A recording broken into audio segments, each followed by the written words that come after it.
Quick, Lucha! Send it to the chat! Are you gonna remember to get that out of the freezer in like 12 seconds? Okay.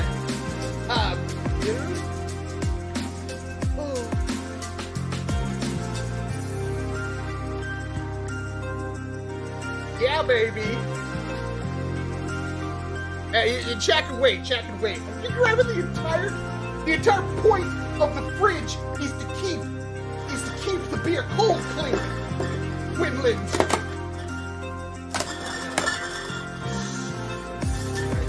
Wham! I'm gonna have to pee so badly in like a couple of seconds.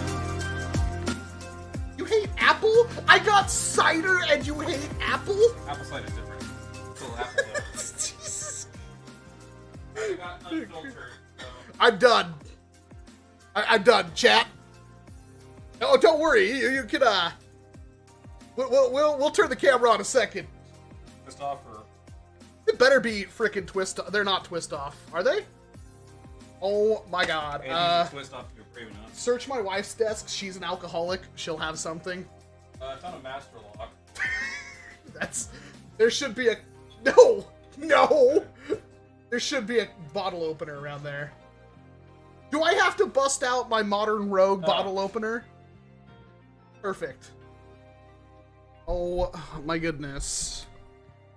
Can't. This guy is unfreaking believable. Well, there's mine, so. Oh, really? That's what you're gonna do to me? I'm turning on the camera. Sit down. Okay. You're too pretty to not be on camera. Oh, okay. Alright. Let me see if I did this right. Oh, we're not even on that one. How about this one? Oh, hey, there we are. Hi. So, how late is it? 5 minutes of us just goofing off. And the chat drives me to drink. These are barely cold. Easy and less sweet. I've never had peach mango Angry Orchard, but diabetes can't come soon enough. Can't see.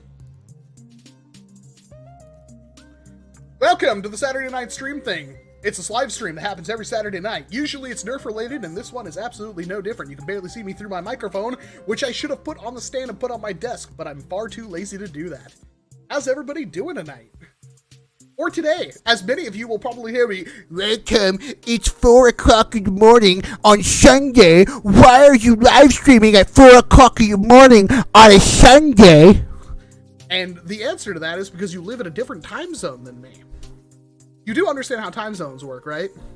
I mean, I'm an American with a public education, and I vaguely know how time zones work, so. Andy Hamrick has already started with the Among Us. WALCOM, what should I do with my 2 ravens? You should set them free. You can only love them more when they're out there in the wild.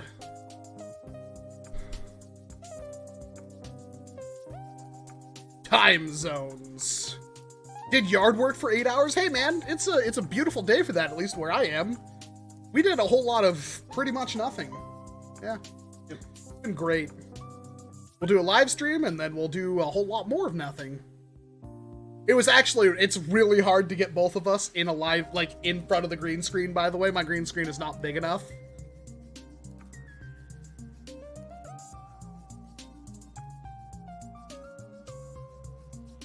So, interesting story about that before we get started. I chose 2015 to do a NERF tier list on. We're doing a tier list this time. Last time, we did 2021, or 2020, which was pertinent at the time. Now, we're gonna go back to the past to show some blasters that hopefully don't suck butt. I haven't had enough of these yet to start cursing in the middle of the live stream on YouTube and get demonetized. However, I remember 2015 fondly. It's gonna be a really interesting live stream. As per usual, Lucha is here to be a voice of opinion who will hopefully not just agree with every single thing I say. And also there's you, the chat, who will, I assume, say some things as well. And there's a possibility I'll make this finalized tier list into a video. I have edited things a little bit. I am no longer including the Kinex blasters because they're all basically the same firing mechanism and everything, and they're like impossible to see on the tier list. So it's gonna be interesting. I love older blaster talk. You would. Some older blasters. I like me some older blasters. 2015 was a decent year. Rival came to be, and so did Modulus. Yes, but does that mean it was any good at all? Well, this is gonna be fun. But before we get into that, I guess we should talk about a couple of blasters. I think I'll do a video on this tomorrow, since these videos are usually pretty easy for me to make. There's actually a couple of reveals here I don't think you'll see anywhere else. But we will talk about some low-hanging fruits. Let's switch to the gameplay screen and stream and have everything fail on us. Oh, hey, look at that. It's a thingy. It is a worker thingy. Oh, and somebody's already thrown money at us. Hey, WALCOM, I'm sending Captain Xavier some blasters I found old cosplays and asking him to give you 2 of them. Good luck with that, Markham. Thank you very much for the $10, but good luck ever getting those to me. Ever. I don't know why people keep sending him stuff to give to me, but I will probably never see them. But thank you very much for the 10 ducats, and hopefully, you know, otherwise they're things that Captain Xavier can use. I have a lot of blasters, so... there we go. There's the thing. It's only like 20 minutes late. WALCOM, I'm sending Captain Xavier some blasters I have from old cosplays and immersive. You can't hear the sexy British. Him to give you 2 of them. Wonderful. But thank you very much, Markham. I will use your $10. 30% of that's taken by YouTube. Another 10% of that taken by my network. I'll use your $6 to buy me something irresponsible. I'm not quite sure yet. Anyway, we should be talking about the thing that's on the screen before Markham rudely interrupted us with being a wonderful, wonderful person.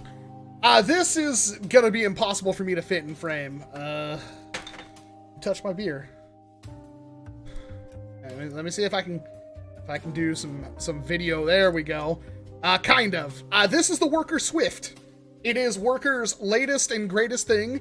They're going to have a pre-sale period in the end of June, and it's going to come out the 1st of July, apparently. They have not claimed any FPS remarks or anything for it. When I was told about this blaster a while ago by an anonymous source, I was told that they are aiming for a very high performance mark, higher than you would expect, at a very compelling price point. So the Swift, not that you can frickin' see it. Let me see. I'm gonna try some more magic. Let's go bwham, and then bwham. You can almost fit all of it. Yeah, there we go. I can't. Money. Thank you very much, Austin Christmas. I will take your money. It looks rad AF. Here's a different picture of it. You can almost see all of it. The stock is adjustable. It does have an adjustment thing on the end of it, which looks cool. There's a picture of the internal, so you can see it is just your handy-dandy standard pump action. Looks good. To be perfectly honest, looks acceptable. Doesn't look like any... Oh, that's a tier list. But yeah, that's pretty cool looking. I have no official confirmation of what the FPS is. I have no official confirmation of what the price point will be. But I was just told very high marks at a reasonable price point. Opinions? I like it. It's pretty neat. I love to paint it too. Valor. I do want to paint mine. Or, you know, if I get one. I mean, at this point. I really can't. I can't love it enough. Hopefully it's good. I wish I had a knuckle guard on it. It don't. Got another blaster. This is the Tomahawk 60 motorized super drum blaster from our good friends at Dart Zone. You may know them under the Adventure Force line as well at Walmart. However, this one is sold as a Dart Zone Target exclusive. I don't know if you can see that. It is a motorized blaster, and it has a 60-round drum, and it actually manages to get there because it has a drum that has like a double feed gravity kind of system on it. Which, I don't know why I've never seen that before. That's really weird. I guess it works fine, because, I mean, they put it out as a product. I would assume that, like, at some point the dart could get, like, caught like this or something, and maybe that would cause issues, but apparently it doesn't. And that is cool as heck. That means it's like should be a pretty reasonable sized drum in a pretty reasonably sized blaster that Luchasaur, it's already started. Luchathor said that he would just cut the front off of and turn it into a 60-round semi-auto pistol, again for $30. It is claimed 100 FPS out of the box, which for Dart Zone is more than likely true. And I think probably the best part about this is the fact that $30, 60 rounds, and it has new dart. That is probably the most important thing. I don't know if you caught that in this picture. Darts have a different head. Hopefully, these dart heads are much better for sealed breaches. If these are Mengans, but in a box that I could buy off a shelf, Dart Zone wins again. Actually, now I think about it, maybe the redesign is so the heads, because the regular waffles now, the heads are too wide, so maybe they get caught if their gravity drop. Maybe they had to redesign it for this blaster. That's true. I think this'll. I honestly, there's really no way this can't like win at this point. And I want to point out, like, I will most likely do a news video on this. We might actually shoot one after the stream, but this blaster, it doesn't take much to get me excited. You have to do something new. And really all they did was like a slightly different dart design, like dart drum design, and they made something new. It is beautiful. I see a lot of people in the chat who are excited about this one, and I agree completely. It's gonna be pretty much, you're gonna have two of them in every HVZ ever. Like, there's no reason not to have two of them. What I'm hoping is that they make a full auto blaster that uses the same system. Curator. Oh my god, who is that hot Mexican, possibly Iranian next to you? Haha, what's is up, brothers? I was gonna say something really bad right there, but I didn't. You almost got it. Almost. Couple more of these and I would have gotten myself in trouble. Alaster Cromwell. Hey, Walcom, have you gotten your hands on a Manzan Designs scamp? Not yet. I was in talks with them. They are going through some stuff right now, so I don't want to bother them. I wish them the best. I hope they pull through what they're going through with flying colors and they come out a much stronger person who is hopefully happier and on a very successful road. I'm not going to pressure them at all. I hopefully in the future I get my hands, like we get back to talking, I get my hands on their designs because I'm very interested in them. But thank you very much for bringing that up. I'm definitely like on board for getting my hands on like the Scamp and the Ruffian and stuff like that. So we got 160 people. How many likes do we have? Because I'm going to drop, I think, 2 blasters you have not seen yet. These were given to me from Coney Dog, who was the original leaker of all the cool Dart Zone stuff and Adventure Force stuff we saw coming from Walmart. There's 2 more. So can we get 100 likes in about the next minute? Like, that's a pretty low margin. I mean, you guys can handle that much, right? 98 likes. Come on. 101? Okay. All right, that's good. I'll start with the first one. But if you guys can get it to 200 likes, we'll see a second one. I'm going to start with probably the least. Well, it's impressive to me. I have a lot to talk about. And that is the Adventure Force Trigger Fire 30 Dart Blaster. Have you guys seen this one? Have you seen it? It is definitely a weird looking thing.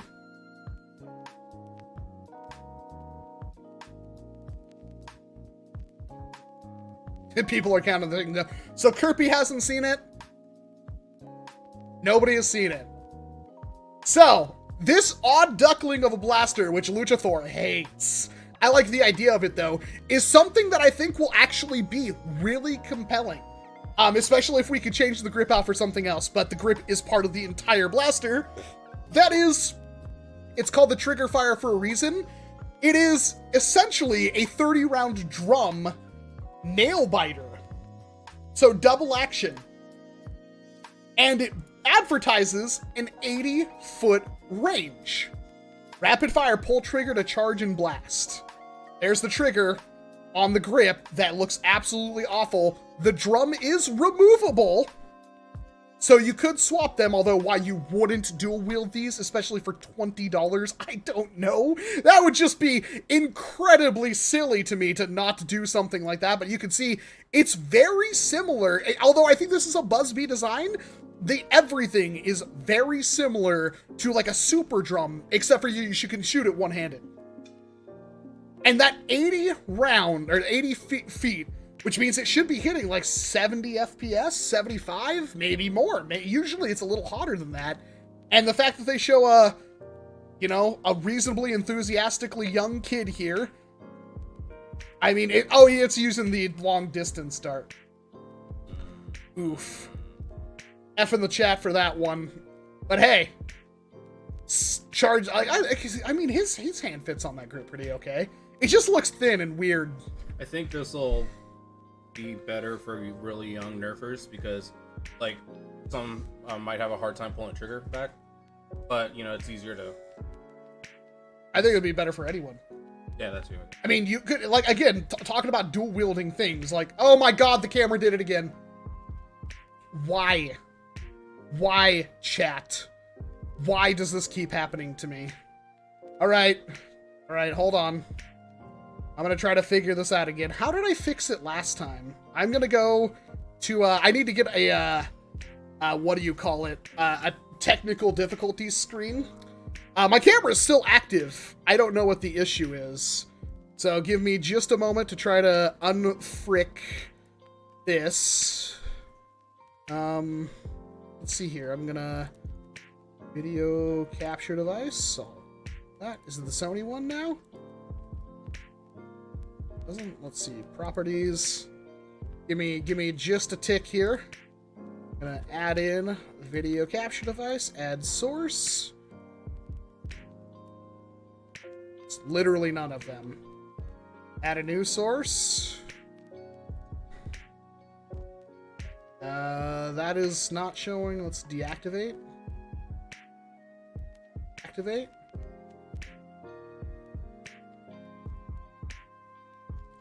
All right, give me just a second. We got another blaster to look at, so I gotta figure this out.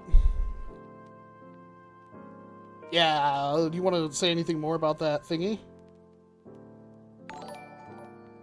About our lovely blaster here, Jose? I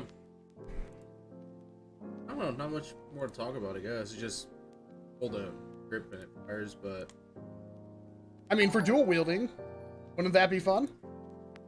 Yeah, I guess so. My only concern now is if you squeeze all the way, how the reset's going to be. You know what I mean? And if you're dual wielding, that's going to be really front heavy.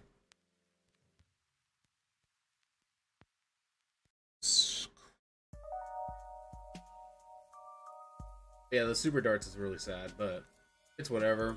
Most of the time, we're going to throw them in a bin and use whatever darts we're already using. Chroma key. Done. Can't really tell from the picture if the flywheel cage is vertical or horizontal. It's not hard to tell. Whoa, that looks trippy. Turned into a god of lightning there for a second. Maybe a little too much. Okay, we'll try this for right now.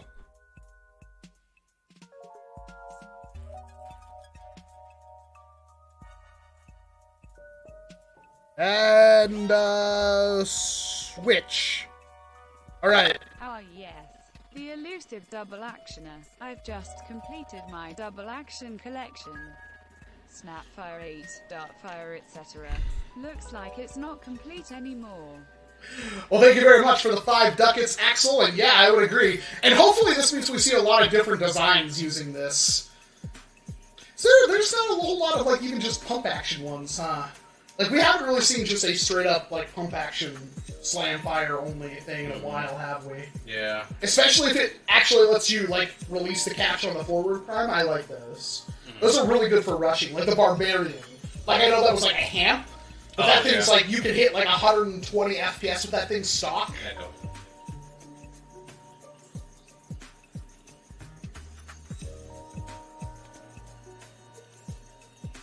Gotta find the source that's doing it. Got it. Alright, we're good. But yeah, the last one I remember other than the barbarians like Legend Fire. Yeah. God, I love the Legend Fire. It's too bad that hinge breaks. I wish they would revisit that design though. All right, are we good now, chat? Everything's good? We groovy? Can we get a couple more likes in there? Come on, there's 172 people liking. If I can get another 50 likes, get 200 likes for the stream, the last time I'm going to ask, I'll show you one more blaster that you probably have not seen anywhere else yet. I don't even actually think this helps, like, the stream at all. Like, because it's just a live stream. I just wanted to see them work together towards a common goal for nobody's benefit, really. Come on. Honestly, I'm going to be buying 2 of these things. I really hope it works well. For what it is, to be perfectly honest, I think it's cool. I think it's actually it doesn't look good, it doesn't look comfortable, but it may work. And that's going to be the most important thing for a blaster like this, because at $20 for this kind of mechanism, which I have no idea how it works, because that's a really short throw. Yeah. And you would think, like, I guess they're actually, looking at it, there's not a whole lot of blaster here.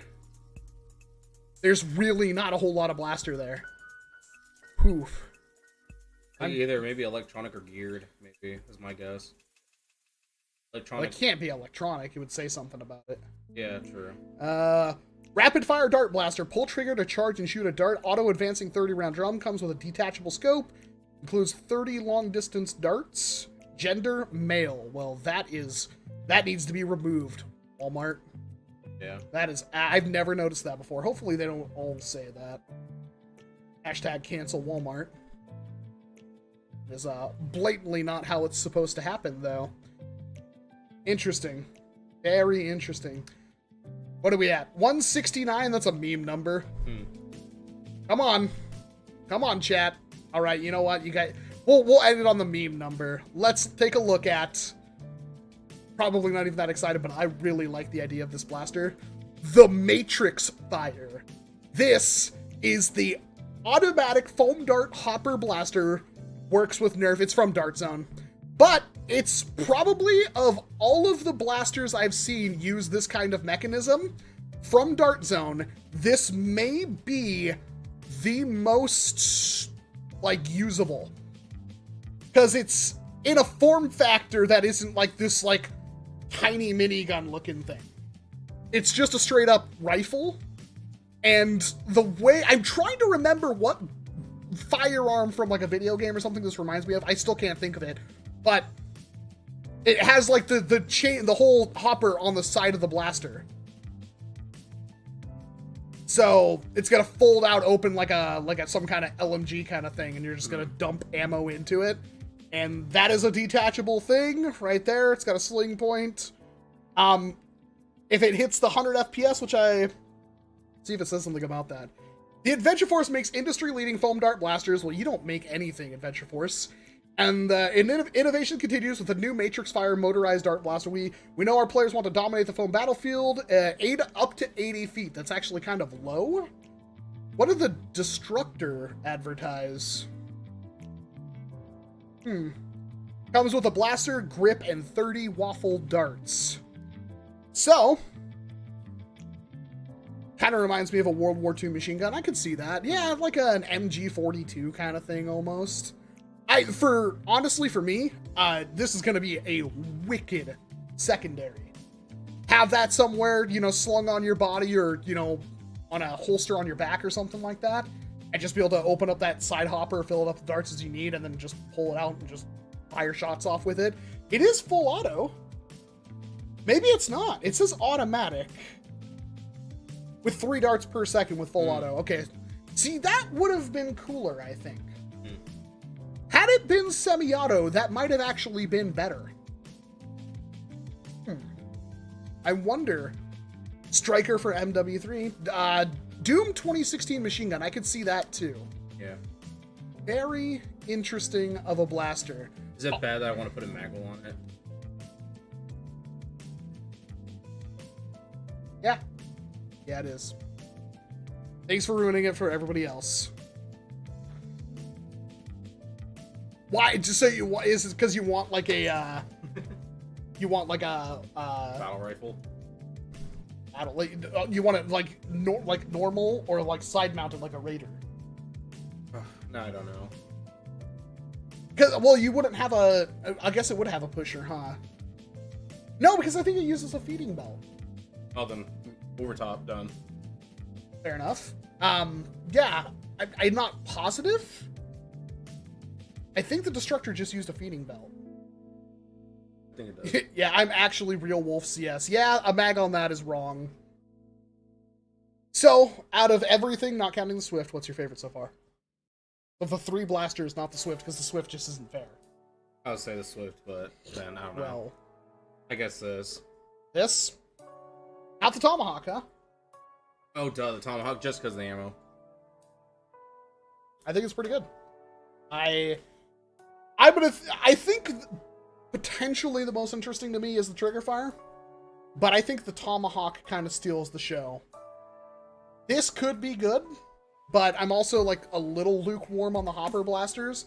But if this thing's the right size, I think it'll be a very compelling option as a secondary. Just one of those things that you could whip out that has, you know, a hopper, no magazine, full auto, spray a couple of darts with it, can keep it topped up really easily. Destructor was belt only, Command Fire was belt and pusher. That's right. Thank you very much, David. Trying to remember these kind of things is getting harder as I get older. Putting a mag on the top would make it a Bren light machine gun. I don't mean quite literally, but yeah, I get what you're saying. I like the Tomahawk the most because it looks exactly like the Blitz needle if I chop off the barrel and repaint it and reshape it. So it looks exactly like the thing if I completely remake the shell. That's true! Hey, more streams on Airsoft. I love both, and there's no YouTuber that does both. See, the thing is, I have... Well, most of the Airsoft that I own are, like, old pistols, like Springer pistols, and I own one blowback, like, cheapo, super cheap CO2 pistol. And then I got that rifle, which I will do a video on. But I don't have, like, a lot of experience with Airsoft. So me kind of talking a lot about it would be... There are some creators in the ecosystem that I would say that would do that and pretend like they're an expert on it. I don't want to do that. So I will most likely talk about it in the future. But it's not like I'm going to become an Airsoft channel. I don't have the experience. I could comfortably talk about foam dart blasters as an authority because my entire life revolves around them, but when it comes to Airsoft... He's actually looking at getting an Airsoft gun now, too. Yeah. It's the Samurai Edge from Resident Evil. I don't think any of them can hear. It's a Samurai Edge from Resident Evil. Good night, everyone. No, we got a tier list to do. Oh, yeah. All right. So, for those of you that are just joining us, there's quite a few of you. We've taken a look at the brand new Adventure Force Matrix Fire, the Adventure Force Trigger Fire, which is interesting because it's double action. You squeeze the grip and it primes, fires, and rotates this drum. 30 rounds for 20 bucks. Could dual wield it effortlessly. That's pretty cool.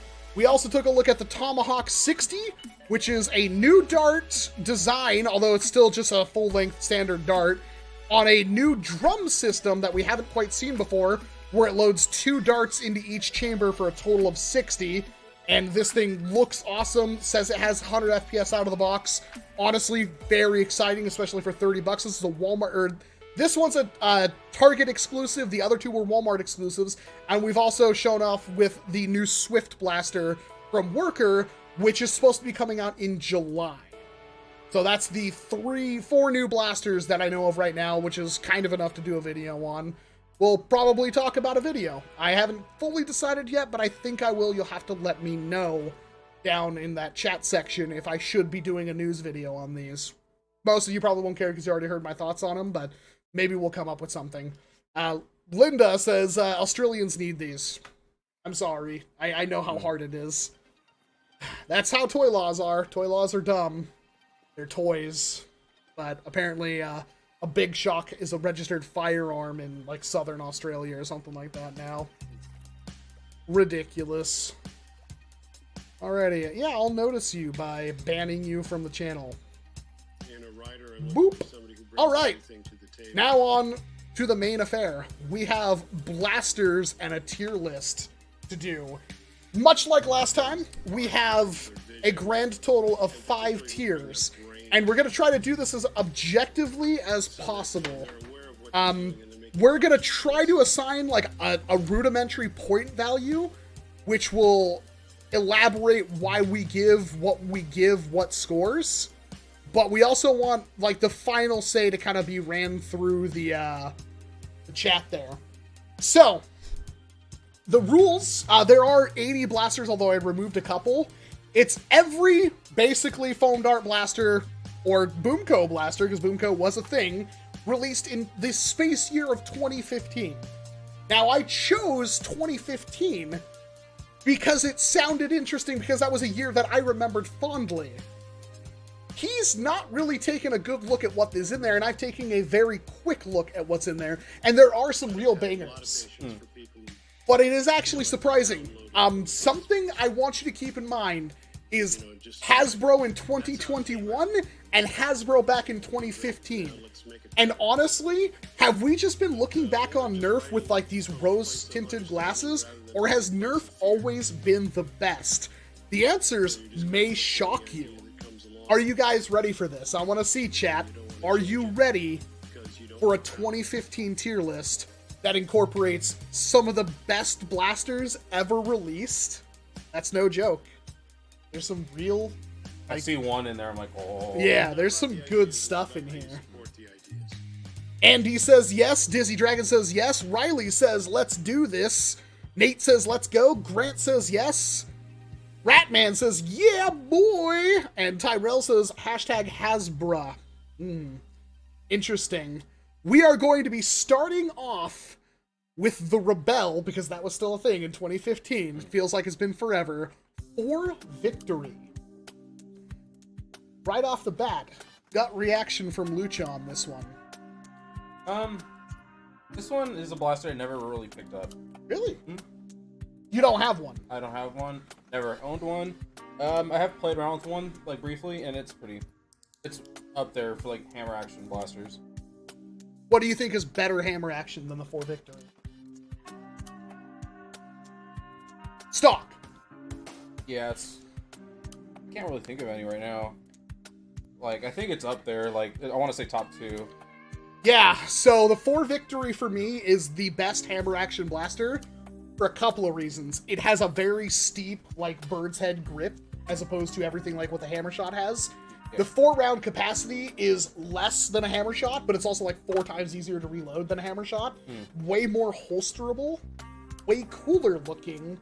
It's just the best hammer action that I can think of at the time, like, again, 2015, that I've ever used. It blew the hammer shot out of the water, and honestly, I have a hard time not saying that this thing's already one of the best blasters on this list. So, you're not quite feeling it. Nah, but... If you had to give it a mark, where would you put it? How to put it on the list? Yeah. Because I think it's got... B or A, to be honest. Okay. I could agree with that. It is just a 4-shot little hammer action pistol. Yeah. It's also, like, I mean, I like purple, but it's a Rebel blaster. For Victory is S, I see Dizzy Dragon say. Elijah says For Victory is a strong A. I'm kind of leaning towards that strong A. Because, like, what problems does the For Victory actually have? Not many, really, except, obviously, ammo capacity, and then the, I'd say modability, because it's another hammer action blaster. You can't really push those too far. And I have modded one, or tried to. The smart air restrictor system makes it very difficult to mod. Yeah. So that is kind of the Achilles heel of the For Victory. I would still probably use one over a modded hammer shot any day of the week. Because a modded hammer shot's still only like 90 FPS, 100. Oh, and before, welcome, there's a guy who has a 290 FPS hammer shot. I don't care. Until I have that physically in my hands, I don't really care. Not saying they didn't do it, not saying they're not a talented person. I just won't believe it until I see it. And from what I remember, they'd use like a custom plunger tube and everything. Hawkeye said A, everybody's saying A. Do you agree with an A? Yeah, sure, yeah. I would have almost put that in an S tier, to be perfectly honest. I think it's up there. But yeah, that lack of modability is a big issue. If we're gonna give it a point for stock performance, a point for modability, a point for ergonomics, a point for looks, And then kind of the last point will be subjective if it's better than anything else that we can think of. If that scale makes sense to you guys, you know, we can continue with, I think this is the Abolisher. Oh god, I need to bring up the list. Oh no, 2015 NERF. Oh gosh, is that the Abolisher? Please tell me that's the, there's too many beers in the way. No. It is, yes, it is the Abolisher. The NERF Zombie Strike Z Squad? Bio Squad. Abolisher. So, this thing is an 8-shot. I believe it's only 1 dart at a time. It might be 2. Smart AR Hamp, whose main gimmick, it does have a trigger, but the trigger actuates either the included can of silly string, or it's got a little squirt water bottle, Gatorade bottle thing that it came with that it compresses. Which I realize is the same as the, that Joker pistol I bought. Yeah, except for, to be perfectly honest, this thing did work. So I see a lot of Fs, and I do want to point out that while it may not be the best thing ever, it did functionally work. Okay? It did technically work. That's not saying a whole lot, but it had some uses. In fact, honestly, the silly string gimmick could have been used in games. There's games where, like, that could have been used. For example, if I wanted to have, like, a zombie and an HVZ that could use a blaster, I think something like the actual zombie ones would be cool. Like, because they would be spraying silly string on, you know, humans and counting those as tags, and then also shooting off some really inaccurate slam fire Hamp shots. It'd be like those, I know, William. I've never heard of it either. like Left 4 Dead, be like throwing up zombies or whatever. The Warden was better. I don't believe that for a second. Anybody who says this thing's better than, or worse than the Warden, you're done. You're wrong. I'm sorry. So, is it a D? I don't think so. I honestly don't think it's a D. I think it's a strong C, because it doesn't completely fail. It does technically work. And honestly, you could probably get a little bit of more performance out of it by brassing barrels and stuff like that. It is a Hamp, but I also believe it's a smart AR, so maybe not. It kind of really depends on that one. To be fair, you could hack off the top and the grip and make a master key. That is true. So if you're like, I don't have one. It's a blaster I need to pick up. I do not have one. I remember videos from like NERM and stuff back in the day of them playing with these things. So I'm gonna say it's a C. I'd say very low C, but yeah, C. It's a low C. I could agree with a low C. Grant says a C plus, then changes it immediately to a C minus. Barrett says D plus. I'm gonna give it a C. I think right now, if we have to revisit this one, I'm fine with that. It is a C. I'm not gonna put it in D because it is technically like D is for stuff that just like seriously is not worth it at all. And I think this thing has some applications in some very particular setups. So it's not a complete failure. Plus, it's like it's still gonna hit like it still hits like 80 FPS per barrel, like something like that. It's a Hamp. Hamps are always magical because they can usually break the standard of like the 65, 70 FPS. So I could see that one. Next up is the Tyrant, the Buzzbee Mega Series, a very short-lived and remembered fondly application from Buzzbee. They brought out Mega Dart blasters that were compatible with NERF, had larger magazine sizes, the Tyrant coming with a 10 round, or was it 12? I think it was 10. Round magazine, and it was a top prime, but it's a massive chonky blaster. And if I have to remember this, like, considerably, is the fact that this thing, you could cut the grip off and, like, flip the entire blaster so the magazine was on top and turn it into a pump action. Buff Daddy Nerf did that, and it worked perfectly fine. So, honestly, pretty decent little blaster. And, of course, it was a really cheap blaster at the price point, like 25 bucks. I think I can actually find out right now, chat. What you gonna do about it? Tyrant. Yeah, it's about 25 bucks. So, whew. That being said, they made these ones and never did anything again. And as Hawkeye pointed out, this thing was, in fact, using Mega Darts from Busby, which were far better than anything NERF had put out. I don't know if they're still the best. I think the Whirlwinds or maybe even the new AccuStrike. I think the new NERF Mega AccuStrike are pretty okay.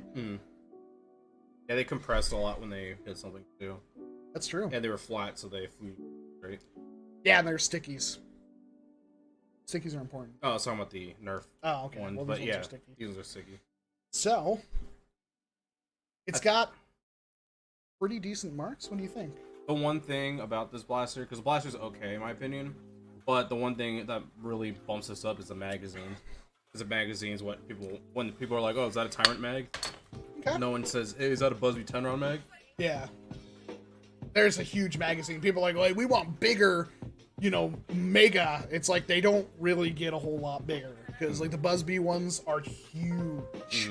And only recently, NERF came out with the was that the Mastodon? Megalodon? The Motostrike. Motostrike, that's it, sorry. But that one's what? Is that one 10 too, or is it like I think lower? it's 10 as well. It's a much nicer magazine, in my opinion. Yeah, but it came out like, what, 4 years later? 5 years? Yeah, 5 years. 5 whole years. Like, holy crap. So, in my opinion, this also can have a little bit of mod potential, but the priming linkage is the worst part, right? I don't think I've actually been in one. S for the mag is what Hawkeye says. That might be a little bit too much. Yeah. So what's your gut feeling on this one? I personally would say B. That's exactly where I was kind of planning on putting it. I'd say B. If we were to grade the mag separately, the mag itself would be S. Yeah, but that's you'd have to be buying the blaster for the mag. Exactly. I have like 3 or 4 Tyrants, I think, still in box. Most people buy the Tyrant for the mag, though. I think the blaster itself is pretty unremarkable. It does work, and for Mega, it's not bad. But it honestly wasn't like super crazy good. Most people bought Tyrants for the mag. Not that the blaster itself, the grip is a little wonky. The top prime is not very comfortable with this thing, especially with a blaster that big. The performance is out of it. Like, it's okay. And I believe the performance, the trigger, the linkage between the priming grip and everything was one of the biggest problems with the modification of the Tyrant. Not that it can't be modded, it's just like you would wind up with some issues. So I kind of go with Arctin here. I think it's a solid B. I think that's pretty fair for the Tyrant. The magazine is what carries it, in my opinion. I don't think it's worthy of an A. It might be a really high top tier B, but there's a lot of blasters to go through.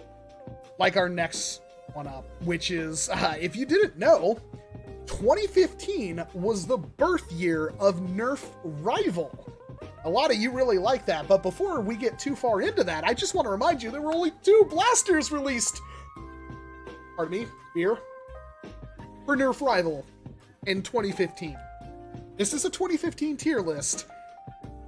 And we're taking a look at the Apollo.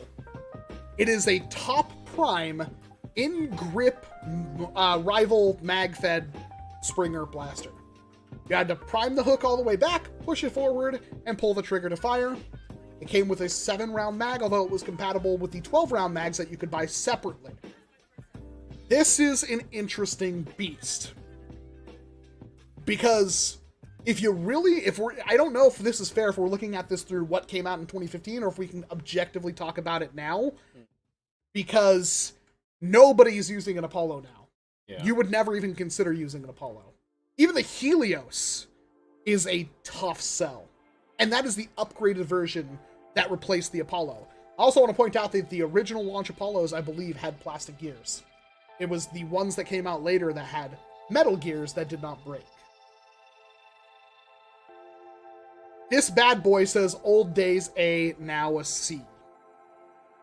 Yeah, if we judge it by now standards, I would say C is probably... I don't think you'd ever really use an Apollo. It's also pretty huge. Yeah, for what it is, yeah, the freaking back is like this long. Yeah. This long, and it does... Like, the internals, like, taking one out, and it's like this long. There's like this much dead space back there. This much. Was it JJ that we were trying to put together as Apollo for like... Was that an Apollo that we were trying to put together for like 2 hours? Oh yeah, and kept having problems? He took everything out. He's like, here's this gear, now I'm done. And we're like, bruh, it's gears, you leave it. Yeah. And that took a long time to get back together. Too long, yeah. So, the Apollo, the birth of Rival, honestly, I think if you go back and watch my videos, I was pretty pogged on NERF Rival. But back in that day, we didn't really have a whole lot.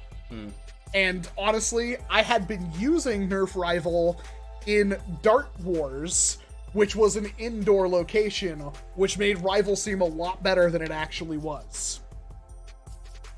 But there are things about it I like. I liked the in-mag grip. That was one of the first blasters I've seen that used that. Yeah. The priming was pretty okay. It looks cool. Honestly. It came out with a bunch of different flavors, too. You got the... Oh, yeah, at that time. Blue and red. You're right, never mind. At the time, there was only 2 flavors. Yeah, and then I think the Helios was better in pretty much every way, too. So I'm looking at the chat. A lot of people are saying S. I don't think it's anywhere close to an S. Yeah, me neither. Is it an A? I don't think so, because there's a better blaster than it. Yeah. There's only 2 blasters, and I think the other one was better. I agree. Is it a B? I'd say. I don't know. Because, like, what made the Tyrant hit a B? The mag. Otherwise, it's basically a C blaster. Pretty forgettable. What makes the Apollo as good as a Tyrant? It doesn't have the mag. Now, I like 7-round mags, but it's not like there's no real reason to use them over the 12-rounders. Yeah. Huh. I guess. I like how it was pretty accurate for the time for a stock NERF, actual NERF product. Kinda. At the time. Again, you know my feelings now about Rival, but... Yeah, and same thing with Rival. At the time. Yeah, no, it was definitely compelling at the time. A lot of people are saying C. Hawkeye says C, and I'm kind of agreeing with Hawkeye. I'm feeling like the Apollo, because the Zeus was so much better, and not for any of the reasons that you'd think. It's just a better blaster because it worked better. It had better applications. So I'm feeling like the Apollo, in the grand scheme of 2015 blasters, was a pretty decent C. Again, that's something that we can re-look at later on in the stream. Yeah. So... And see, Nitro Shogun says C is a bit much, but I don't think so. I don't think, because even if I think about the later coming up blaster, yeah, I can't really, in good faith, give the Apollo anything more than that. To be fair, if the Kronos came out the same year... Kronos is an easy A. Yeah. Easy. No, but then this would probably be bumped down, in my opinion. Yeah. And it's hard, because we didn't really set ground rules of if we're talking about the blasters today. I think we have to talk about the blasters today, right? There's really no way we can avoid that. Yeah. We have to talk about the blasters in the context because we're looking back. But we really only want to, like... Again, even at the time, it was okay. Yeah, even then, yeah. Because the Zeus was so much better. We'll get to talk about the Zeus. How about one of the most interesting things that Hasbro has ever made? Another one of those monstrously expensive things that I think Boba Lolo made just about every single person who was even remotely interested in picking up swear off from ever picking. This is the NERF Rebel Revolution bow, I believe. I gotta freaking double check. There's a lot of blasters that are pretty old in this list, man. Give me just a moment here. Revolution bow, a $40 price tag when it came out. Oh boy, where do you begin with this one? You have any experience with the Revolution bow? No. None? None. Do you know what it does, though? When you... I don't remember how, but some way it would drop a arrow. As a trigger. As a trigger. So yeah, it would drop it, and then you'd be like, and then shoot the instant Legolas before the instant Legolas. Classic Jorg Sparv references. I can actually bring up... I think that's fair to bring up the whole Wikipedia article here. The Arrow Revolution bow is a, as its name suggests, is a bow action blaster. The unique thing about the Arrow Revolution is that there's a built-in rotating quiver located on its side. The quiver rotates via trigger. The trigger is located where the firing trigger would be on a standard NERF blaster. There's a circular pink aiming sight built in where the arrows are loaded and fire. It advertises a firing range of 90 feet. On rare occasions when firing the Arrow, the arrows on the quiver and even the quiver itself will fall off the bow when fired. Even when a person leads the bow back, the arrow will constantly fall into the bow's loading point. Sometimes when the blaster quiver advances, 2 darts will load instead of 1. Two arrows, you know what I meant. So, It's because the arrows are just friction fit in, right? yeah, they clip on. Barely, but yeah. But do you remember that our Jake made out of a wire and some Lego, made like a little like wire thing that like would open up and then clamp on, and it would actually made it like somewhat reliable? I forgot about that. Was a long time ago. Yeah. So it did have some very minor mod potential, and it looked cool. But that's it. Yeah. That's literally it for this thing. So the chat has been screaming D. But 90 feet ranges. It didn't hit that. It didn't hit that downhill with a tailwind. It didn't hit that. I just realized a D is the shape of a bow. So yeah. I mean, I played a lot of like Rogue, so I agree. I'm sorry, chat. If you really liked this thing, it was bad, and I'm not even saying like arrows are bad, but let's break sequence a little bit. What's a good arrow shooter that uses the NERF arrow? That single shot pistol. Yep. And that's after you remove the locks, which is really easy. And to there do. is one in this list. Oh, wait, is it called like the Wraith? No, that's later, but there was one before that. Yeah. And even then, not very good.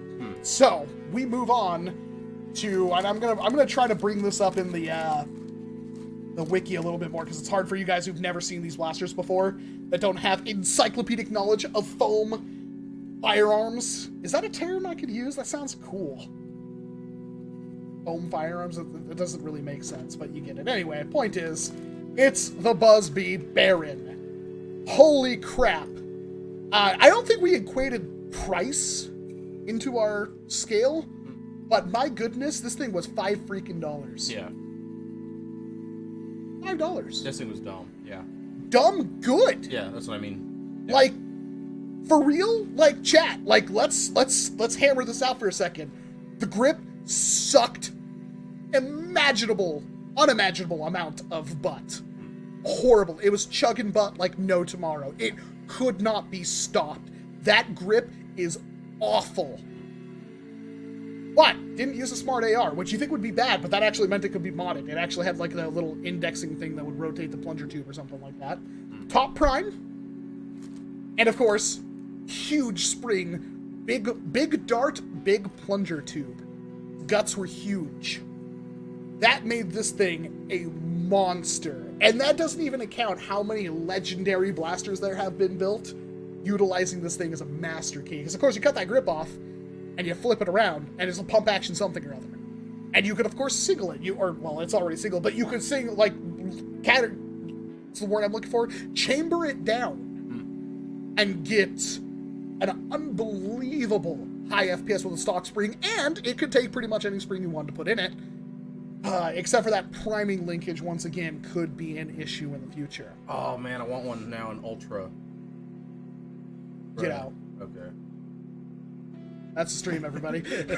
So, yeah, this thing is amazing. $5. It looks okay without that grip on it. That grip is freaking sad, Blvd. I think it fit my hand, but that's... 2 narts, and this was when Mega was like the only thing we really had, like, was freaking this was before like we got the Cyclone Shock and stuff. I think that came out the same year as this.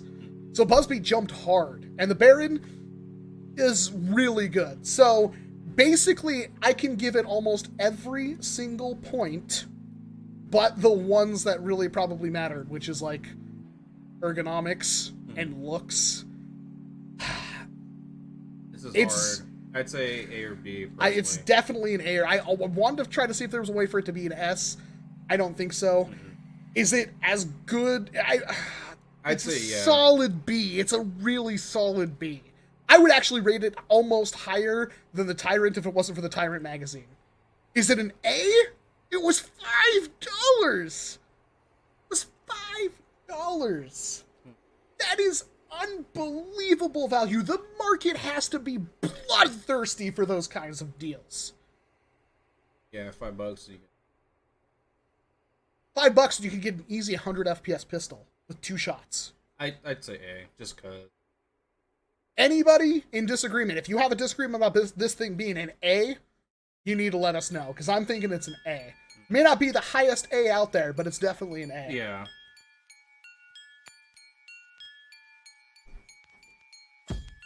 Because all you need is $5. I wonder if anybody still has a couple of these brand new in box. I want a couple for the shelf. A couple Crayola markers. Crayola? Yep. And that's it. That's all Yeah. you needed. I'm definitely putting it as an A. I don't think it's an S. It's not perfect. But it's definitely, I would say, the reason why this gets higher up on the list than the Tyrant is because the Tyrant was overall unremarkable, except for the magazine. Yeah. Not bad, just unremarkable. But that little Baron was such a game changer for so many people. I can't love it enough. I definitely think it is an A. I think it firmly sits there. I would honestly like these two. It's a really hard mashup right there. Like, it's so hard. I would personally put the Baron above it. Would you? Just because bigger air volume, more mobility. Yeah, but, like, again, in my opinion, the 4 Victory is, like, the best hammer action blaster we've gotten. And, like, that's almost always useful. Yeah. It's also smaller than a hammer shot, for only yeah. 1 less shot. Like, it's a really good blaster. If a blaster's stock is still usable, I mean, it hits harder than a hammer shot. Like, yeah. So that's why I'm kind of like, I think this is a very competitive statement we got right here. A lot of people don't seem to agree. This song is bad. I can skip it. There we go. That was like Shark Tsunami.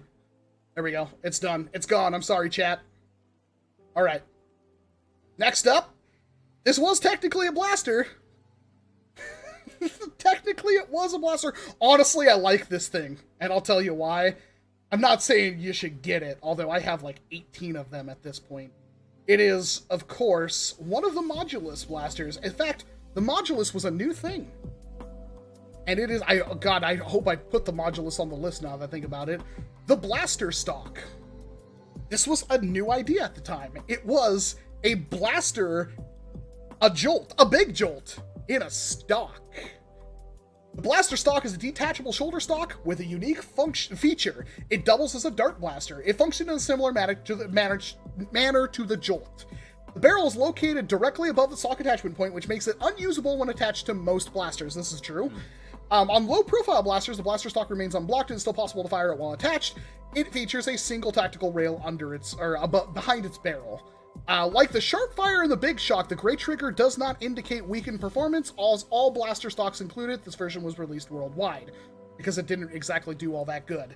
And it was average retail price of $10. I believe you could only find it by itself on Amazon. Otherwise, you were buying the Strike and Defend kit, which included a very worthless shield. This is, That's a small, transparent, like, reddish-orange one, right? Yeah, it's like maybe... Like this big. Yeah, you can barely wear it as cheeseburger. glasses. I actually want to make, like a helmet and have the blaster, like, the shield be, like, a thing on it. Mm-hmm. Although you wouldn't really be able to see through it. That's beyond the point.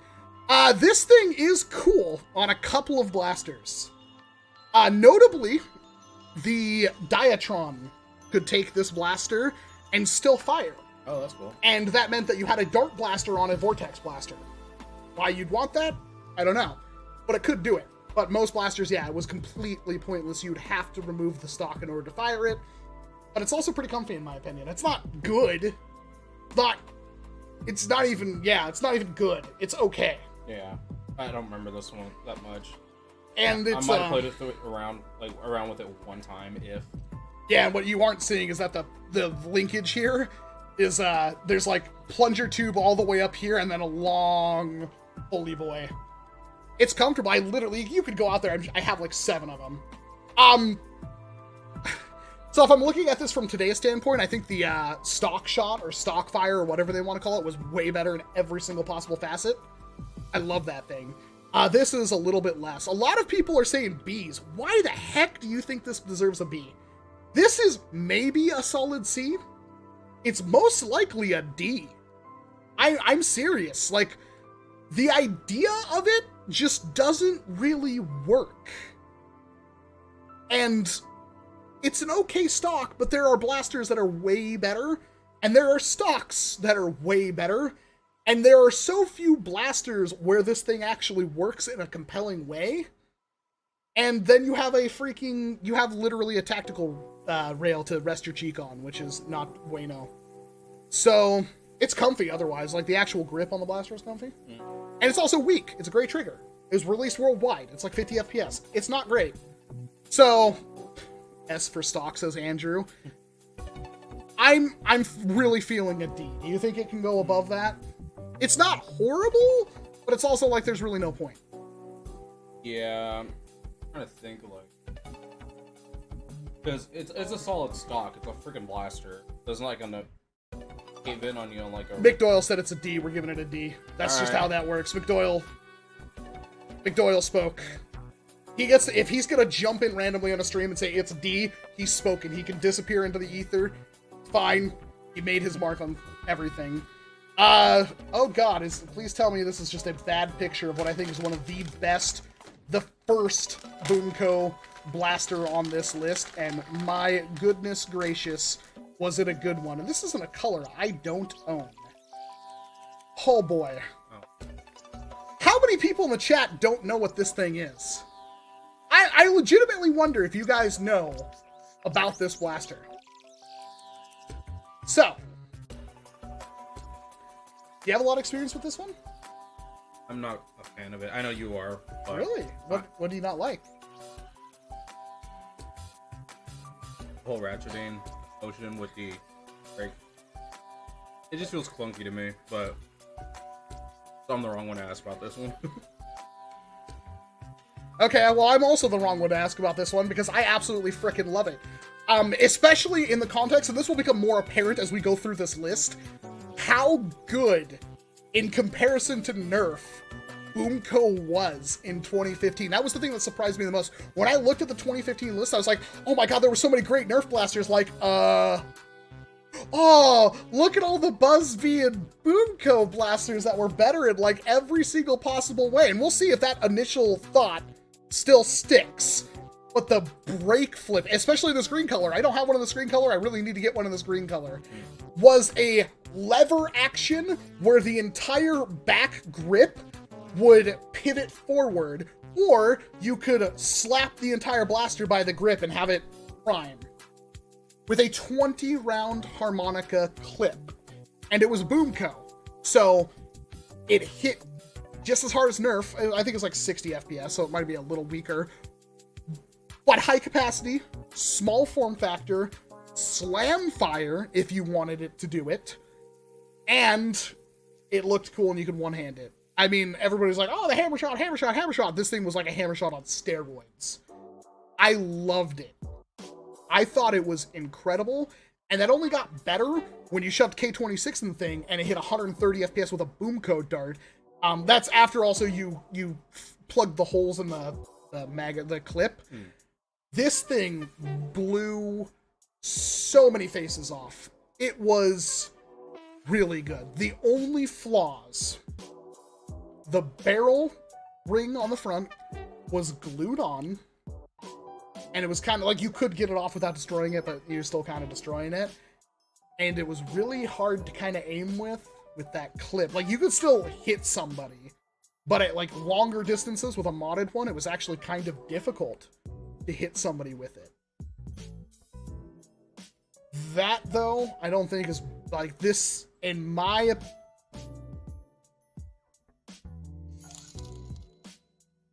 I just filled your drone meter. You are welcome. Bleed purple. Holy crap. First of all, McDoyle, stop doing that. You are financially irresponsible and I love you. Say hello to the wife and kids for me. Second of all, holy crap, McDoyle. And third of all, McDoyle, what do you think about the brake flip? I really want to get your opinion. I'm gonna need a moment. I'll drink to that. Actually, would you mind getting me a cold one? He's literally, I can't go any. There's a green screen right here, and there's a lucha right here, a computer right here, and a wall right here. I can't get a. I had to boil them and break the solvent oil in the barrel. Yep, that's what I did with my first one. After the first one, I cut them all off. Is there any nerfers in here that, like, that don't know of the majesty of the brake flip? I honestly, McDoyle, I agree. I don't think Boomco was given a... This was... Okay, I say this because this was a late... Thank you, buddy. This was a late release. This was like a November, October release for Boomco. And this was after their initial releases were not great. It actually might have... I may be remembering that wrong. Just bust through the wall like the Kool-Aid man. I now want one of these. It is awesome. It is one of the best blasters. It's moddable. It's not fun to mod. I'm not going to pretend it's fun to mod, but it's good. I'm going to wait for Lucha to get back. This thing's a solid A.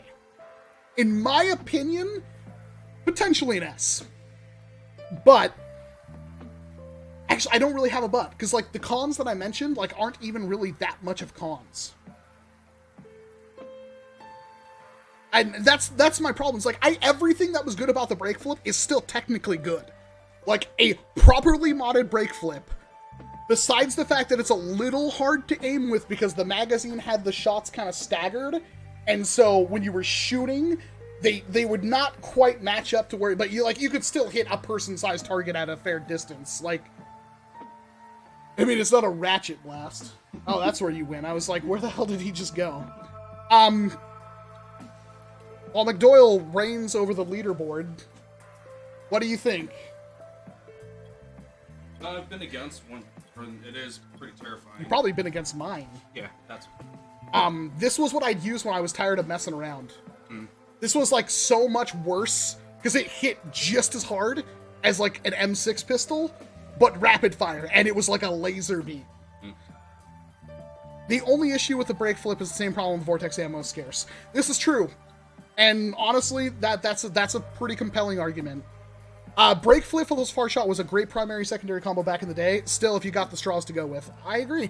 Honestly, at 150 FPS cap, I think this could still potentially be good. I think you'd start losing to, like, short darts in a lot of ways, but it's still pretty cool. Yeah. Yeah, it was an A, says Snow Hugh. I think it's a solid A. I think it's way higher on the list of an A than the other two. It also wasn't that expensive. It was like, what, a $25 blaster, I think? They don't have a price. It had to be like a $25, $30 blaster. But you could see right here, that's how it primed. Here's the color that we got in the States. I've never seen this other one. If somebody has one of those, let me know. Especially if you have one in box, I may have to search eBay. Hopefully I can still find one for a reasonable price. It's a great blaster. Oh my god, it's a great blaster. I think it's an A. Does anybody disagree with an A? I know, you're like, oh, it's a Boomco blaster. It's a blah, blah, blah, blah. I got a caliber that hits 400 FPS. I don't care. This thing's still awesome. You can't one-hand your Caliburn, so... Do you have a green one in box? Hawkeye, don't even tease me. You're such a teaser. I'm not giving it an S. I'm going to give it the highest A rating thus far, though. Yeah. Because there's still other great... Like, I just looked at the list. I'm like, did all of these really come out in 2015? Because the next thing... Like, oh my god, the next blasters are freaking sick, yo! Alright, well, let's keep cracking with the Busby Brute. So, what was the Brute known for at the time? The Busby Brute was known for being, I think, a $30, might have been $25. It had to be like $25, $30. Full auto flywheel blaster with a 20-round clip in 2015. It was a budget rapid strike. It's a budget rapid strike, and honestly, the grip, God, Busby, but everything else about this blaster is sick. This thing is, and that's also like from the cool side. I don't know if they're going to show the other side of it, which is significantly less cool. that mag release. It's funny because this is one of those mag releases that it was a button, right? But you could push it forward like a normal like mag release, like a lever, and it would still work. Yeah. And I think this is one of those like AR pistol braces kind of things where it's like, I think NERF had a patent and Blvd didn't want to like deal with the patent, so they just made a button that also worked as a lever. It would work in either way. Didn't the performance suck? No. No, it was compatible. It was just as good, if not slightly better than stock NERF. You gotta remember, the Rapid Strike was dog crap. Like, it looked rad, but that thing did not perform stock. It was one of the sluggish full auto blasters I've ever used. Like, the Tommy 20 is faster. This is a thing. And it was cheap and it looked good, and honestly, I don't think it got I didn't do a video on it. I don't think I ever found one, and I only recently saw it again after Dr. Flux found one. Yeah. And I want one. It's another one of those blasters. I don't own any of them. I would like to get a boxed one, but I don't own any of them. Holy crap, the Brute. It had perfect modability. The problem is, like, the stock is actually really good, but can you see this grip? What the heck is this? Look at that stock. Look at the mag. Look at the grip. Like, for real. Like, okay, I would argue that you probably got like a bad quality control one, Joel King. Man, okay, so it's definitely not a D. It's definitely not a C. A B? B for Brute. B for Brute. That's a compelling argument. Should we go with that? I got a Cyclonics that sucked, but I've also had Cyclonics afterwards that were good.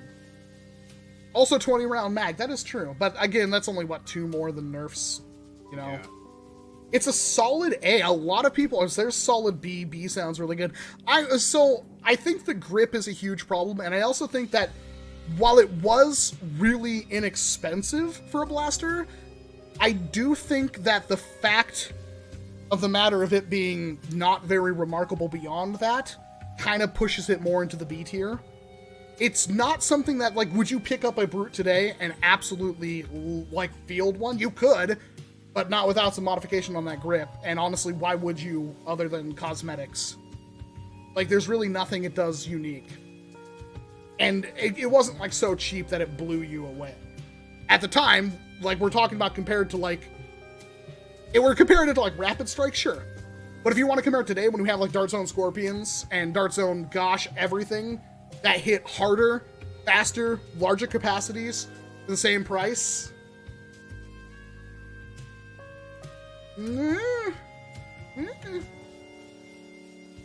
it's not a C. It's definitely not a C. I'm saying B is a safe pick. Yeah. Again, we could go back over the list as we go through it, but I think B is a safe pick for the Brute. Blvd's hitting B's, though. That's not too bad, except for that Baron. Holy Flex Seal. Apparently, the Burst Wave was a 2015 release. I'm gonna double check this. Wow. There is, in fact, the Burst Wave. And I think I remember picking this up, like, on my way to PAX 2015. Where do I begin? Has there been an air tank blaster better than the Burst Wave released since 2015? Like, when you think of, like, an air tank that's a stock blaster, name one that's better than the Burst Wave. Like, that's been released since then. Because, like, all the good Blvd ones, yeah, right? The way before it. So, yeah, then I can't think of one. And you've never modded one. Do you have any idea? Have a modded Burst Wave? Yeah. Kind of, yeah, because I had one that was missing 2 cylinders, so I made a singled one. Exactly. I think that this is one of the best, like, high-performance starter blasters you could get. I have fielded mine extensively. And if I were to grab the Burst Wave right now, the one that I'm on it, I still have it. I love it more than anything. I have 2 brand new in box now, and I have more that are spares. If I go grab that and I tell you to go stand out there, you could stand at the edge of the property and I could hail fire those darts down at you. This thing is... It may not be the fastest firing, but as it comes to, like... It is so good. It is a lethal shotgun, especially for a tank that's not very big, but it's super thick plastic. And it's also like one of those where it's like, it can hold so much pressure that you need to have something metal to push in the button. Like, it is nuts. That little tank holds so much power. And it's comfortable. And it held 3 shots of 4 darts each, plus 2 reloads on each side. The pump was pretty good, although it could be better. I don't think it was a double action pump, like on the Rapid Madness, although that's a mod I don't think has been done. That might be worth doing. I actually have never done a pump replacement on a burst wave. Has anybody done a pump replacement on a burst wave recently? Because I kind of think that would be rad. And it looks like a fusion rifle from Destiny. In fact, I still want to put an M4 stock on it, like an AR buffer tube stock, and make it look like a fusion rifle from Destiny. This thing just absolutely just destroys in every single way. This was, in my opinion, for a long time, and even now, like, I just did a video on the Domashevsky rail cleaner. I did a video on the shotgun with the little balls in them, the buckshot. This thing will outrange both of them without even trying. The downside, you have to pump it. On top of that, you can very easily have this thing shoot 3 different kinds of ammo because you have 3, potentially more. It actually has 6 slots it clicks into. You could have each one of those be a different ammo type or a different shotgun configuration and so forth. This thing is crazy good. Yes, it's not a drain blaster, but I guarantee you, you go pick up my burst wave, you'll want one. I would give you one. I have plenty. I just heard. Oh. This is a good one. Is this a B tier? No. No, this thing, if there's one Boomco blaster I wish you got your hands on, besides the Colossal Blitz, it's this thing. Is it a B tier? It's above a B tier in my opinion. It's really good. Is it an A tier? Solid A tier. Is it potentially an S tier? It does everything. And if you wanted to pick up a Burst Wave today, and you do some very simple modifications to it, I don't think you'll be disappointed at all. The ammo is a problem, but it's also an air pneumatic blaster. You could just take off the cylinder and replace it with PVC pipes. It doesn't have the most airflow ever, but that little tank pops hard. It could be our first real consideration for S tier.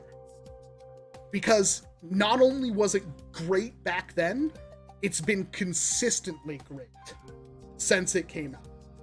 A lot of you don't have experience with it. It's hard to say. But I actually do think this thing, like, you've seen me use this before. Like, the only downside is pumping, and I've never actually tried to replace that with, like, a bike pump. Yeah. And the pump wasn't even that bad. It was a little wobbly. And it was one of those that was, like, glued together, so you had to, like, either cut it or... Yeah. I don't have flaws for it. How's it size-wise? It's a decent little size. I really want to go get it, but... Yeah. I can go take a look. Where is it at? I don't know. It's going to be in the shotgun bin, most likely. Alright, give me a few, chat. Yeah, let's take a little bit of siesta. This is one... Honestly, like, I could not sing its praises enough. I should. This is one of those blasters that I bought from Toys R Us. That was where I found it. I actually, like, if we go back to my video on it, like, Walcom Burst Wave. I was so excited for this thing. It is so good. Let me pause the music for a second. Got some new stuff, got rival stuff. God, remember a store, so there's so many things on the shelf that I would be buying right now. That's why I love these kinds of videos. And yes, I felt super awkward trying to film this.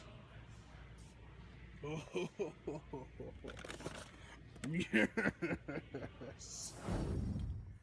Oh, Now that things have classic. slowed down after NERF has played its hand with the rival line and the not so impressive Rebel Charmed line and the somewhat cool new additions to the Rebel Secrets and Spies. I used to with the film my Codebreaker videos mode, on my which is iPhone awesome, but I don't have one and because edit I them would when I'm rather at spend my work. $25 on Congratulations! this. Hopefully that's actually my original Where the heck one. did this come from? There was no hype leading up to this thing's release, and it just kind of Does the shows cap up near at the Toys pump R Us. come It's like, off? hey, look at me. And if you're not excited yet, that's because you Okay, don't know what bring it this here. thing is, and you should be excited. You should I mean, be how old is excited. this thing? Like, Because this is kind of like Nerf's cousin, Well, I who's mean, kind yeah, of how long dorky is- and nobody really paid Ooh, that attention to trigger her in the does back stick a glass, little. coming out and she's hot as hell because this is an air blaster. Oh yes, and it's not just any I don't think air it's holding blaster. air It just anymore. looked like a fusion rifle from Yeah, it's not Destiny, holding which air I'm anymore. super excited about. That's a this good no, mod this idea has for to this be thing. it. But it fires 4 darts at once, and it's got 3 burst fire barrels. Holy it's old. crap! Is there anything else on the box? It might plus the just packaging be is a little too bit old. different. They don't have the And crazy the, animals on it anymore. Tank leaks now. Which, I like the art style on Which those is- things. that would but be nope, depressing. It's just pretty plain Jane packaging here. They don't Oh, even have no. those crazy child No, models this is that thrifty NERF one. does. Oh. Or Okay, that's cool not my pictures original anymore. one then. Well, Oh, it well, says here's this easy side. open. Yeah, Let's that's how see big it is. Easy this thing. I mean, that one might not have ever worked to begin with. You know what I mean? Yeah, that's not mine. Thank God. No, mine's still out there. I swear. What did I say at the end of this? $25 is Like, going to you're be a like, very "Don't buy important it." question. So much. You got to keep in mind that these are Toys R Us prices, and Toys R Us charges a lot for toys. This is most likely going to be like a $17 blaster at Target and whatnot if they Never get came out it. of But Target, I right don't now, think. the only place I know of you can get it is Toys R Us, and it's easy to swap between the barrels. Like, that's not bad. The spread is decent. I don't really see you hitting more than one person with it. And let's say a target's like 25 feet away, you'll hit them square in the chest. It's a... I mean, is my mod guide around here somewhere? Walcom Boomco First Wave mod. Yeah, this is one of the only ones I ever did two-parter on. Not is smart. part 2 of the modding with But I the started Burst it Wave before here. PAX and finished it Haven't, after PAX. I'm gonna take the tank and shove it in there. Ninja vacuum. 14, 15. Look at that. All right. I think I would say I'm 15, 16, 17, 18, as much as I can. So that's Just had to still re-glue kinda that pops cap. off I don't a know little why I bit, never did that. But this will not go back in. And if I rotate the turret, point it at the wall, and I'm going to cover my face. And they're gone. It shoots ridiculously hard. Oh, you don't need a cap. No, you don't. And Because, yeah, it doesn't come out. there, that was a loud So you boom can- from the you boom just coat. cut it It's really good. And the fact that you could do, like, so many different things with it. Like, Oh, like an ultra barrel. Ultra And then- Barrel, Mega, Elite. It will shoot all those probably 200 something FPS without trying. I'm giving it an A. Yeah, I'm giving it an A right now. I think it's possible A tier or S tier, but I'm giving it an A. It's definitely better than the brake flip in my opinion. Yeah, sorry we took so long on that one, but I think it's a special blaster. If you find a burst wave, pick it up. Even if you don't have the ammo. And honestly, you could probably find enough ammo to fill it. It's great. Burst wave is amazing. Moving on to something that might be a little bit less enthusiastic. This might be the one that I have the most contention about. It's not bad, but it's really weird. The Buzz B Boss. This thing is... that's a weird one right there. Let me tell you what. The Boss was a $10. It says 13 here. I'm pretty sure it was $10. 3-dart clip that shot mega darts. 3-dart clip. Do you use 3-dart clips? No, but I have one for some reason. I have a couple, and they're cute. But why? You know why? Because the Magnus was 3 darts. And they wanted to do the same thing without any of the effort put into the Magnus. Yeah. So, it's not a bad blaster by any means. One thing about this, it's a lot smaller than the Tyrant, but it hits as hard. I'd argue it actually hits harder because it's way easier to mod, because look at the linkage. Priming linkage is way more in line with the rest of the blaster. I think it's capable of hitting way harder. And, like, the only thing that's really preventing that is the barrel, which getting a sealed breach for Mega is actually pretty difficult. I don't think we have to waste a whole lot of time on this one. My opinion, I have. What's yours? I like the grip better on this too. Oh, yeah, way better. Way This better. one's, whatever the other one is, I think this is the same spot, but one spot, I want to say above it, but again, the Tyrant Mag is the only thing.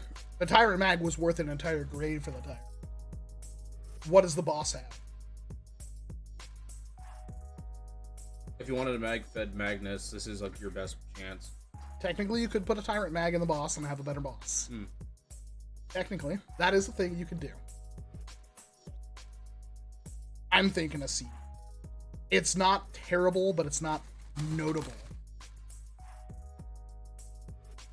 That's a hard one. Sure, see. You don't have to agree. We can, if you have like, it's better because of X, then that's fine. But we gave the Tyrant a B because it's a pretty unremarkable blaster. The ammo is good, the mag is good, the blaster itself is unremarkable. We gave the Baron an A because it was cheap, powerful, super moddable, absolutely beautiful piece of art. The boss doesn't have either of those. You could put a Tyrant Mag in it and probably up the spring and have a decent little Mega Retaliator kind of thing. Okay, I say high C then. I would agree. It's definitely better than the Z Squad thing. It's definitely better than the Apollo, in my opinion. I'm putting the Apollo above the Abolisher there. Does anybody disagree? I see a lot of C's. There are some people who really like the boss, and I can understand why. Boss is great for Office War, not that I ever did. So, yeah, I think it's a very comfortable C. If I looked at all 3 of the Mega Blasters that we have from Blvd, these are great positions. I think these are awesomely situated. It fits perfectly. This wouldn't make a whole lot of sense in my opinion. So, yeah, I think C is perfect for it. Up next, after that, is I believe this is the Champion, right? Yep. Oh god, it's this was actually notable. The Champion was actually very notable for the fact that it was really okay.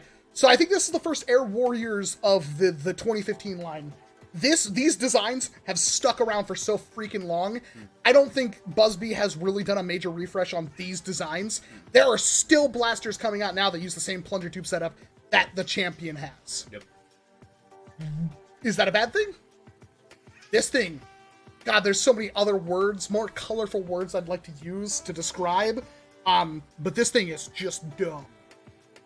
It uses the exact same system as the Sentinel, but does not use the lever action. It is, for all intents and purposes, a Retaliator pistol that can hit like 200 FPS. It's not hard to hit 150 FPS with a Champion. Yeah. It's actually pathetically easy. Magazine is unremarkable. The grip is okay, not great. The ergonomics on the pump is okay. It's kind of weird. Basically, the Reaper was kind of better in most people, except for it wasn't holsterable. However, something I don't know if it's listed here, the blaster came with a holster. At least mine did. I gave it away. But it came with like a really rudimentary holster. It was like a framework that had a belt clip that you could put it in. Pretty cool. I didn't know that. I thrifted 3 of them over the years. Yeah, it had a really cheap holster. Kind of like the Rebel, like the Sweet Victory or whatever. You know what I'm talking about. Sweet Revenge. Sweet Revenge, yeah. It came with like a little drop holster kind of thing. With Yeah. a couple of, basically like that. Amazing that there's no pictures of that. Yeah. And you can That see the kid's yellow grin. and blue. He's shooting at something naughty on the wall, you can tell. So, A very good blaster, especially for like the not even $10 that they charged for. I do like this blaster a lot. It's a good This was one of my first primaries that wasn't the Raven. Or Springer primaries, I should say. Because at the time when K26 was like, you know, whatever, this thing could take it easy. Mm-hmm. The only thing I don't like about it is the slide is angled the wrong way. So when you try to prime K26, you're like, whoop. Yep. Not good on that fact. It's a really good system. And of all the, we're going to actually have to look at the list really quick. I mean, besides the very obvious. Yeah, of all the air ones, it was probably the highest potential. And you could use the champion for a lot of different things. You could build it into a lot of different blasters. But, should be noted, it's a Blvd blaster. That plastic quality, not great. Yeah, that quality control, also not great. So you could punish with it, but it would also maybe not take a whole lot of punch. Yeah. So, like, thinking back on it now, if you were to pick one of these up, a Chrono Spring in it, like any size or strength, whatever, would be perfect. Yeah. I mean, but would you rather use Champion or use a Reaper? Personally, Champion, because the Reaper, because this at least has somewhere you can put your hand. The Reaper is just a whole top. Yeah, but it's way better of a priming grip, in my opinion. Yeah. And it looks cooler. Honestly, okay. So for this one, I definitely feel like it is way better. It's not a D by any means. Like, this is the thing that, for some of you that are joining us that don't understand it, this is what surprised me. This was the year that the other companies just kind of kicked NERF's butt. And a lot of people, this was when, like, wars started within the community. A lot of people hated Boomco because it wasn't NERF. I was getting so many comments about how it's not NERF, it's not NERF, it's not NERF. And it's weird how that's not really a sentiment anymore. But this was one of the first years where that became a thing. Blvd wasn't putting out a 35 FPS blaster when NERF was putting out Elite. Blvd came out swinging. And the Baron, or the Champion here wasn't even the best blaster released from this line. There's another one that we're going to talk about that is going to be, there's no denying its position on this tier list. The Champion is a solid B tier in my opinion. I don't think it's deserving of an A. I agree. But it could. It's very good for modding, and the stock package wasn't bad. But it's also like, are there other things I'd rather use over it? Yes. Including, like, if I'm going to mod something, a Retaliator. Like, I don't see too many 200 FPS champions, but 200 FPS Retaliator? Yeah, all day, every day. Yeah. I think B is fine. Hey, Best, JJ, we were talking about you earlier. So, is it better than a Tyrant? Is it better than a Brute? I think I think it's better than both, actually. Yeah, I definitely agree. Because for a budget modding powerhouse where you can just go get like an Ace 49 spring and just throw it in there, it's pretty good. Yeah, and the internals are really simple. The front hit is glued on, I want to point out, too. Yeah, but we're kind of used to that at this point. Flat head, and those pop off in the... Yep. Oh boy, this next one's pretty, this is a pretty big stinker. Hey, do you remember when NERF did a whole bunch of cross-promotional stuff? Glad that didn't stick around, right? Okay, well, the Chewbacca Bowcaster. Finally an S tier. Yeah, we actually just thrifted one of these with Dr. Flux over the weekend. Not that... I don't think I have one, but I also wasn't really interested in picking this one up. I had the weird binocular scope thing that didn't do either of the things I just mentioned. It was neither binoculars nor scope. And it was also part of what I would opinion be the start of the downfall of Star Wars. And had the Mandalorian and I guess Rogue One not come out, then Star Wars would be completely dead in the hearts of many people. There was one thing about this package. Actually, I had a second package. I don't know if they'll show it off here. They didn't. There's a version of this blaster that came with a Chewbacca face mask that made Wookiee noises whenever you moved your mouth. I still want that, and I still don't have one. So, this is a stringer. Stringers were kind of a new thing at this point. Not unheard of, but also not very compelling. Could you mod them? Yes, but when you modded them, you had to have basically fresh darts because the band would be too tight to get a lot of surface area on the back of the dart and would slip under or over it. So you needed a good firm dart. This thing was also expensive. I think it was literally a $25 blaster. They don't list it here, but it was expensive enough. 25. Oh, yeah, how about that? Yep. $50 for the green. I think that's the one that came with the mask. Okay. Maybe that was the one. Yeah, super expensive. Star Wars. I still want that scope thing, and I don't know if I have one. I'll have to check my stuff at some point. Really, what has to be said? Is there anybody who thinks that this thing is anything better than a D? Like, for instance, the next blaster is very similar, yet better in every single way. I do. I'd actually put it way behind. I think that's fair. Because when this thing, when we were talking about JJ's, I guess you're in the way right now. When we were talking about the Revolution Boy, Jake, not JJ. Yeah. Like when that thing works, it's fun, and it could be fixed. And it is pretty fun. I still think that's better than the bowcaster. So worst blaster thus far. Now, as we move on from that, we have another stringer blaster, and I tried to edit these so there wasn't so many blasters like this, like touching. So we had something kind of different to talk about. This is a blaster that I found brand new in box that I didn't save the box for. I hate myself for it. I actually did open it up and everything for the video. It is the Codebreaker Crossbow.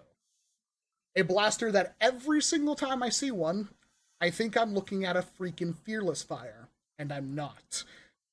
It is found very often in thrift stores. And most of the time, you're not going to pick them up. But, does that mean it's a bad blaster? Well, in my opinion, this thing's actually pretty rad, but it's definitely not good. It's okay. The Codebreaker Crossbow is a string-powered blaster that holds up to 8 darts in its cylinder. String-powered, like the bowcaster, but an 8-dart cylinder. The cylinder is advanced when the blaster is primed, even if it's already ready to fire. The cylinder can also be manually advanced for reloading purposes. Reloading this thing was not very fast. The top of this blaster is equipped with a tactical rail. The blaster's main feature is its lock, which is located on the blaster's right side. Prevents the blaster from being fired unless its passcode is entered. While the code has 3 digits, however, the only digit that needs to be set to unlock the blaster is the second middle one. A gimmick they didn't even follow through with. That hurts. And also, why? Like, I know it's Rebel. Why is there a code gimmick on this thing? There was no reason. But, I guess. But, pump action stringer. Not very common. At all. And it's also pretty competent in what it does. It fails on its gimmick. 75 feet distance, it hits about that. It's got a pump action. It's actually kind of fun. That's not saying a whole lot. And honestly, there's still better stringers released in this year. But it's not terrible. I'd say this is a pretty easy C, and I think everybody else is just saying C. Yeah, I agree. I agree. It's not a do not ever. If you find one for cheap, pick it up. I think you'll have some fun with it. It's definitely different, and it's a pump action crossbow. It's kind of rad. I like visually interesting blasters. Like when you use them, I like things like bolts popping out and stuff like that to happen. This is one of those blasters because it does a crossbow aesthetic, and it can be modded. Not very much because of the same issue with the bowcaster, but it can be modded for a little bit. In fact, most of the stringers were probably the easiest to mod out of the box. Oh boy, this next thing. This was one of the reasons why arrows are still, like, not great, but also the thing we're taking a look at wasn't the worst thing ever. And honestly, if you're gonna get an arrow bow, like an arrow nerf thing, this one's probably one of the best. There is another blaster that was released after it.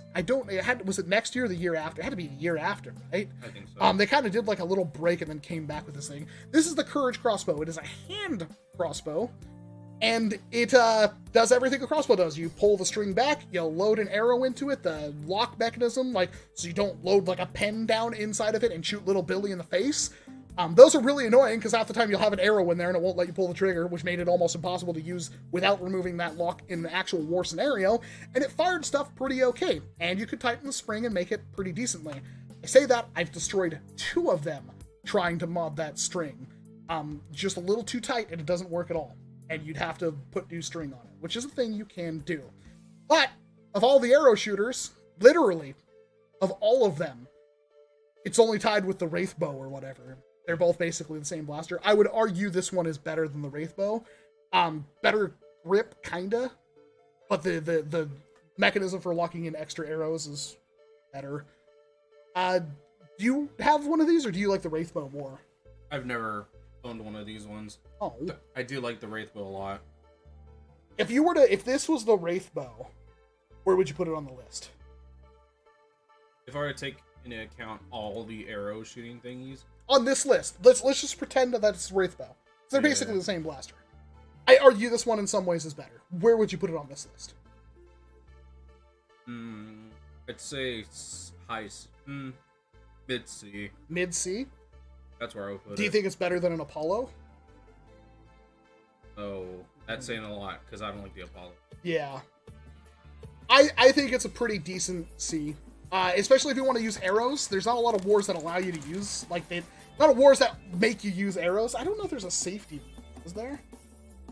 They're just not very good. It's only, like, the really big one, like the not Dude Perfect, but the, Bobos. Yeah, those hit hard. Yeah, those ones, it's like, okay, God, come on. I'm gonna agree with a C on this one. I think it's the same. I think it's slightly better than a Wraith Bow. I would have the Wraith Bow literally just behind it. Or Wrath Bow, or whatever they want to call it. But it's, yeah, see?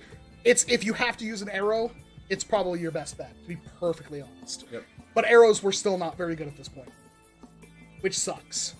Up next is a massive freaking disappointment, and it's coming from Boomco. Dang it, Boomco. So, here's where we get into the actual problem with Boomco. They re-released the same blaster like literally 30 times. This was, for all intents and purposes, the same blaster as almost everything else on Boomco's list.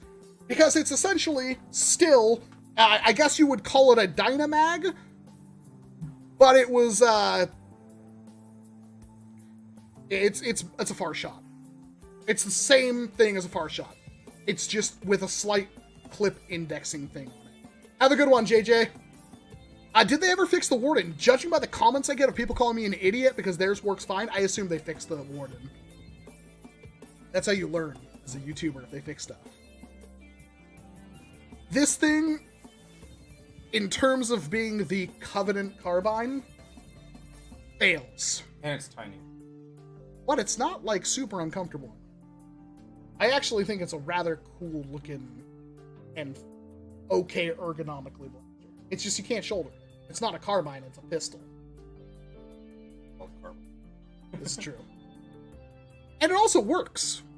Like, there's really nothing about it that don't work. Anybody disagree with those sentiments? I see a lot of D's, trash C, but in terms of Boomco, it still worked. It was disappointing. I'd give it a D. Okay. You're pushing the Sorry. green screen back. There we go. Better? Just don't break the chair. Whatever. You say a D. I was thinking C. I think we can meet at the middle and put it at the top of D. Bottom of D. I don't think it's bottom of D. Are you freaking kidding I'm me? just kidding. Yeah. I think it could very clearly be at the top of the D. Because Yeah. like, would I want to use this thing right now? No. There's so many blasters on this list I'd rather use. It also is disappointing.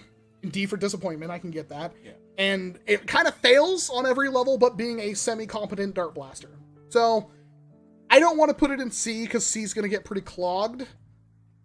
I think this and its brother are the two, besides the grip shot. I forgot about that thing. Oh, and the rail stinger, that's another bad one. It's going to be a really interesting frickin' tier list when we get through most of the Boomco stuff. But hey, yeah, I could go with D, maybe C. We might bump that up to a C, because like, it's not offensively bad. And there are things that are offensively bad in Boomco. But let's wash our palate, because this is one of my favorite blasters of all time. The reason why I wouldn't really use it today is because they're a nightmare to mod, and honestly, string blasters just don't have much of a future. And I honestly would still rank this below another blaster on this list when it comes to being a stringer. Elite, wherever the It hell was they... up top. That's Was it? God, there's so few in this list. one more. There it is. The crossbolt. How many of you in the chat have a crossbolt? Holy crap. Hasbro, whoever did the design for this blaster, I sure hope they still work for you, because this thing's beautiful. It is so good looking. Best bullpup Hasbro has ever made? Best bullpup Hasbro has ever made, in my opinion. Yeah, what's better? Oh god, this whatever. That's not even contest me. Yeah, you could mod a Raven. Stock Raven versus stock crossbolt. I have a stock crossbolt any day of the week. I love the looks of the crossbolt, and how little there is in the magazine. Plus, probably the only blaster in this the entirety of NERF that will fire a short dart completely unmodded. Mm-hmm. It is the only blaster. In fact, it arguably works better with short darts than it ever did with its own included ammo. And while I haven't built one, mine if lock removal on this sucked, I did just fine. And mine always worked. You just had to use fresh darts. There is a flywheel mod kit for this thing that uses that cool pusher for a flywheel purpose. I love this thing. I love the crossbolt. It's good. It was also a blaster that you could mod before even like putting it together, and you could also like that was the only stringer I ever knew of where you could make it flat with no bow arms and it would still work. It is not bad at all. I'm assuming somebody's saying like F, like Harry says F right there. I almost think we should add an F. Because I think there's things below D tier that are worse. Yeah. We may change the tier list. I can do that. I have the power. I made the tier list. I think the crossbolt is definitely not a bad blaster at all. Is it a good blaster? Just cosmetically, and the fact like if you can mod it and it will shoot short darts, it's just not super awesome. Anything above like 85 FPS. Yeah, it has a little bit of mod potential, not great, but that's why we have the B tier. I'd say low B or high C. But I do really like this blaster. I've had two of them. One of them worked amazingly, the other one died. And then the good one did die too. I have like 3 out there that are all missing like the bow arms and stuff because I tried to mod like all of them with aftermarket string and it never worked for me. Yeah. It sucks because the one that was working, I put the aftermarket part in and then it died. I'm like, should have left it. But let's put it this way. If you were to put a flywheel cage where the bow arms are and were to put in the geared thing to make the pusher automatic, what would you give this if it was a flywheel? Okay, if we were in that to same mod form it, factor. In that same form factor, a flywheel. It would be low A. Yeah, low A. I think with like the pulsar wheels or something, if you want a double stage cage and you had the right stuff, like this could be a freaking monster. Yeah, I'd say B is probably fair. So if we look at B's, like, honestly, I'd have no problem putting it at the top of B in my opinion, but Yeah, I agree with that. I think it's better than the champion. Just based on looks alone. I'm sorry. Sometimes people are subjective. It's more comfortable. Yeah, there are some people saying it's not comfortable. I have no idea what your problem is. I love it. Absolutely love it. Absolutely love the crossbolt. It rarely jams. Use fresh darts. In 2021, there's no reason not to have fresh darts. Come on. I should do a video on the crossbolt again. That's how much I love the crossbolt. Up next! Oh! You remember that NERF did Mega? That was a while back. I know, right? Well, Mega started with the Centurion, and the Centurion sucked. Then NERF put out the Magnus. The Magnus was a bit better. I don't think the Magnus is on this list, so it must have come out, like, after. I think it was 2014. Yeah, it must have been 2014. They both, Centurion and that. Yeah, the Magnus came out, like, 8 months later, though. That's what it felt like. Anyway. Yeah. That being said, the Cyclone Shock. Of every Mega Blaster, Cyclone Shock is probably one of the best for several different reasons. 1, comfy AF. 2, very satisfying to use. It is super ka-chunk and thunk. 3 was probably the best Mega Dart shooter at the time. I still, at that moment, liked the Magnus, because with the Magnus, I could just take 3 Mega Darts and just go and be done. And it was also way smaller. I know the Magnus being small, imagine that. But this thing was better for virtually every other purpose. Would I want to primary a Magnus? No. I would primary a Cyclone Shock. You could also single it. In fact, this was when workers started putting out like their singled barrels. They'd also single it. And it would hit really hard, like 90 FPS, which was good at the time. Which was the style back in the day. And that doesn't even put into consideration that on Thingiverse, right now, you should be able to print out a cylinder to turn this thing into a monster of a shotgun. Not the best, but a pretty dang good one. So, it ticks pretty much every single box. The flaw is that putting a spring upgrade, and this actually differs, because there's 2 different versions of the Magnus. One has less, or the 2 different, Cyclone Shock. One has less screws. And I don't know if that was the original or the re-release, but the less screwed one is harder to mod because it doesn't have the structural strength to take a huge spring upgrade. And the plunger rod would break. And the plunger rod would break. Because it's a telescoping. Yeah. So it's not the most moddable thing ever, but in all things around 100 FPS, it's pretty good.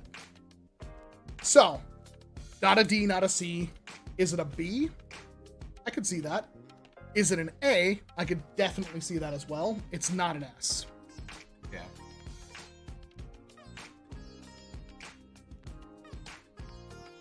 I'd say B, to be honest. Yeah. Just because if the plunger rod didn't snap, yeah, it'd bump it up. You can get like a full Delrin one though, can't you? I don't think so. I've seen the back part, the part that goes inside, whatever, that you can get an aluminum one, but the part that breaks isn't aluminum. So what's the point? So, okay, let's look at B tier then. Is it better or worse than the crossbolt? I'd say better personally, but I like the crossbolt more. I think just because of the mod potential, it puts it above the crossbolt. And it's a solid blaster stock, and with mod potential, it puts it above the crossbolt. Would that make it better than anything in A tier then? Because I would honestly say it could potentially be better than a 4 Victory. 4 Victory's on there because it's the best hammer action in my opinion. The Baron is up there because it's just such a good blaster for the price. So it's either the top of B or low A. If we're going that, yeah, I'd say better than the 4 Victory. You want to put it in the middle of A tier? Yeah. Thank you very much. I'm thinking about 2015. Well, they wanted mega profits. Put that above. They wanted mega profits. Nice one, Loyal Cav. Thank you very much for the 5 ducats. I think it could go in the middle of A tier. The shotgun ability as alone is enough to push it over the edge for me. I think that's fair. I think it's a super solid blaster.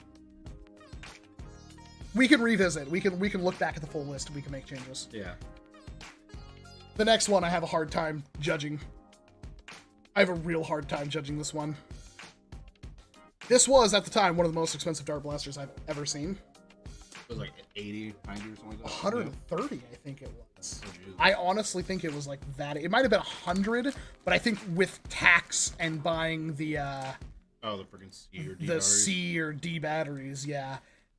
How many people in the chat have used a Colossal Blitz before? Like, for real. How many of you have used this phallic blaster? 89.99. So yeah, I think it was actually 100, but because now it says average retail price 79. This is... Let me tell you why this thing was so impressive. Flywheel, dual drum. Remember, I like big, visually interesting blasters. It had, I think, only... Did it have 4 motors? It might have actually had 4. No. It's hard to remember if it had 4 motors or 2. It was 2, because it had like a long... Yeah, something like that. Thing and 2 wheels. But it alternated from each drum. But the thing that really made it sing was the fact that it had semi-auto, mechanical, or full auto electric. And it did really good in that full auto. The rate of fire on the Colossal Blitz was perfect. And if you really wanted to, those drums were technically hot swappable, but they were also really easy to reload. And it had a huge capacity. It's also ergonomic AF. I thought the grip was fine. I thought the foregrip was great because it's an AFG, and the carry handle on the back of it was also really good. It also looked pretty cool. It really lacked a good stock. I think that hurt it a bit. But this thing, holy crap, the Colossal Blitz. Can you mod it? Yes. Can it be as modded as the Spin Sanity 3X? Not as much, but you could mod it. The way this thing functioned was, again, one of the first, like, select fire blasters I remember. And it is just... I loved it. It was expensive, and it's more expensive now. I don't think the problem with, like, big blasters like this is because they don't stock that many on the shelves, and they're expensive, so they don't sell as many of them. And what winds up happening is they don't make many of them. And then when you're trying to look for one later, they get really expensive. I remember Portland Target had them on clearance for $26, and I was trying to ask my older brother if I could borrow his car, because my Jeep wasn't going to make it, to go buy out their entire stock, and he wouldn't let me. And I regret that, because I would kill for an inbox Colossal Blitz at a decent price. Very good blaster. It has almost no mod ability to shoot foam darts. But in its own ecosystem, it was good. I wouldn't say it's great, but the Dart Explosion, yeah, that's true. That was the what Target had in their catalog, or like their internal system. It is That sounds like a freaking Victor. That's exactly what oh, yeah, Valor Valor. just said. Jeez, where do I begin with this? Stupid batteries.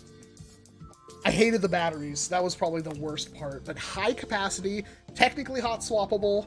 You could cut off basically the entire front of the blaster if you wanted to. I'm sure Zombona really regrets doing that to theirs. I mean, it's not perfect. It is such a good blaster, but if it came to something being actual war-worthy, stock, sure, it wrecked stock. But modded, it had no future. And that sucks. So, plugging it into the tier list. It's not a D at all. It was expensive, but it was worth it. There's never a point in buying this blaster I felt like it wasn't worth it. I have two of them now. C tier. It's better than everything on C tier bar none. B tier? I think it could do B tier. I definitely think it's got more going for it than the Brute. The Tyrant had the mag, but I think like the entirety of the Colossal Blitz is better than a mag. And Champion was a very solid blaster. It's definitely more moddable. Doesn't have nearly the ammo. 72 rounds at the time. Like, at the time, Yeah. was crazy. Yeah, because 35-round drones are like the highest. Yeah, and that was also nothing. And it's not like this was like two blasters or anything. Like, it had two big testicle drums, which was half the fun. But, oh. Yeah, I'm saying it could sit in the middle of B tier. What do you think about it? I thought it was pretty alright. Where to put it somewhere? No, well, Okay. kind of, but not really. Oh. I think I just grabbed it and killed it. I don't know. I don't remember much about it. That's a big. We have the doors open, so all the flies. You have to think about it. I think it could fit in the middle of B. Yeah, I don't personally say below the Champion, but that's... Yeah, I can agree with that. I think the Champion had a way more to offer when modding, and while you could technically mod the thing a little bit, it wasn't that good. So to mod the rubberized wheels on the Boomco stuff, you had to glue the flywheels together. But what really killed the Colossal Blitz over the Spin Sandy is those long flywheel posts.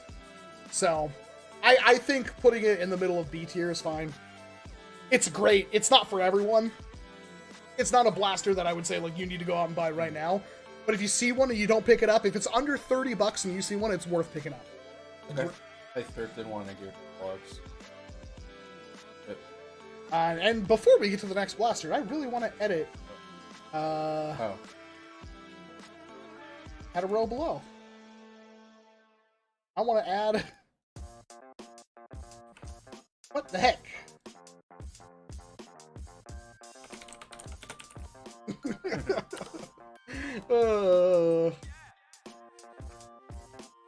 All right, we've added a row to the tier list.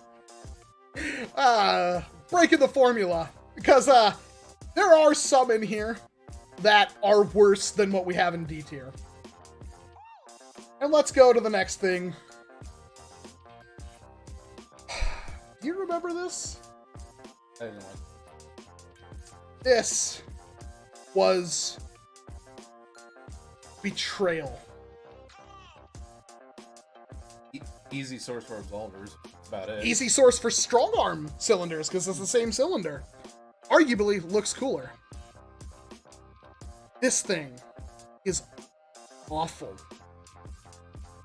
You can't make this blaster good. The Doominator. A blaster that when it was like leaked and I saw it, I was so psyched for.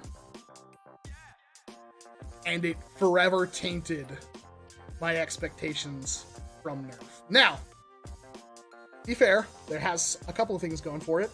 The cylinder mechanism is kind of cool. The priming grip can be put on the bottom, left, or right side. Pretty rad. The grip was comfortable enough in my opinion. And it was technically a thumb hole grip. Although that stock is literally like 2 inches from the beaver tail. Like, it is not great. Yeah. Not great. What killed the Doominator? Do you know? Wasn't it just like unreliable? Low performance, like, you know, low 60s, and was very, very unreliable in several different ways. Rotating cylinders when they were inside the blaster, like literally the one that's already locked in there, pulling the thing and having that rotate, sometimes didn't happen. Using the 2-fingered indexing mechanism to flip the cylinders sometimes. Why is that you literally like break your hand if you prime that wrong. You have to put it on the side. And on the side, it's honestly not that bad if it worked right. But half the time you primed the thing, it didn't work. And I've never had, that was one of those blasters that I really wanted it to be good. And every single one I've ever had has the same problem. I don't remember if it had slam fire. I'm pretty sure it did. Yeah, it has slam fire. Although there are a few locks that impede it, so the slam fire action is not very smooth. Trivia. The third highest stock capacity of any zombie strike blaster, 24 darts and 4 6-slot cylinders, yep. But, honestly, this is the problem. It doesn't work. It sometimes kind of works, but often doesn't. And that's why the Doominator is... It's not only offensive, because it let you down so bad, but it could have been good. And it just never was. I'm sure somebody is going to say something about like, oh, mine worked fine, and I'm happy for you. But almost every review I've ever seen on this thing has panned it. Yeah.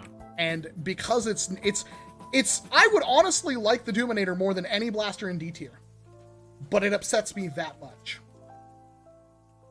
It's not the worst ever, but it's one of the black marks against Hasbro. Technically, it could have worked, but no. And that's why it's going in the F tier, the freaking Y tier. Next up, a blaster that, this is an interesting choice. The Double Down. Wasn't that a sandwich from KFC also? Yeah, I don't think I've ever actually had a Double Down sandwich. It hurt. Going in and coming out. The Double Down, it was a Big Lot exclusive, is from what I remember. It was one of the 2 blasters. I think the Sharpfire was also like a Big Lots exclusive, I think, if I remember correctly. The Double Down, what made it interesting was the fact that it was like a 2-shot shotgun kind of thingy. But it was not N-Strike Elite, it was N-Strike, which was really weird to see. Technically it was still in like the colors of like the Modulus stuff. So it was kind of like weird, wacky why. I think Snapfire was the other Big Lots exclusive. But it was interesting. It was a smart AR, it didn't shoot both, and if you tried to shoot both, it didn't have the air power for it, because it was basically just a jolt. But Buff Daddy did a plunger tube replacement on it that made it awesome. And it was pretty comfortable, all things considered. I liked the ergonomics. What I hated was this gap between the back end of the plunger tube. I hated that a lot. And honestly, otherwise, like now they're not super common, I don't think. I think you can find them if you're looking for them, but they're not like something that you normally could just go like, oh yeah, hey, Double Down, awesome. They do show up. I think actually you might be able to find Big Lots that still sell them. Is it good? No. No. Is it bad? No, it's okay. It has potential, but it requires so much work, it's not worth it. So, you're a Springer, man. Thoughts? Well, you pretty much said it all, like, not enough air volume, smart AR, shots. I don't know, I'd say this one's probably like a high C. Or actually middle C. That's actually way higher than I thought. Oh, really? Yeah. Because it's nice, because it's like, the one thing I do like about it is that it's like slim and holster. Okay. Is it better than an Apollo? No. Is it better than a Wraith bow? Only because it shoots darts. I can agree with that. I actually think the Double Down is pretty okay. And it is a really cool blaster. I hate that. It's comfortable too. It's not great. It's okay. It's not bad by any means, in my opinion. You could also spring upgrade and get still decent performance. Why don't you handle this next one? One you like. This one's the bug attack thing. Revolver thing. I don't remember what it's called. Well, it's basically the Reflex 6, but... Actually, worse internals. Is it really? That's why this one I don't like. It's smaller, though, isn't it? Yeah, small internals. Rapid Rapid fire. fire. That's the one. Yeah, so the better version is the Reflex 6 nowadays, but back then this one was still really good. 6-round capacity. Direct prime. It's pretty much like I've always wanted a Night Mav, but then they made this, so you're like, oh, done. Yeah, I thought you could mod these to hit pretty freaking hard, too. But... Yeah, these ones not so much. It's the Reflex 6. I think the Reflex 6 has a bigger plunger tube and a better catch.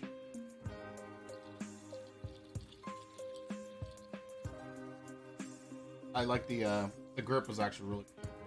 They went with the weird, like, soft, like, back, but then the actual, with like, the notches with, like, the faux wood. Yeah, the faux wood. Yeah. So. I hated the goo. Yeah. Even when you removed it, it didn't look right. I think I saw somewhere someone made a, like, 3D printed Picatinny rail that clips in. It would have to also, like, go over this edge. You know what I mean? Yeah. Because, like, this right here is molded into the green, so even if you remove the blue, this, like, weird stuff is still there. It'd have to be something that covers all that. Maybe it does.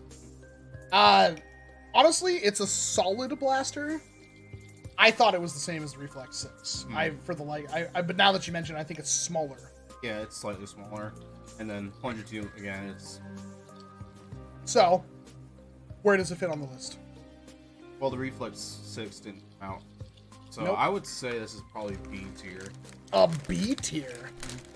Because you get pretty good performance out of it. And it's really comfortable, durable, and better than it. And a strong arm. Yeah, and a strong arm. Strong arms break if you try to put too much volume in there. I'd say probably bottom. So, is it better than everything in C tier? Yeah. I could agree. And that's kind of the metric we have right now.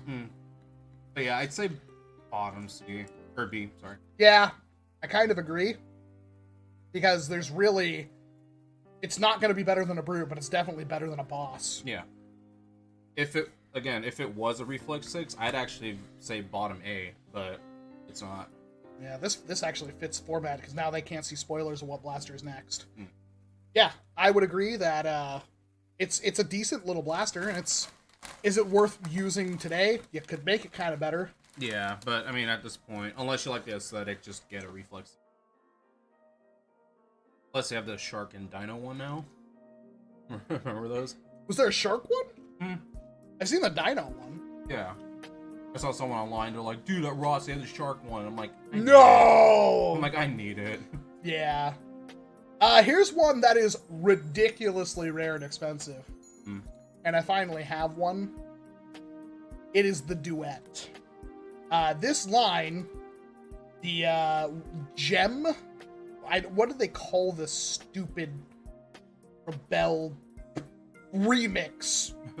Just makes me think of Sprite remix. Have a good night, Hawkeye. Thanks for hanging around. This is, man, I'm super biased on this one. I love this. I have not had, a lot of time with... I have one in the storage unit. It is comfy, and it hits as hard as you would expect it to. It has very little mod potential. Without all the stones covering it, it looks like something that would like trigger tryptophobia or whatever it's called. There's little holes. Yeah. And it looks pretty bad. Honestly, you could fill all those holes in and paint it, and it would look freaking rad. And as a hammer blaster, it's pretty darn competitive. Better, in my opinion, than the stock blaster that comes with the modulus, and better than the double strike. Double strike, yeah. This one, from what I played with it after I finally got one, did not really have, like, overhammer travel problem. Oh, that's nice. nice. It felt really good. Like, if there was one, like, well, the modulus stock one doesn't have that problem either. It felt really nice to use. But it's also like a 55 FPS blaster, and you can't really mod them all that much, because it's a smart AR system. And it's kind of weird, like, they had to put a rail on it for some reason, and that's weird hump that makes it harder to aim than it needs to. Like, there are some kind of weird issues with this thing, but it doesn't really matter because nobody in the chat has probably ever held one. Because they are, if you try to find one, they are usually stupid expensive. I knew somebody, I was trying to get them to trade/sell me, they had a boxed one, but I finally picked one up otherwise. Expensive, for no good reason other than, like, not enough people bought the Remix line. 30 glitz bits. That sounds like something I'd pick up in, like, Ratchet and Clank or something. It sounds crazy. Is it a good blaster? It's okay. It's another one of those where it's like, there's really technically nothing that wrong with it. Like, for a small sidearm pistol, it's okay. Would you use it today? No. There are better options. Would I use it over a hammer shot? Yeah, in my opinion, I would, but that's my opinion, and we know how my opinions go. I'd use a 4 victory over it. So if I were to plug it into a list, is it better than anything in C tier? It's better than a double down. I don't think it's better than an Apollo. It's not really remarkable for other reason other than it's rare. I like it. Don't get me wrong. I really like it. I'd say, I would personally say below the double down, but if you want to say above it, I wouldn't be mad either. Like, the reason I put it above the double down is because it's like, it's super fun to spin. It looks pretty okay. Like, it's a blaster stock that's almost flawless. The double down isn't a blaster that's stock that's almost flawless. I hate to be a douche, but I put it above the Apollo. Actually, no. I think the Apollo just has way too much more going for it. Okay. Because, like, the Apollo's mag-fed, the Apollo hits pretty hard. Oh, stop being so objective, WALCOM, you stupid idiot. I think it Yeah. firmly belongs there in C. Not a bad blaster, not worth any kind of... If you see one, there's a couple of blasters that I have that are ridiculously expensive now, and I don't know why. The Duet is one. Then there's things like the Pocket Strike. That's stupid expensive for some stupid reason now. Nobody bought them, I guess. And what was the one that just popped up in my head that I immediately forgot about because I thought of the Pocket Strike? There's one more in there that's like you would never expect it to be stupid, rare, and expensive, but it is. The Duet is one of them. You ever see a Duet, pick it up. Oh, the Modulus Grip Blaster. I have one in box from 2015 or 2016 or whenever it came out that I never opened that my good old roommate bought for me. And it's like dumb unobtainium. Like you can find them sometimes, but they're usually like 50, 60 bucks for some stupid reason. Really good jolt though. Next up, one of the best Boomco War primaries that you can get your hands on. The Dynamag? Dynamag? I want to say Dynamax, but that's Kirby, isn't it? That and Oh, right. The Dynamag. Doesn't use a mag. Oh, the Dynamag, though. Essentially a magazine or clip-fed far shot. So, all of the pros of the far shot, with the fact that it looks horrendous, and uses a clip in the front of it. Virtually impossible to aim, just like any other of the clip-fed blasters from Boomco. Worse by the fact that with the the clip in the brake flip, it's off like this, and so it's like sometimes a little too high, sometimes a little too low, and it's slightly off. On this, they're like that, so it's even worse because they can be slightly off left and right instead of up and down more. But super easy to mod. You do have to put a stronger spring in the indexing mechanism from like a pen or something so the mag doesn't fall down. Clip. You could also use the good old-fashioned electrical tape. It looks horrible. Ergonomics, the grip is fine. Trigger's fine. The priming grip is okay, but it looks awful. the priming thing reminds me of the scamp. Oh, yeah. I can see that. It also reminds me of like the thorax from a bee. Maybe that was the idea. I hate the look of this blaster. Like, there's no way to make this thing look awful looking. But the only thing that carries the Dynamag is the fact that you could put a 40-round clip on it. A 40-round clip and make this thing basically a nail gun. Problem, I believe it indexes top to bottom. Not bottom to top. So it doesn't fight gravity. So if I'm at vertically and advances from when the blaster is prime, it doesn't say when it advances though. I'm almost certain that it advances from the top. There's a video here. Hey guys, I'm Kyle and this is Norm and we're on the Nail. Wow, Kyle and Norm, where did you guys go from here? Wow, this has 223,000 views. Just slide back. Oh Yep. God, Keep repeating the slide action for that's way awesome worse. I swear to God, he just said penis. Fire.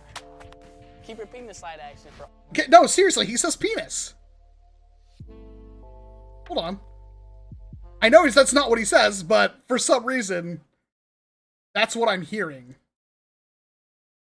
How it works. The Dynamag uses slide action to charge the blaster. Just slide back and pull the trigger to fire. keep repeating the slide action for awesome Does anybody hear that?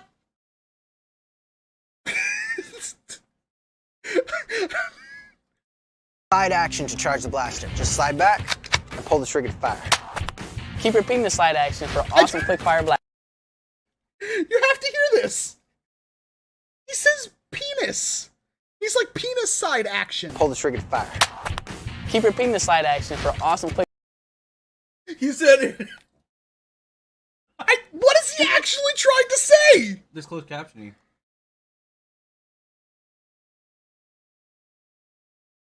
Keep repeating the slide action. Keep repeating the slide action. He didn't say That is not what I hear. I heard penis. I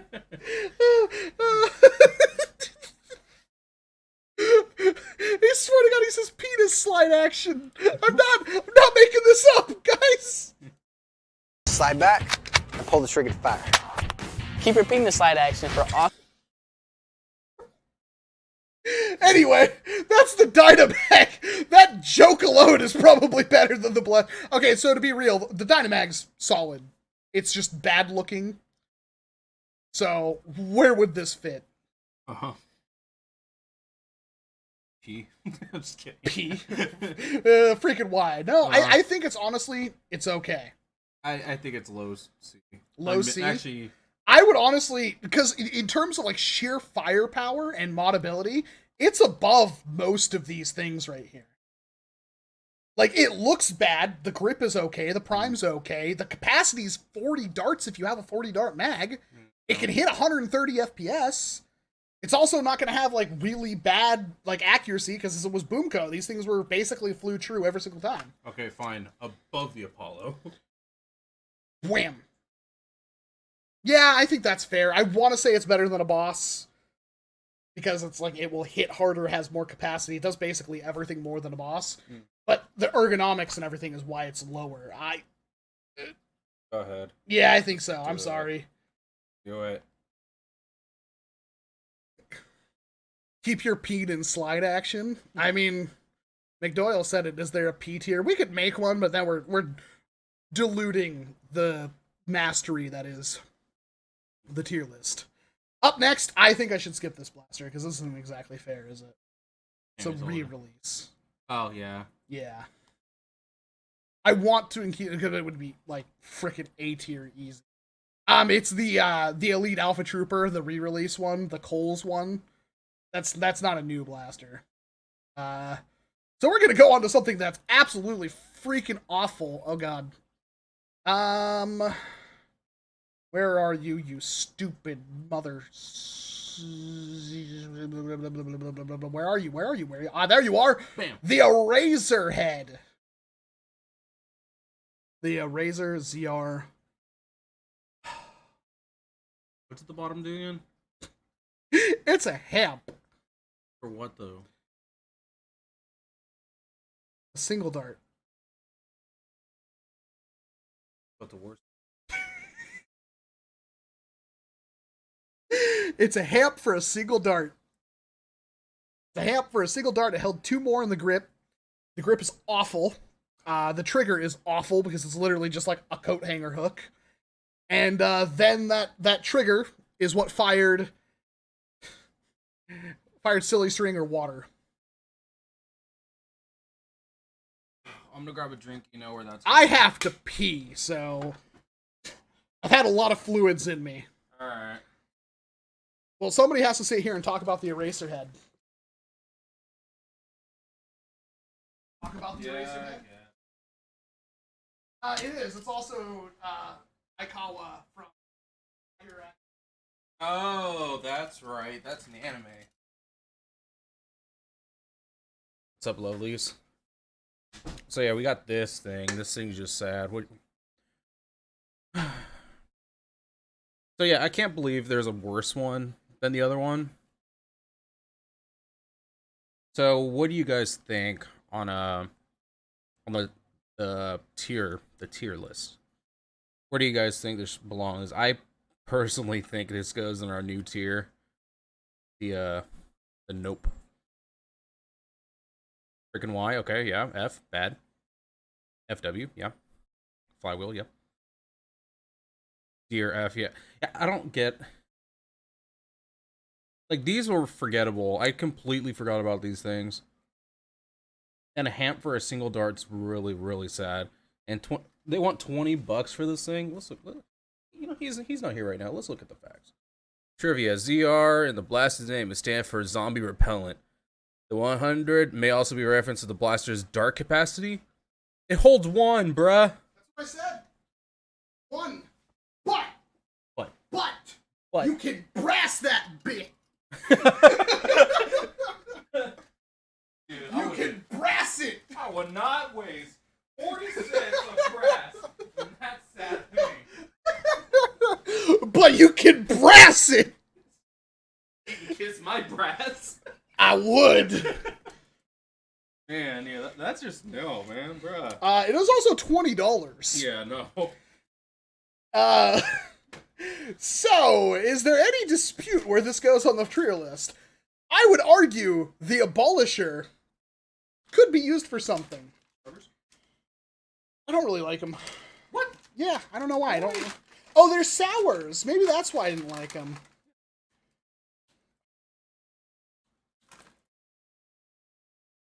Okay.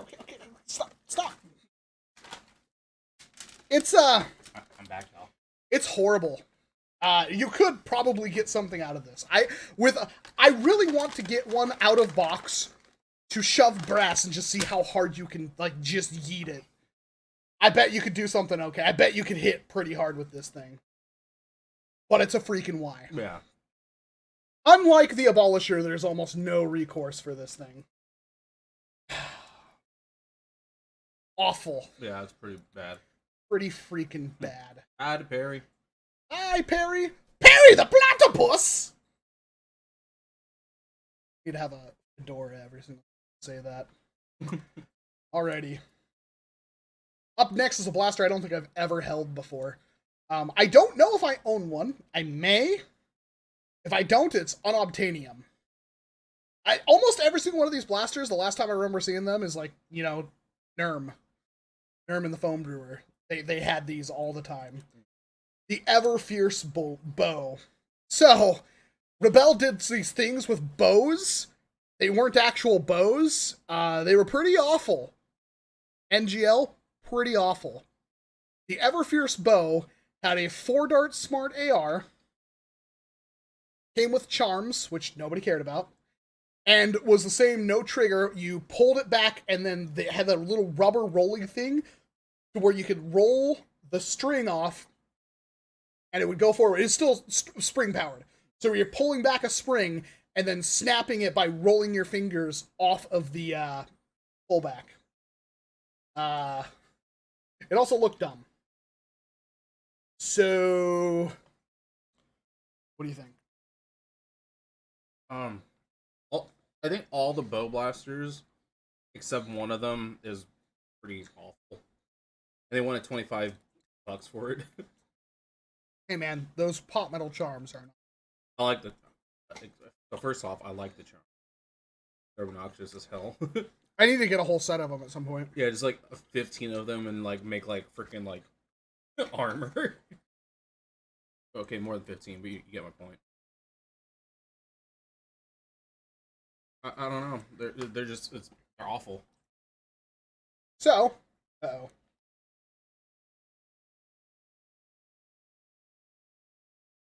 plugging this into the tier list.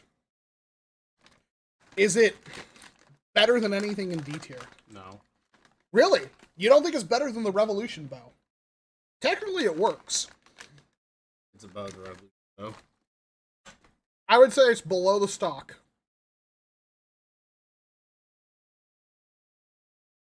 Pretty easy, in my opinion. That's where we're putting it. That's a fair place. Tried to quickly swallow my Starburst. Speaking of fair, you mentioned bow blasters not being good. No, this one I guess. I mean, like bow as an actual like bow shape. The Fair Fortune crossbow. I like this one a lot. I do too. Holy crap. Now, is this a game changer? No. Can you mod it? Not really. I destroyed 2 of them trying. On stream. Is it got a super awesome grip that I absolutely love? Yes. Is it virtually silent? Yes. Is it powerful enough for a stock war? Yes. It's pretty rad. I think I pointed out to you, like, when you first got one, that they shoot Boomco stock. Yeah, probably. I don't think you can really fit them in the chambers all that well, but... Well, there's a thing holding the darts in place, remember? Yeah, so you have to remove that one key-shaped lock to make this thing, like, super good. And the top prime is a little weird, but, man, that grip alone makes it better than a D tier. I killed one because I was going to make flywheeler out of it, but then... I have a pump action. I took a wizard and put that... So I took the wizard, cut the grip off, flipped it around, and made it a pump action with that grip. And it's just epoxy putty with a grip. I have everything still to finish it, but I never finished it. My gosh. Is it, like, super amazing? No. If you bought one for under $10, you'd like it. It's super fair at that point. But it doesn't have much mod potential. I'd say bottom of C tier is fair. I agree. Because I would honestly, in a war scenario, would rather have the Codebreaker bow. Yeah. It's super fun, though. I'd rather have two of the Fair Fortunes? Mm-hmm. That'd be fun. I would honestly put it, like, below the Double Down. I think it's definitely, like, I would run that in a war knowing that it's not that good just because it's so much fun. I haven't tried one with normal darts. Yeah. Let alone half darts. Oh, yeah. That'd be cool. Like, dress up as Jack Sparrow and walk out with just two of them. Yeah. That's pretty good, but it doesn't hold a candle to our next blaster. Seriously, this one's going to be really hard to judge. Because I still need to get one of these. I should be able to get you one when you want one. I think I have 3, so. My goodness. Everybody, meet one of the best Rebel blasters ever made. Not the Dauntless. The Fearless Fire. Now, why is the Fearless Fire so good? It is a horizontal flywheel cage. Pretty uncommon for NERF. Not uncommon in BOSB, but pretty uncommon in NERF. And it had a 20 round, I think? Or was it 15? I thought it was 20. Yeah, it's 20. 20 round drum, front loading. Although you can rear load with it. There's nothing to stop you. Very comfortable. The grip is a bit small, but very comfortable. And it's maybe not an aesthetic for everybody, but the actual shell design and everything is super cool. You can mod these to heck and back, and it will serve you well. Nowadays, is it something that's honestly really worth using? Depending. To be perfectly honest, you could use one, and I think you'd be happy with it. But it's not something I need to say, like, you absolutely have to have it. But if you ever find one for under $30, I'd buy it. Especially if you have any inclination to mod it with a new, like, aftermarket flywheel cage and stuff like that. The Fearless Fire is awesome. But what do you think? I have 2 modded ones. I like Tommy guns, and it's pretty close to one. So, yeah. I don't know, it's up there. And the horizontal flywheel cage, those are pretty nice. I like them. Would you pay $30 for one right now? I would. Middle of B tier, S tier, and there, yeah, Valor is right. There's 2 versions. There's one with a enclosed trigger, and one, like you see there, where the trigger is not complete. The trigger guard is not complete for some reason. I never noticed that. That's why I said I think I can give you one because I have 3. I have 2 of one version and 1. Don't you have the shell of my Fearless Fire? I don't know. Do I? I don't think so.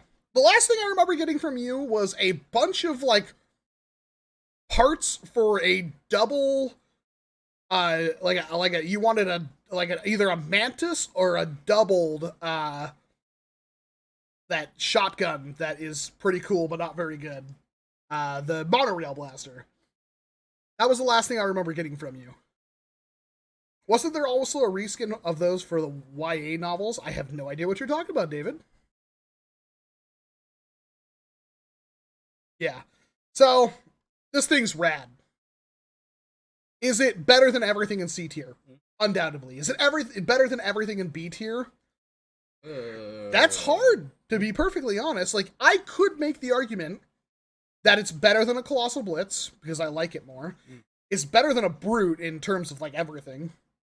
The Brute's just cool because it's a cheap full auto. Is it better than a Crossbow? Yeah, I could say that. And then going into A tier, is it better than a Baron? Possibly. Is it better than a... These two are really contentious because, like, I would honestly almost do that at this point. Yeah. Because, like, this is good, but it's not better than a Baron. Actually, I put it in between the Boomco blasters on here. This thing? Or this? The Boomco. The Fearless Fire. In between both of the Boomco. Yeah. That's where I don't think, like, it has all the modability you would expect from a blaster. I don't think it's unique enough, like the Burst Wave, to be considered, like, truly godhood. So I could see it as a high A. There's nothing about the Fearless Fire that will make you upset. Yeah. Some people are like, well, you could use mags. Not everybody likes mags. I don't like mags. Mags are not something that I personally like. So, if I wanted a non-mag flywheel blaster with a decent capacity, that's not a bad one. And if you want to say something like, well, you could use one of the many Dart Zone blasters that have come out, that's true. But really none of them have the feel of like the horizontal flywheel cage awesomeness that is the Fearless Fire. Fearless Fire, when you're aiming with a Fearless Fire, it's good.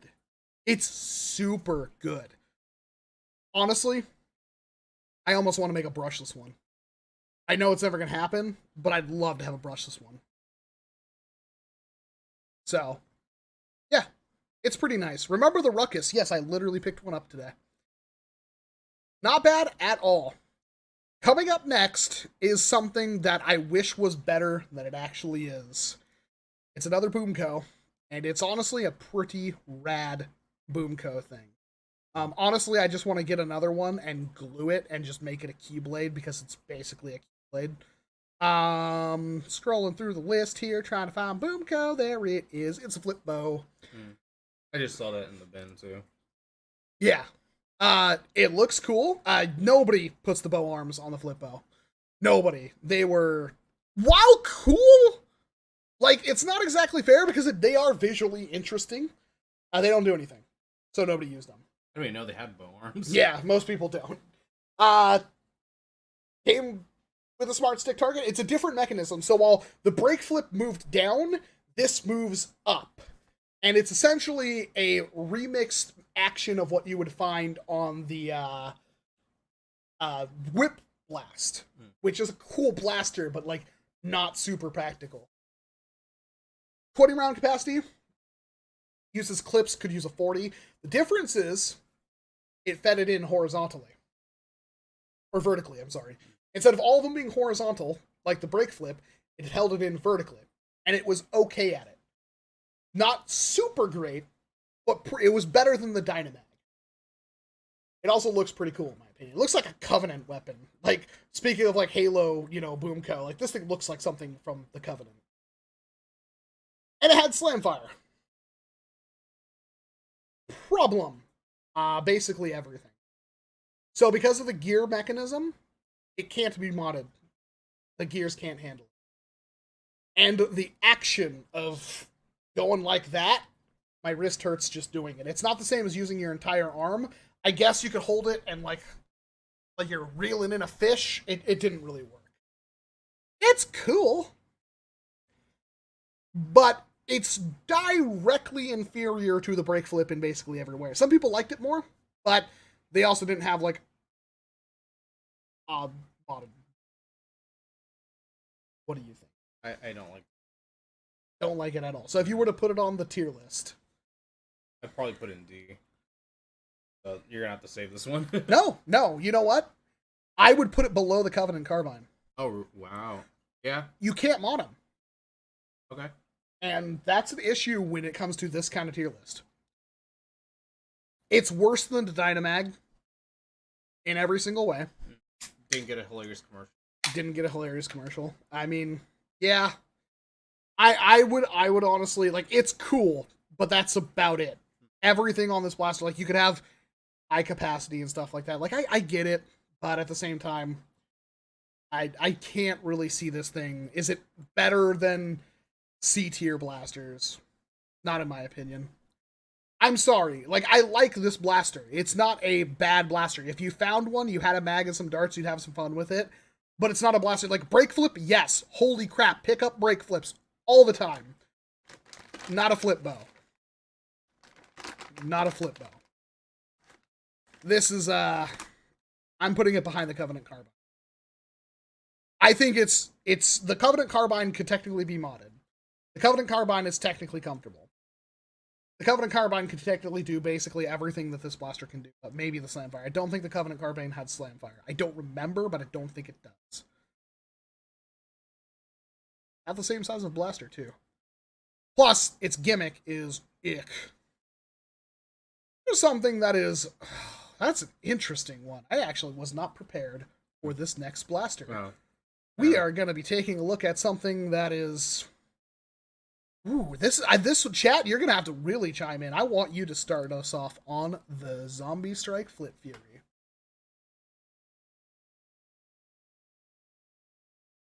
I got him while I was eating something. Say something about the nerf. Fury? Yeah! Oh, well, I don't like it. What about it don't you like? It's a strong arm. I've never liked the strong arm. But, so what was it, $20? Hold 2 6-round cylinders. I don't know, this is one of my first blasters I Blvd, and I was like, oh, hell yeah. But then it, like, I was disappointed in it, and I was like, ugh. I don't know. I never had a lot of hope for it. I didn't get the whole not Picatinny rail in the whole bottom. I like enclosed grips. Well, yeah, but I mean, like, it, in my opinion, doesn't fit the blaster. I mean, I think it's just zombie aesthetic. Mm.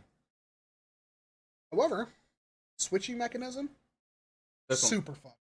This one works. Yeah. Unlike the Dominator. Yeah, I could go grab my Flip or Fury. Dominator. 2 Flip Furies. And you can rack them all day. Like, flip the cylinder, and it's so much fun. And, Slam Fire.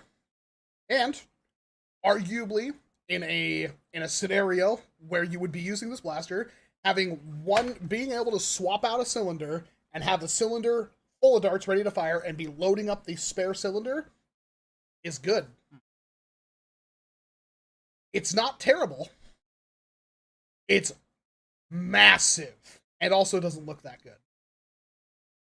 So, I'm not like, I hate it. I like it. As a stock blaster, it's pretty fun. Is it better than everything in D tier? Yes. Is it better than everything in C tier? Is it better than an Apollo? I don't think so either.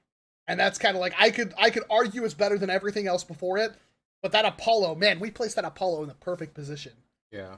It's like, that's the gatekeeper from you getting anywhere into B tier. And honestly, it just does not hit that mark at all. And that's what sucks. Like, it's a cool blaster. Not as cool as the next blaster. I'm being completely facetious right there. Because we're going to be talking about... gotta find it now. Where the heck is it? The only way I could have made this faster, chat, by the way, is like having every single image in order of the tier list saved to a heart, and it would be a nightmare. Where the heck is the Buzzlebees? The gem. The Buzzbee gem. 3-shot. It's literally the advanced form, the evolution, the Digivolution, is that what they say? Of the stupid little blaster that I hated so very, very much. The Tech 3. So, kind of cool. I actually don't remember if you had to manually rotate the cylinder on this. I don't think you did, right? I'm gonna click on gem. 3 front barrels to load darts into. It's not featured to use an intelligent. It would infringe upon darts only fire if they are adjacent to the barrel they previous fired. Yeah, so you don't have to. It would rotate the cylinder. So that's not half bad, and also it hit decently hard. Yeah. It's one of the new Buzzbee things, and some of the new Buzzbee things hit pretty decently hard. Also cheap. I think the 2-pack was like $8. It doesn't say anything here. It had to be like $8. Maybe 10. Possibly 6. Is it remarkable in any way? No. Is it better than everything in D tier? You could make that argument if you really, really tried. Yeah, I think so. I say it's top of D. I could agree with that. So, because it does well. It's tiny as hell. Yeah, exactly. But it's like not a lot of performance you can get out of it. Like, you can't throw in like a retaliator spring or something. Would you use the gem over the Panther? The new Panthers. Yeah. That's So- hard, but yeah. Just because 2 more rounds and they do like the same performance. Yeah, but it's like the Panthers are way smaller. That and these can be probably. I think these can be opened. The Panther can't. Yeah, the Panther can. Have a good night, Perry. So, I could, like, the only thing, like, you could argue that you could mod the carbine to be better, but that's not a tiny little tertiary blaster you could have somewhere. Tertiary. So, I think top of D is fine. I think that's definitely fair. Up next is something I don't think either of us have ever touched. I don't think I'll ever have one of these blasters, to be perfectly honest. It's quite literally made of unobtainium, the Gracefire. I think there's one on eBay right now. It's not going to be because you just live streamed that to the world. So no matter what it is, people are going to buy it right now. It's a Jolt. It's different than a Jolt because the plunger tube is in a different orientation, but it's a Jolt. It's also really weird. The front of it is good. The rest of it is not. Guys, it's a Jolt. What do I do? Chat. What do I do? It's a Jolt.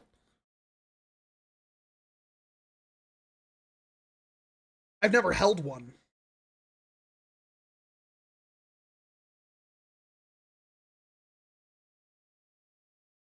D tier or S tier? Well, that's about how things are going to go, FedEx Fox.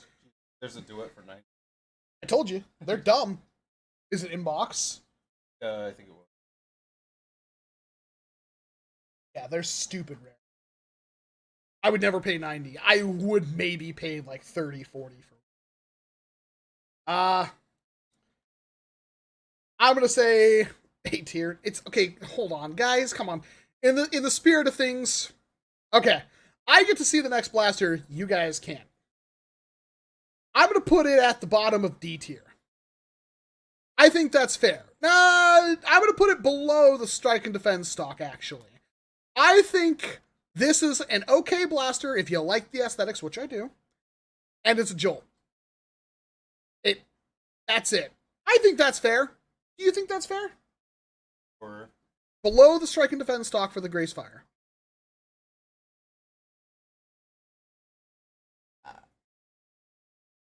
I'd personally put it right above it. Because it's a long time. I'll take that. That's your input. Hey buddy. You want to lead us in on our next blaster? You even know what this is? Oh god. This is a good It's one. the Rail-A-Geddon thing. Oh no, it's so much worse than that. Hey chat, Oh, have you ever heard of our Lord and Savior? I don't have one of these, and I'll probably never own one. I've never. I want one so badly. But it's one of the worst blasters ever made ever. This is at the start of like 2015 when everybody's like, Boomco's stupid. The Grip Strike. What you're looking at. Yeah, there's no mistake. It's going in the Y tier. It's literally, you put a dart on the end of a nipple and you squeeze the grip and it goes a couple of feet. Awful. It says 60-foot range. That's very variable. That's if you back over it with Yeah. the car. That's if you throw it on the ground and curb stomp it. It's awful. I don't own one. I actually wonder if these are hard to find. I didn't think about that. I would be the only person wanting to buy one. If I could find them, like, you should actually check Grip Strike, Boomco Grip Strike, see if there are any, like, brand new in package for a decent little price. Awful blaster. This is not up for debate. No. This is No. It's like I'm never gonna have a Grip Strike. It's probably one of the rarest blasters ever made ever now. It made 3. That's it. That's probably what happens. Yeah. Up next is something that I actually don't know if it was ever released. We have talked about this blaster so many times, and I have never, ever gotten my hands on one.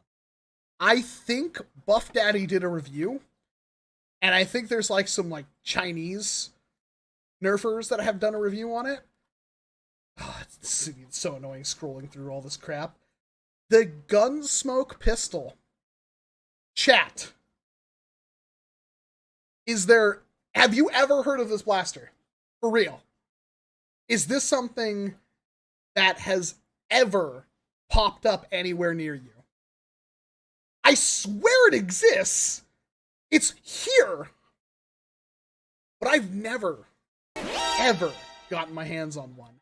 Danny Cookie donated 5 ducats through Nice Super Chat. Homestar Runner reference. Tertiary mouth.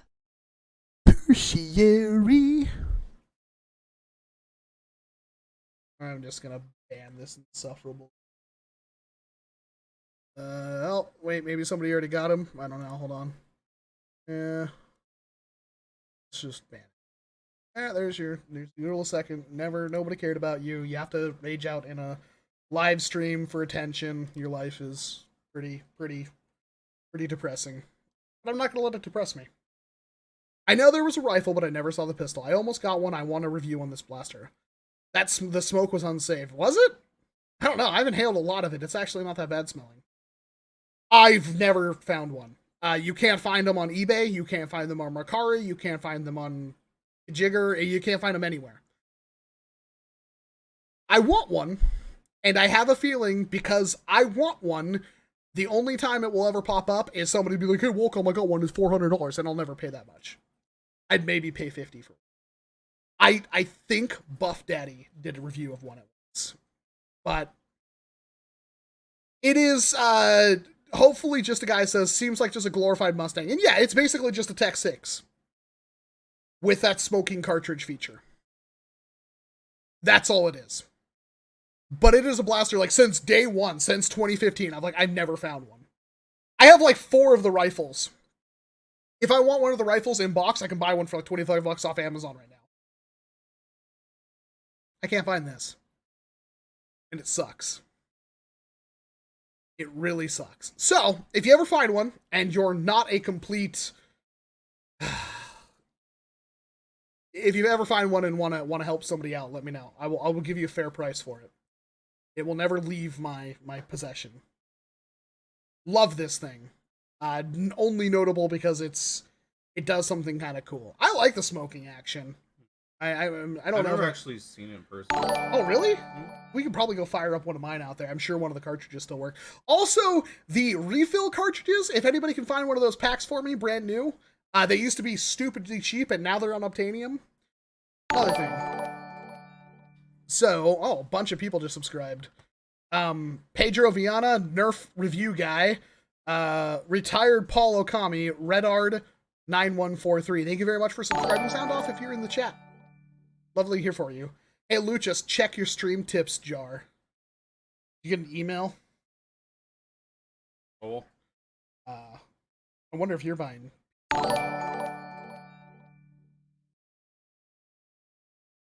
TRS, are you talking about the Gunsmoke? Cool, thank you. You're awesome, McDoyle. That's so cool. Well, now I don't have to buy you dinner. Joking. Yeah, someone bought the Grip Strike while I was checking out. See, that's what's gonna happen. That's why that's the downside. But now you guys have an idea of like when WALCOM owns thousands of blasters, what is he missing? Weird crap. So, Gunsmoke pistol. Where does it go on the list? It's an unremarkable blaster. Is it better than everything on D tier? Yeah. Is it better than an Apollo? No. It's like a 50 FPS blaster. And I think about it, aside from the whole smoking thingy, isn't it just like the Walking Dead? Kinda, it has 2 plungers. There's 2 plungers and 2 plunger tubes. Right, it's like, it's mechanically different, but it's not good. Okay. Yeah, Buff Daddy Nerf right here. It's like literally staring at me in the face. Like, and I went to Buff Daddy like, oh my god, dude, like, there's a couple of blasters that Buff Daddy, oh, this is on the Wayback Machine. Are they trying not to, like, give props to, like, it does exist! Oh, that's weird. It is weird. I'm never gonna have one. That's cool, but weird, B. What the Oh, B tier. Oh, B tier! He put it. Performs better than its predecessor and should serve as a... We don't have chronograph numbers at the moment. 65 feet, yeah. God. Here's a fun find from my recent trip in Canada. Is that a term? Ooh, I'm gonna have to contact my Canadian. Where the heck did he go? Weekend up in what? Mississauga? Mississauga? Mississauga? I don't know. I don't know. Yeah, that's a thing. I want it, and I don't have it. Apparently it's okay. I'm gonna put it, That'd be. I'm gonna put it right behind the Apollo. Why? Because I'm a frickin' it's cool. Like, it's fun. I want to put it like that. Hey, you could hand me that in a stock war and I'd be like, heck yeah! I'd be all over it. I got mine in Canada. He used to go to Canada a lot. God. Anyway, now that we're getting off things that WALCOM will never have, let's talk about where the crap is. I mean, if it's only available... Oh, it was like the one other Busby thing. The one X shot. The Hurricane. I really like this thing. And I destroyed mine, and I wish I didn't. What do you this name? Please tell us. It's comfortable, and it's different from a Retaliator. The mags are not compatible with NERF, though, which is the only thing, but I wanted mine to shoot half lane. The one thing that's annoying, though, is the bolt sled.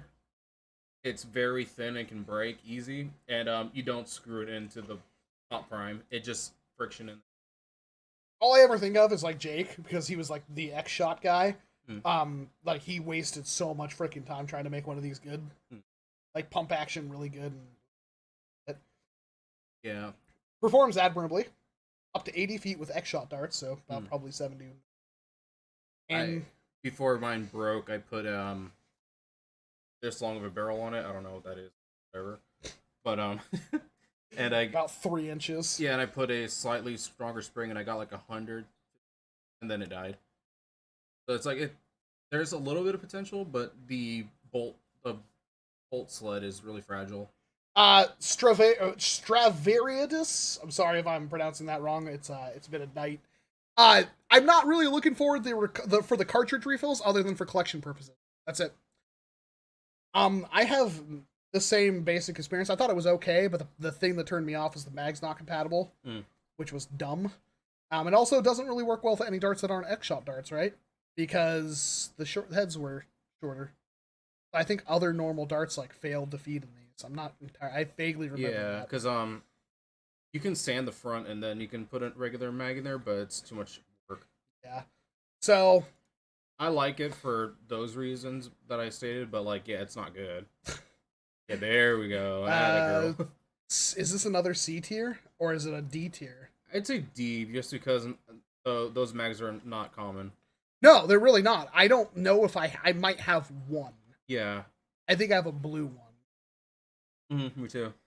So I have one also, but where's it going? I'd say above the gems. I do like it a lot because it's really comfortable. There's technically, other than the fact that it's not compatible with other things, it works fine.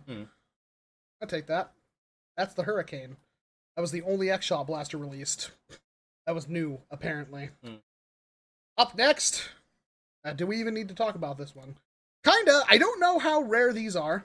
Somebody, I believe it was, oh no, I'm forgetting his name. Crap. I'm drawing a blank on his name. I'm so sorry. It's a guy from East Coast. Super genuinely nice dude. I am so frickin' sorry I'm drawing a blank on your name right now. These two lovely kids. Goes to like every event. I should know his name. I do. I just, for right now, I'm gonna blame the beer. I'm sorry. You know who you are. What? I think it's Hyro. Yeah, I'm going up there. The Improv. I have one in box. Unopened. It's probably a frickin' stupid expensive thing now. Jonah, it is worse than you would expect. It is a remix blaster. It's one of the only other remix blasters. It's a jolt. It's a whatever you want to call the Rebel jolts. It's a jolt. It functions. I would definitely put it about here. Yeah. It's not as cool as the Grace Fire, in my opinion. Yeah, the Grace Fire's pretty bomb.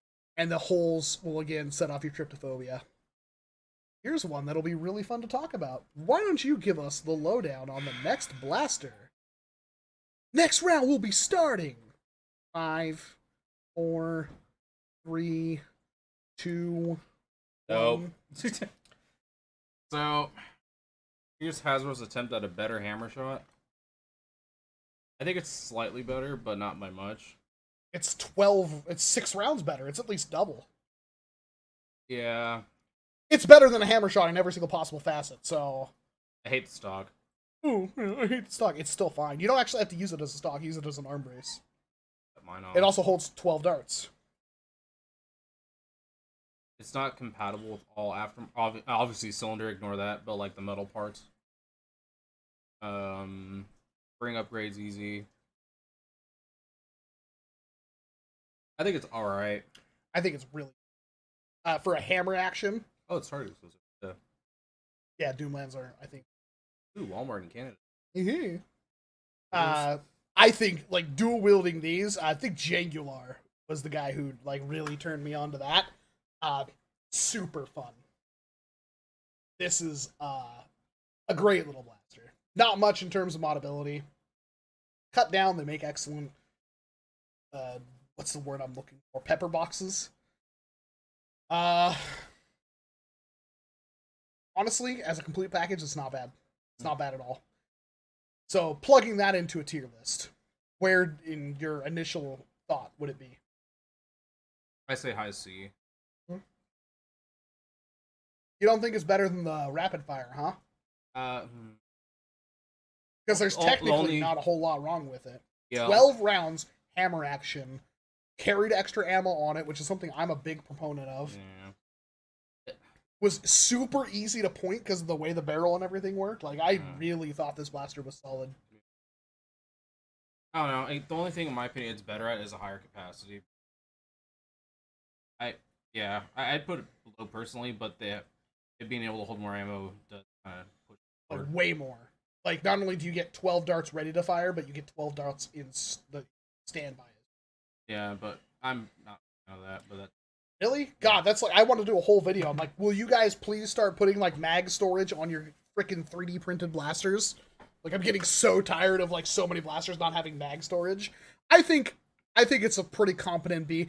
I wouldn't say it's better than, like, a Brute, because a Brute was, like, a pretty cheap, obvious option for a full auto.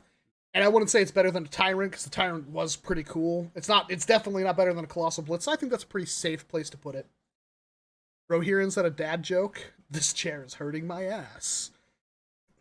I wish I had that in a Duke Nukem voice.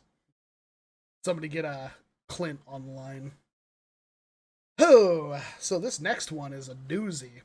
Technically usable, but people are not gonna like it. I'm pretty sure I have one. So I think this is the one that's okay. Good name. Yeah, okay. So there's another one here that sucks. Yeah. Oh, I can't wait to tear you apart. This thingy.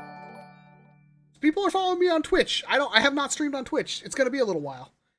The Mad Slammer is actually a spring-loaded blaster, and it works exactly like how I said, like, where you prime it back, and then when you're pushing it forward, it releases. Mm-hmm. So it's one of those where you can, like, prime it back, and then pop it, and rapid fire, which I think is perfectly acceptable. Most people don't like, I gotta have a trigger. But when it comes to, like, stored energy, it's, like, not that bad. It's like an arrow storm. That'd be a dope master key. Yeah, that too. Kind of weird because it, like, does long dog kind of weirdness. Like, it grows and shrinks. Yeah. But yeah, it's basically a far shot without a trigger. That's flip fed. Not a bad little blaster. It is kind of cool. It's not bad in any. It's actually like a secret weapon. Was something that, like, I remember saying. It's like, it's really good. There's gonna be S tiers, don't you worry. We're getting there.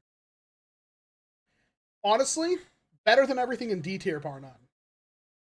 And It's like almost top of C. almost top of C. It's definitely ahead of Gunsmoke. Is it better than an Apollo? No. Actually, looking back now, I'd probably move the Apollo up one. Over the boss? Yeah, I can see that. Yeah, I can see that. I mean, technically, the Apollo should just be the top of C tier. Okay. It's gatekeeping so many blasters. Yeah. I'm really glad we put the Apollo where we put it. Yeah. I think that's very fair. I think that's very, very fair. Whew. Up next is a blaster you probably forgot existed, and thank you. Yeah, no problem. Just almost ruined my keyboard. It's this. I had one of these. I gave it to somebody. This is the coolest jolt ever made, ever. It's basically the...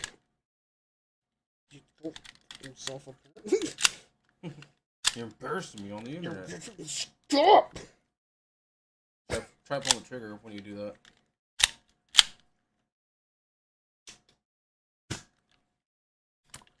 There we go. No. That's what it's got. It's a folding jolt. Like you could almost do that, and like there, it's super fun. This is the Mini Mischief. I actually reviewed this when it was brand new, and honestly, pretty cool little thing. You can technically put a new spring in it. It's not going to matter. There's your air release hole. It's tiny. Oh, look at that. You can see through it. It's definitely, of the jolts, the best one. Arguably, it's not better than a gem. So, it's one of those where it's probably going to be expensive in the future, but it's not right now, I don't think. Very fun. And do you have any comms without being in D tier? No. If I could share a quick story, though. Yeah. I took this to work, I think it was Wednesday, right? My friend Jet walked in, and he was like, whatever, like we were just like finishing up for the day. I was like, you know, keep that thing on me, and I went like this. I did the flippies and that, and I shot him. He's like, I hate this guy, and just leaves. He storms out. No, I spent a lot of time like trying to practice that one flip and then close. Yeah. It's really hard to get down. Yeah, I was able to do it perfectly when I did him, but yeah. Super cool little thing. But yeah, it's just cool. Putting it at in the high D, it's a high D tier. Yeah. This is what I actually don't know how I feel about. And there was some Is that the boy? The boy, yeah. Okay. The Modulus ECS-10. The first Modulus blaster we ever got. Arguably, one of the most forgettable blasters ever made. I've never been a fan of it. I don't like carry handle. Well, I want to say half carry handles. Yeah, I don't like half carry handles either. I get you. Grip sucks. Scope was okay. The barrel was excellent. Oh, yeah. And the stock eats. You could fix it, and I did a video on that not too long ago, and that would make it better than a recon stock. But at this point, they also just made a better stock in the, I think it was the regulator was the stock. So it's a Strife that's bigger. Battery goes in a better place. Yeah. Located in the grip. We also got that cool slanted mag. And also, you could put like 3 flywheel cages in this bish. Not that I think you'd really want to. I think it was, the one that I remember was the one, Southern Brisbane Nerf Club did. With this. B or C, Zach chiming in. Oh my god, my hair is like in my eye. B or C, early 2-stage builds on this were kind of cool back in the day. I agree. You could do 3. And the battery location is, I think, way better. Agree. Than any Strife. And the grip is okay. I think the grip is okay on this. So, plugging her into the tier list, the Modulus ECS-10 is definitely better than everything in D. Is it better than everything in C? I think so. I actually agree. I think it's. I want to put it above the Lawbringer. That might be too high, but that's what I get. No, I could see that. Is it better than a Brute? See, that's the thing. Like, it is kind of symmetrical, yeah. That's not saying a whole lot. Yeah. I could see. Yeah, I wouldn't put it above, like, because this isn't. It's so run of the mill. So. I want to call it the basic blaster. Well, that's what it was supposed to be, but it's like, that's the problem, is like, it's basic. Yeah, so. It's not, like, super good. A regulator would kick that thing down the street. Yeah, in virtually every way, it's like, I almost forget it exists sometimes. Like, I see it, I'm like, oh my god, it's a regulator! Oh. Pretty bad. Speaking of pretty bad. Like, when people mention the Modulus 1.0, is like, they're like, oh yeah, I like the Modulus, and you're like, the what?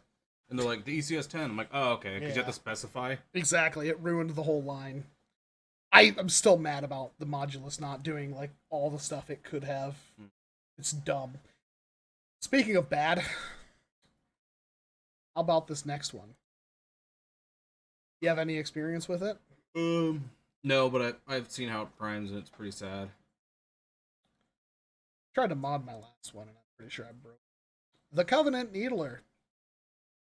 Oh. Because what is it? You pull the bottom down and back up, and then, which sounds cool, but in whatever, it's just not. I believe it had slam fire. Yeah. Oh God, why?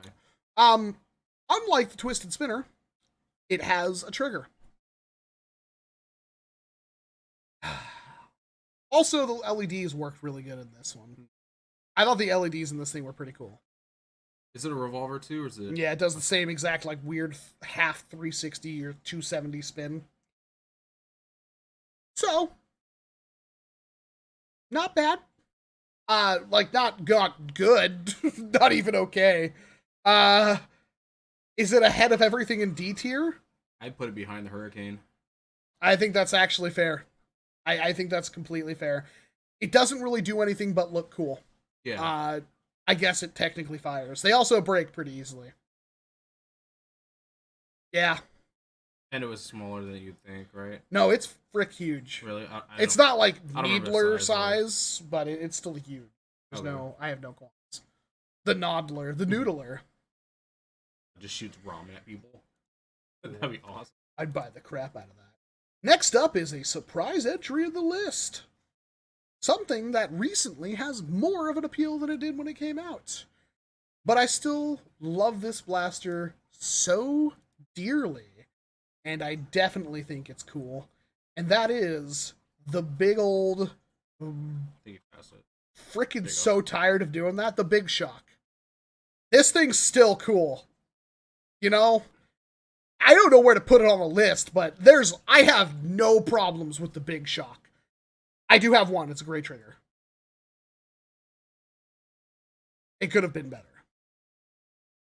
Looks cool. Was compact. Hit hard. It did basically everything.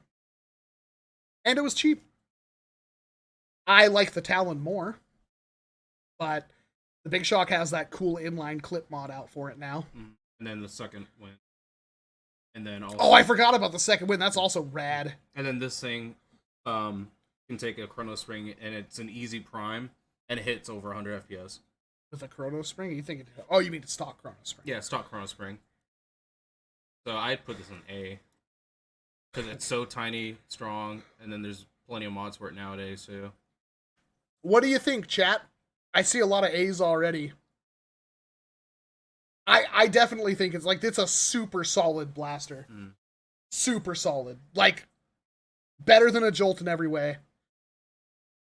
Oh, yeah, to fire rival. And then you made one shoot ultra. No, that was a Talon, but same thing. Yeah, same thing. You made it shoot ultra, too. Yeah, I think it's definitely better than a Crossbolt in terms of, like, value, performance, modability, basically everything. Yeah.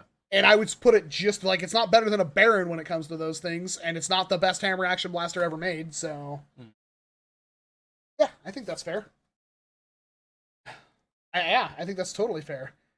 Here's something that is actual unobtainium. Good luck finding one of these things, because apparently they made like 12 of them, and my roommate still has the one that I originally did the video on. That I wouldn't have otherwise. The Dauntless. Is this a great blaster? Looks cool, but if you've ever actually held one, that, there's not enough of a beaver tail on it. Yeah. So, like, the priming rod will hit your hand if you try to get, like, an actual good grip on it. Which sucks. But, man, does it look cool. Plus, it's also, you know, a messenger, essentially. It's one of the coolest looking Nerf blasters ever made. Could have been fixed with a slightly longer beaver tail. Or even a bigger grip. Which... Yeah, a slightly bigger grip, yeah, I can see that. People love these because they paint them up and sell them as pirate pistols for $90 at convention. Well, they're gone now. Yeah. I really don't know where to put this thing. Performance-wise, it's completely fine. That's it. That's all I got. It looks cool. What are your thoughts? I do agree. This kind of reminds me of the the bird of prey. What's the thing? The target star shot. Star shot, yeah. It's like it's the same thing where like if you hold up too high, or even like this, you know, like. See, I don't have that problem with that blaster for some reason. That back bit will hit your hand. Like the same thing. So when you prime and shoot, that does the same thing. I really like that blaster. It's super comfortable. This one though, not so much. So, plugging it into the leader, the foam ladder here, trying to steal a criticals thing. Is it better than everything in D? Arguably. Arguably it could be. Because it's still a messenger, and messenger is black magic good. Yeah. Is it better than everything in C?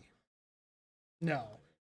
Is it probably about there? I would say the duet, since it's like such a good stock blaster, even though it will set off your tryptophobia, I think it could, because I definitely think it's better than a double down. I'd put it above the Gunsmoke. I keep forgetting the Gunsmoke. I'd accept that. That's fair. That's fair. That's fair. I'd accept that. Those are both cosplay-worthy blasters. Pretty much, yeah. God, the Gunsmoke's so cool.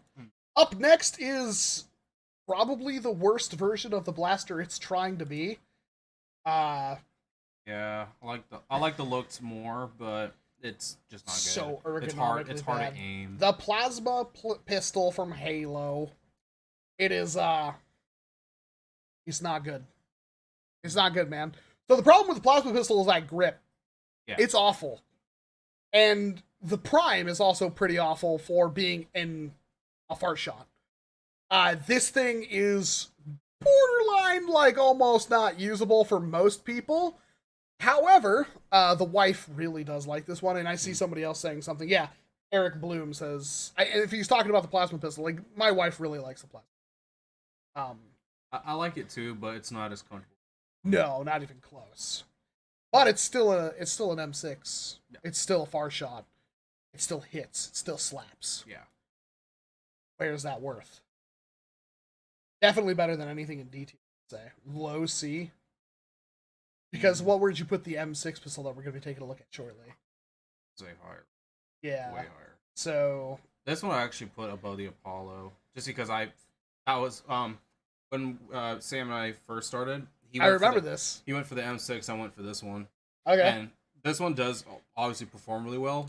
With K26, it's just aiming. You have to aim higher. I'm putting it below the Dynabag. Okay, that's fair. Because it's definitely...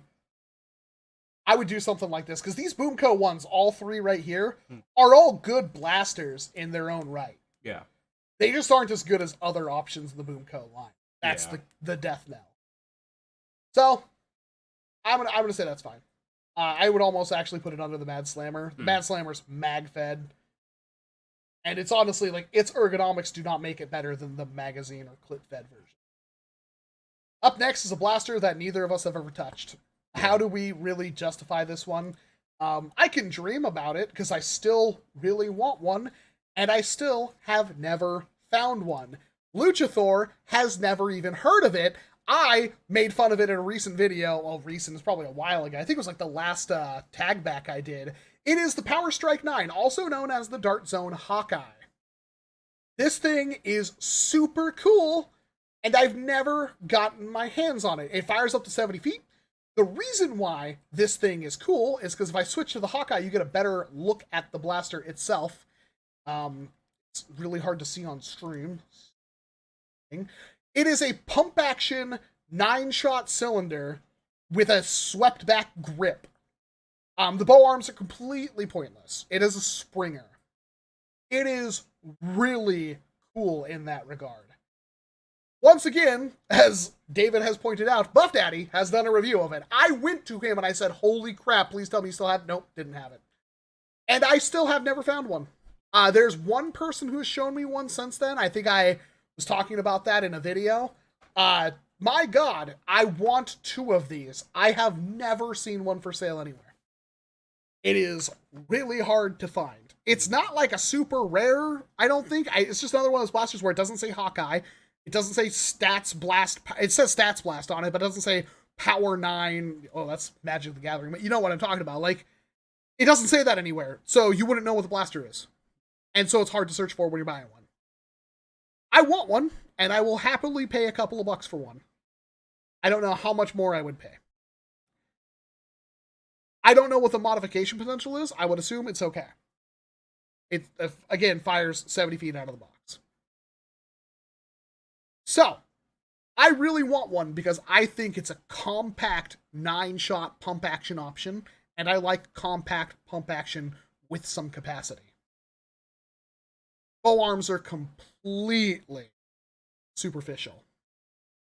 So, a lot of you probably want this blaster now, and I would totally sympathize with you on that. And I think it's definitely a good blaster. Maybe even great. So, again, it's hard to see in this picture right here, and I apologize for that. But, is it better than everything in C-Tier? I would honestly make the argument that it's better than Apollo and everything. It's not rival, and it has mod potential. I mean, maybe if it, like, we just assume it's mod potential. It might not actually have mod potential. What do you think? A picture of the Angel. We're never going to find him. But honestly, like, how many blasters in this category are bad? I don't think it is. Think of like a pump action 9-shot, like, rapid fire.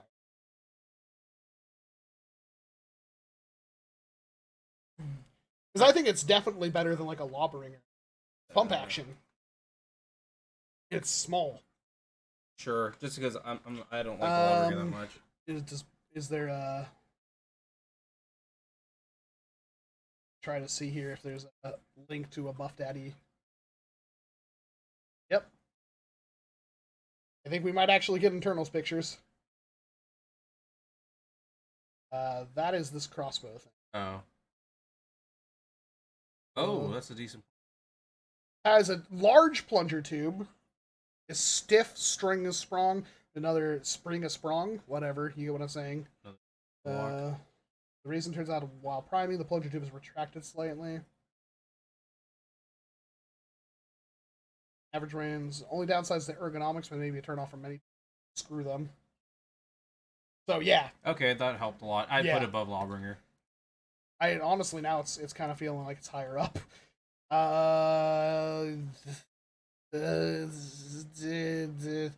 It's so unique and cool. Like, oh god. All right, put it above the crossbow. I could say that. I honestly, because I've seen this thing and I've wanted to get one since I've seen it. Like, I think it's like one of those where you put brass barrels and stuff on it, and I bet it would be cool. Especially pump action, like having this thing like on your back or something. I like hip, like behind the back, lower hip kind of holstered things, which I don't think I have very many of at all right now.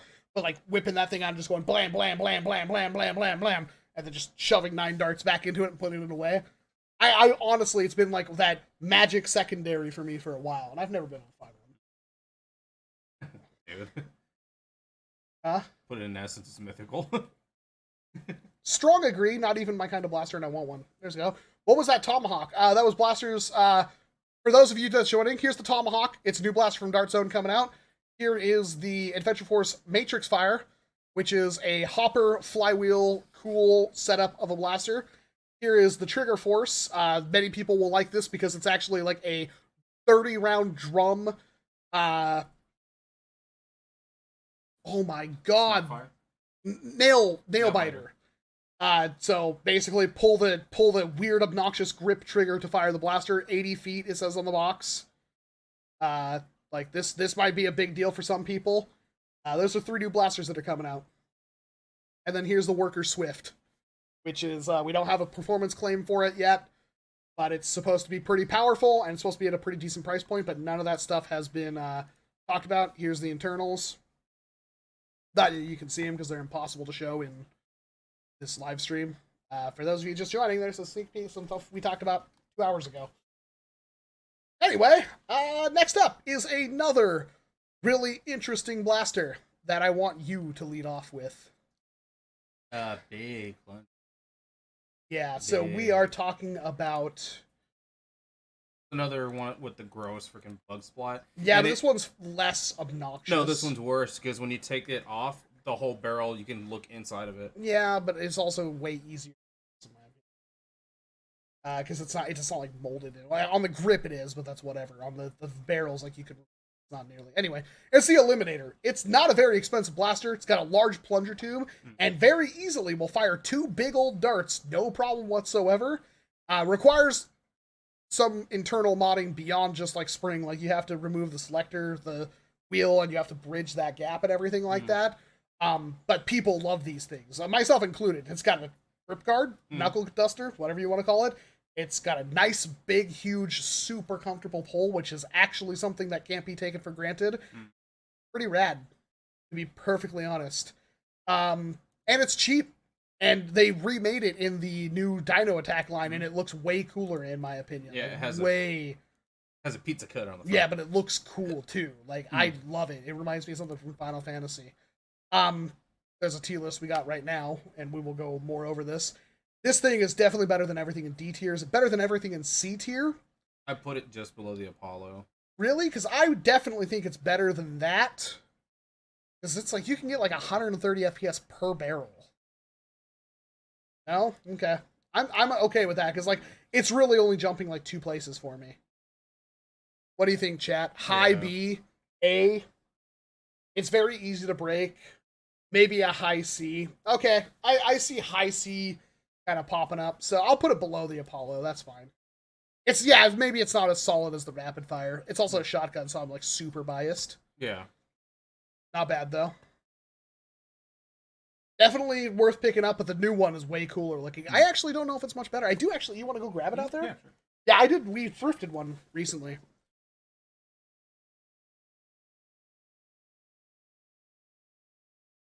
But I don't know if the internals have changed all that much. I thought it was like, yeah, it should be like right there in the front. Can't miss it. Oh god. Like this thing's so much cooler in my opinion. Because it like just works a lot better. God, I forgot about that cut on my finger. But pizza cutter. Like this is so much better. Plus all the dart holder on the top and everything like that. Yeah. Oh man, some little kid is gonna get frickin'... Yeah, some little kid's gonna get messed up by that. God, like...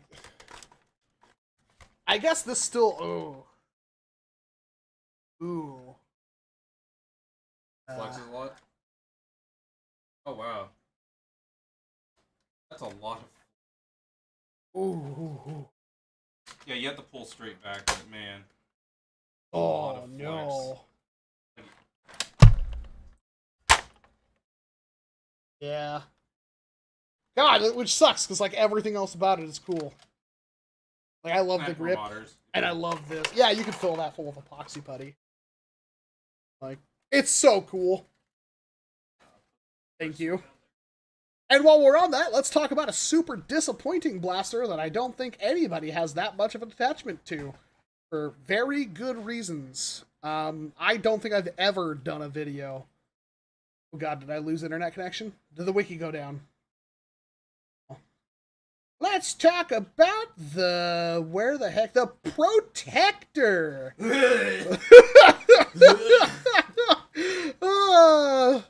So this thing is a spring, is it not?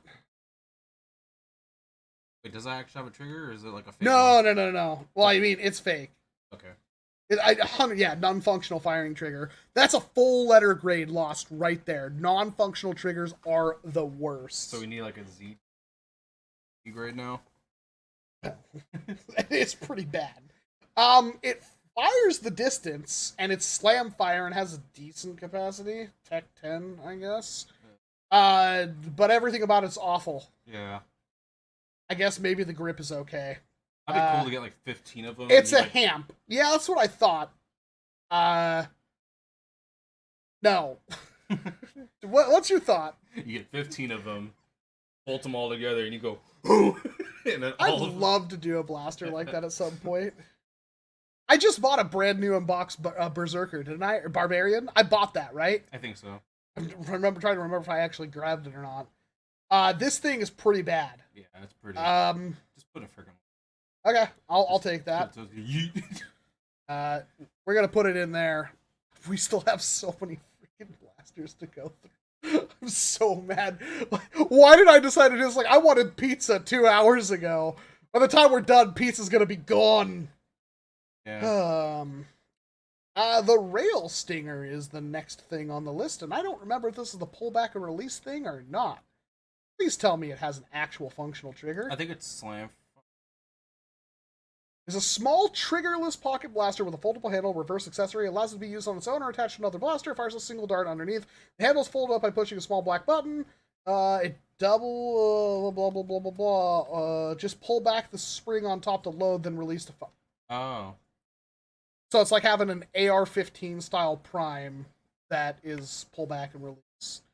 I know for a fact they came out with another version with a trigger because I have it. Ugh. Yeah, it's. Hey, do we have to have any debate on this one? You go in there. Where are you? You are definitely better than the grip strike. Yeah, that's Yeah. fair. That's fair. We'll leave you there. Moving on, we have a blaster that I don't think either of us care about. I have a couple of them. It is whatever the Revolution. Revolution. Didn't I thrift like a weird version of this? It's a triggerless hamp style blaster. Huh. Weird. Is there? It is highly similar to the Leonard Over Under. Yeah. Oh, okay. So that's what I got, but mine's a weird color. Wow. Wow. Wow. 70 feet range. His reload is the Dart Zone Fireburst. Jesus. Pumping these boys out. I don't remember this one at all. I'm pretty sure I actually own.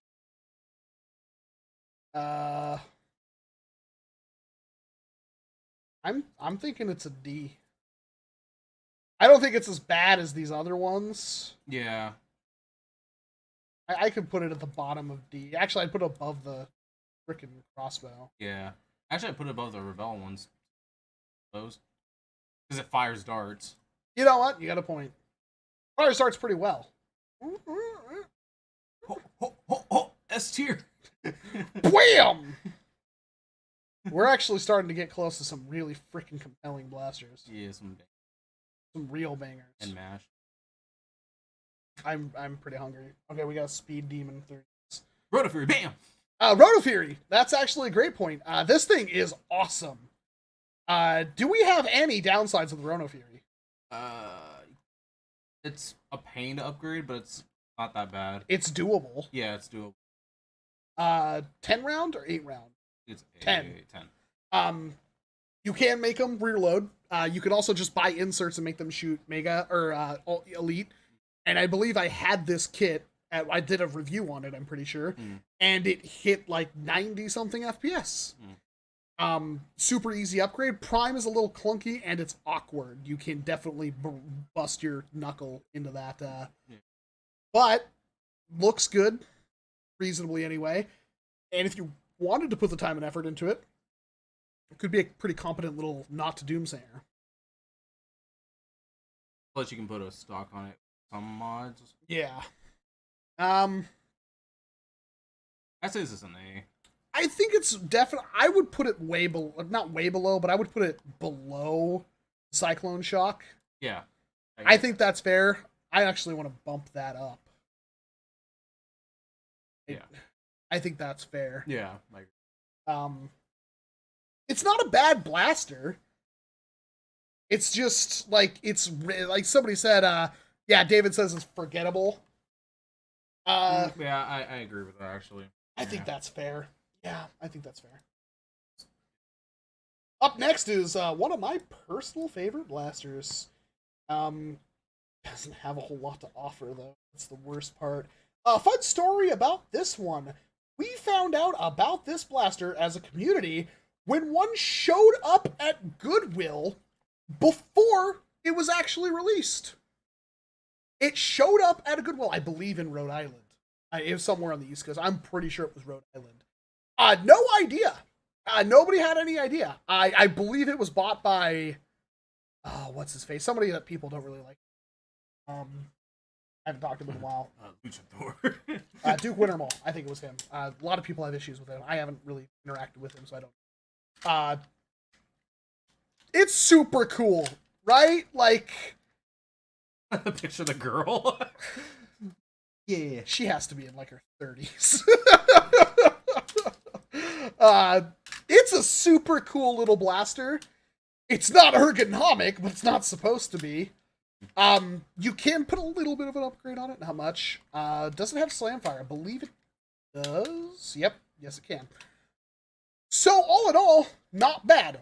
Way too expensive for what it is. But it is also, like, the genesis for so many FMG builds. It's ridiculous. Is it better than everything in D tier? Yes. Is it better than everything in C tier? No. In my opinion. What about you? I've seen some cool cosmetic mods. If people would do either a med pack, I've seen people. I saw someone a while back, like last year or something like that, cover one completely in leather. It looked awesome. So the cosmetically, it's cool, but for what I remember on the internals, it's kind of meh. Yeah. So I would probably put it above the boss at least. That's fair. That's fair. Because it doesn't have nearly as much potential as the other one. Cool gimmick, though. One of the few blasters on this list that has a cool gimmick. Yeah. And then here we have what I think is undoubtedly our first S-tier blaster. It's taken a while to get to it. Yeah. And we will go over this list again. But, like, really, chat, like, can you argue anything about what you're about to see? This is the blaster, like, and we will talk about this towards the end, you know, after we're done. We're trying to plow through it at this point. It's the frickin' Sentinel. Yeah. In every single aspect, this blaster is a clear winner. And it honestly perplexes the crap out of me how this has not been a more reshelled blaster. Yeah. Like, I don't know how this thing is not. But for those of you that don't know, lever action-wise in NERF, there are not very many lever action blasters. There's the rapid fire tech, which is a shell ejecting cosplay thing from the early 2000s. And then you have like what NERF has done with like what the Scavenger and the Sentinel, and they have the Scavenger and the not the Sentinel. That's the Sentinel I'm looking at. What the hell is the Slingfire? Slingfire, yeah. And then you have this, and then you have modded things. Lever action is hard to get in this hobby, which is weird because it's probably the most efficient way to use a spring-powered blaster. It's definitely more power efficient than a pump.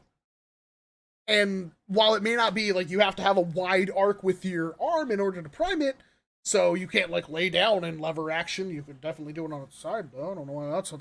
Anyway, point is, lever action is horribly underrated in this And like this blaster is so good. It not only did it hit like 85, 90 FPS out of the box, which at the time, 2015, was a lot. It looked good. Like it may not be for you, but like in compared to Buzzbee stuff, still good. The grip was good. It magazine fed, which is good. And it was stupidly powerful, stupidly moddable, and literally, as Zach has pointed out, started an entire cult in the community, the Sentinel Union. Yeah.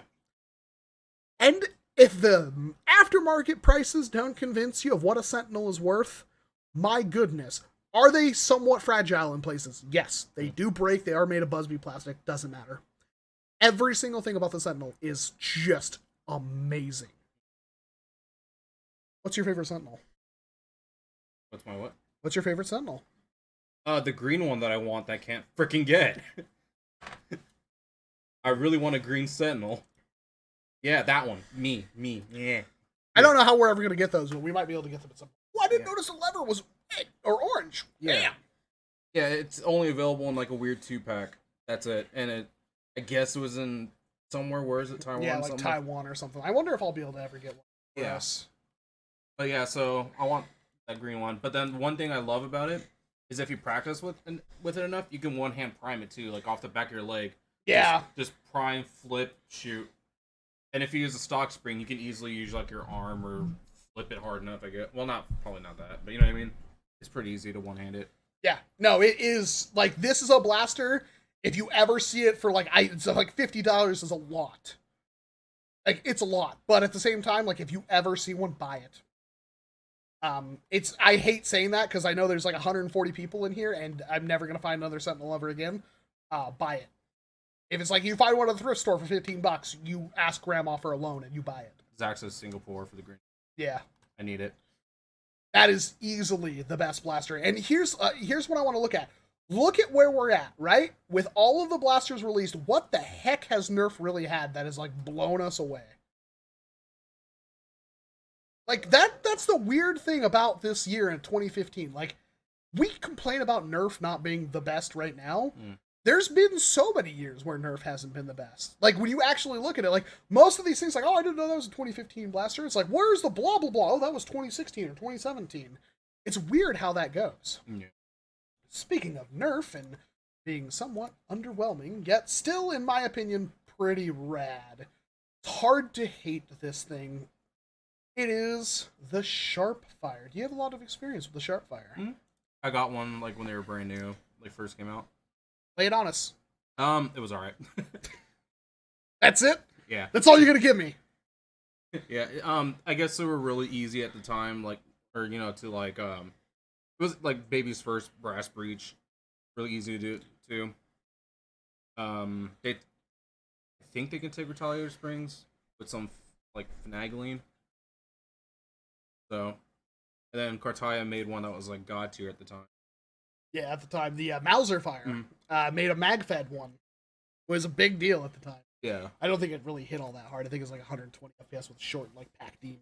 But definitely a good blaster, and it was reasonably priced at $15. I liked them, and I thought the whole folding up in the stock and with the barrel and everything, the barrel was kind of pointless, but it was still cool. And they've been re-released like so many times. Do I have a blue one in box out there? I think I might. Forgot to have.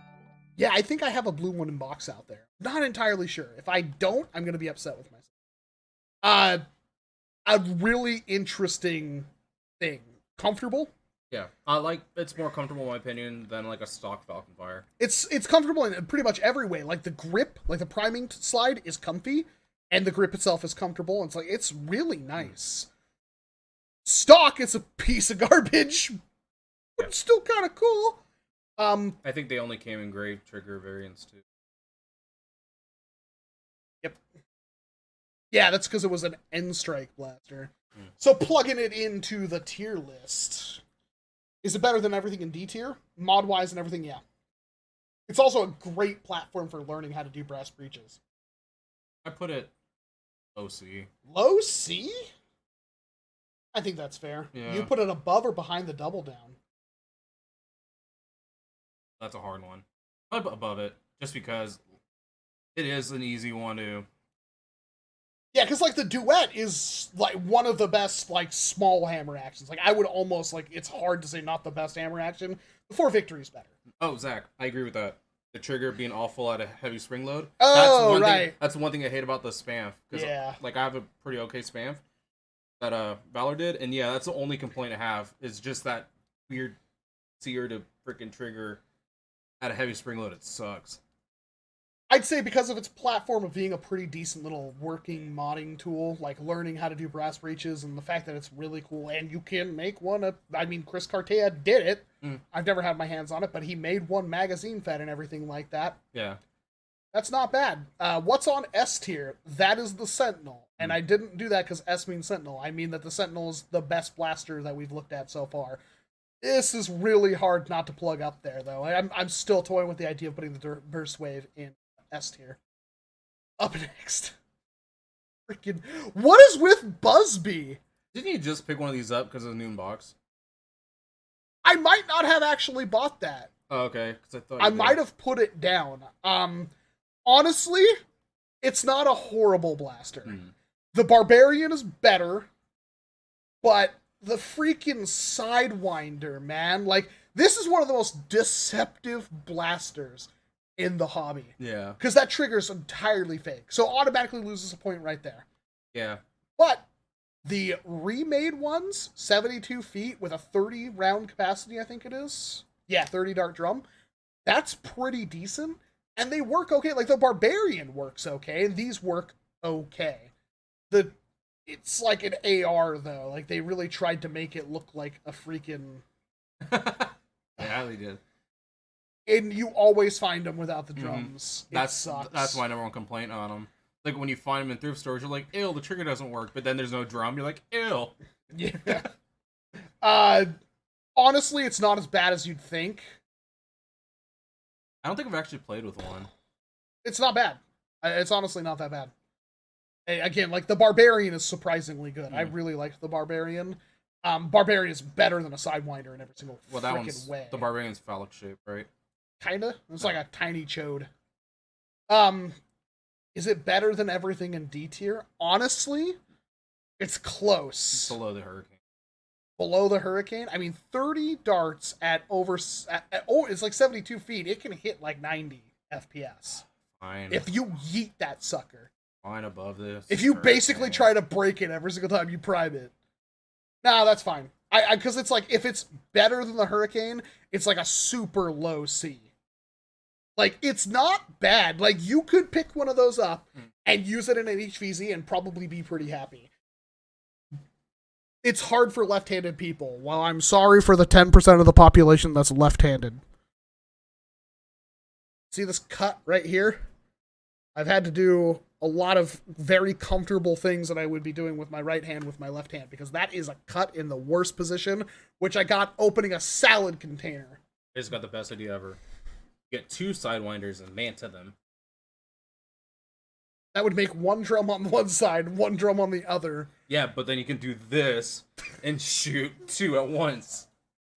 Have at it. So, yeah, no, I think that's a very comfortable high D.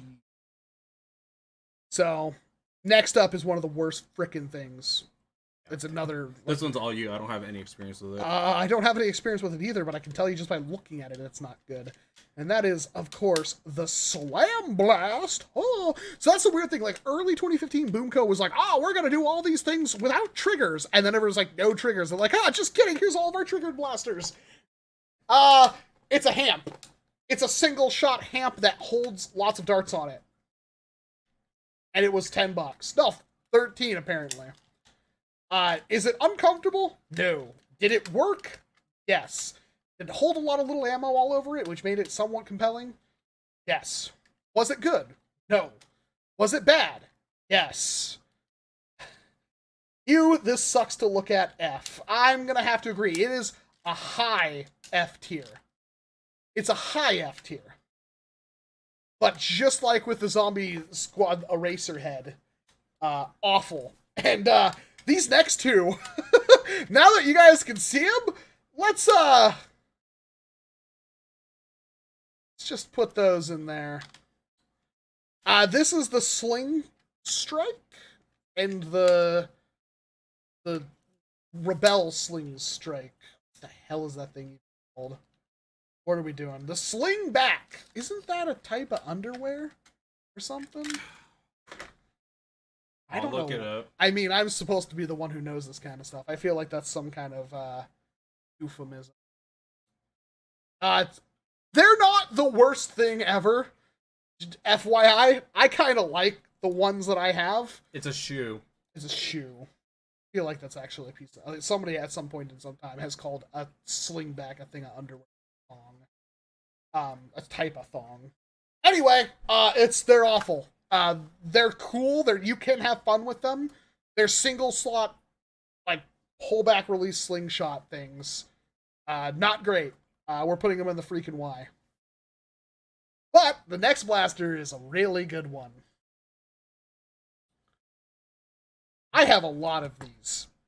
Didn't you buy like 3,000 of them? No, I was sent like 3,000 of them. Thinking of which, I have not seen him in a very long time. And I hope he's doing okay. It's another one of those, like, somebody pops in my mind. It's like, oh no, I have not seen them in a while. Hopefully you're watching this, Jimmy. I miss you. It is, in fact, the Better Jolt, the Snapfire. Another one of those weird big slots of blasters. But Buff Daddy figured out that you could put a Tech 6 spring or something like that in these, and they hit like 99. They're pretty cool. They're not bad. I don't like the grip, but that's whatever. It's not that bad. Epoxy putty in time. Yeah. It's not horrible at all. Honestly, the Better Jolt. The Better Jolt. Yeah, I like inline jolt. And for $5, it's a pretty good deal. The issue I have is that I modded mine no problem whatsoever, but then I got like a whole bunch of people who are like, oh, Walcom, I modded mine and the trigger doesn't work. And I got that comment so many times. And I don't know if it's something they did or something I did differently. But like it's one of the hardest hitting small pistols that you could. And that's without like doing a rebarrel or anything. Like they're just super efficient and cool. Is it better than everything in D tier? I would say so. Just based off mod potential and the size. Is it better than everything in C tier? No. Unfortunately, just like with all the other ones, I'd say it's probably the best of these, just because it was cheap, it was easily modded if yours worked, it's compact, so you would still technically want to use it today. Super cool little blasters. Better than the Sharpfire in my opinion, better than the Double Down in my opinion, but not much more. Yeah. I think that's totally fair. This next one you have some experience with, right? You've never touched one of these? I've touched one, but I've never actually modded or owned Okay. one. Well, I've actually been inside one. You nasty. I washed my hands. I wore protection. I Suit of took armor. took her out to a nice seafood dinner. Never called her again. It's the Buzzbee snipe. I don't think I have a snipe. I might have a snipe now in the collection. Actually, I think I have a red one in box. Yeah, because I think when we were shopping around, we found a red one. The snipe is not a bad blaster. The reason why it's not as good as something like the Sentinel, or even remotely close to it, is because the prime is indirect to the plunger tube, which means it's almost impossible to mod with a spring upgrade, because basically since your priming is above, like it flexes, and you have to like trying to reinforce that, which I believe I saw done to one, like it still didn't really work. Yeah, I've seen one where like epoxy and like aluminum bar was used. Yeah, barely worked. Barely. That's the problem with the snipe. So mag-fed bolt action, think it would be cool. It's not. That's the issue with the snipe. It does, however, look like the rifle from a GM. GM. Right? I'm a Gundam mobile suit. I'm drawing a blank right now. It's been a long stream. We're a long stream in. Is it better than everything in D tier? That's a low C. I put it mid C actually. Like, mid C? Probably below, above the Flip Fury. Above the Flip Fury? That's my. I mean, it's mag fed. It's bolt action. Hmm. It works okay stock. I could see that. It's What do you think? Think it's lower? I mean, it's mag fed, and that's a big deal when it comes to like a multiplication of power. And it's bolt action. There's not a whole lot of those, and it does fire pretty decent out of the box. I mean, the gun smoke is only up this high because it's cool. This is up here because it's cool. This is up here because it could be technically modded. This is up here because it's cool. This is up here because it could be modded. This could be modded. This could be modded. This could be modded. And this is just like the super great middle ground, but so forgettable that nobody uses an Apollo anymore. It made Nerf Haven unusable when it dropped because they censor the word snipe. Wow, Nerf Haven? Huh. No wonder people don't really look back at you all that fondly. Not a terrible blaster, not very great. Next up is a blaster that's going to be really hard for me to deal with. Because this one is actually killer, but it's also like, to mod it is such a freakity freak. I don't even know where to begin. It is... I have no... Spin Sanity 3X. So, very similar to the Flip Fury. You can have a loaded cylinder in there. It holds 30 darts. You can have a loaded cylinder while topping up the spare cylinders. You pumped it to swap cylinders, which was way more reliable than the little trigger mechanism on the Flip Fury, even though that worked fine. And you could mod it. You have to basically glue the wheels. So it had rubber flywheels in between two plastic things and that the motor spindle went through. So to mod it, you would basically take apart everything and like super glue on the plastic thing, put the rubber wheel in there, super glue on the rubber wheel, put the plastic, and just basically make a super glue sandwich out of it, which would stop the wheels from kind of moving like this when they went faster, because when they spun up, they'd kind of stretch out. This stopped it from really moving all that much.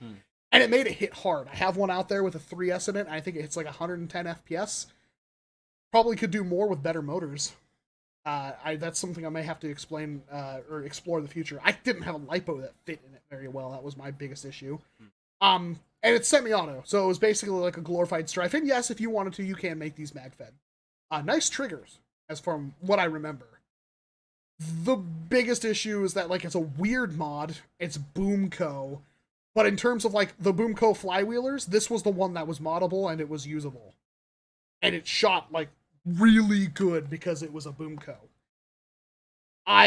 It's hard not to say it's good. I can tell you putting a rev trigger in this thing, like a better one, it was a pain. So you can see it's a skeletonized grip, and the rev trigger is one of those tiny little switches. And putting a full-size one in there was a pain. This is a pretty decent blaster.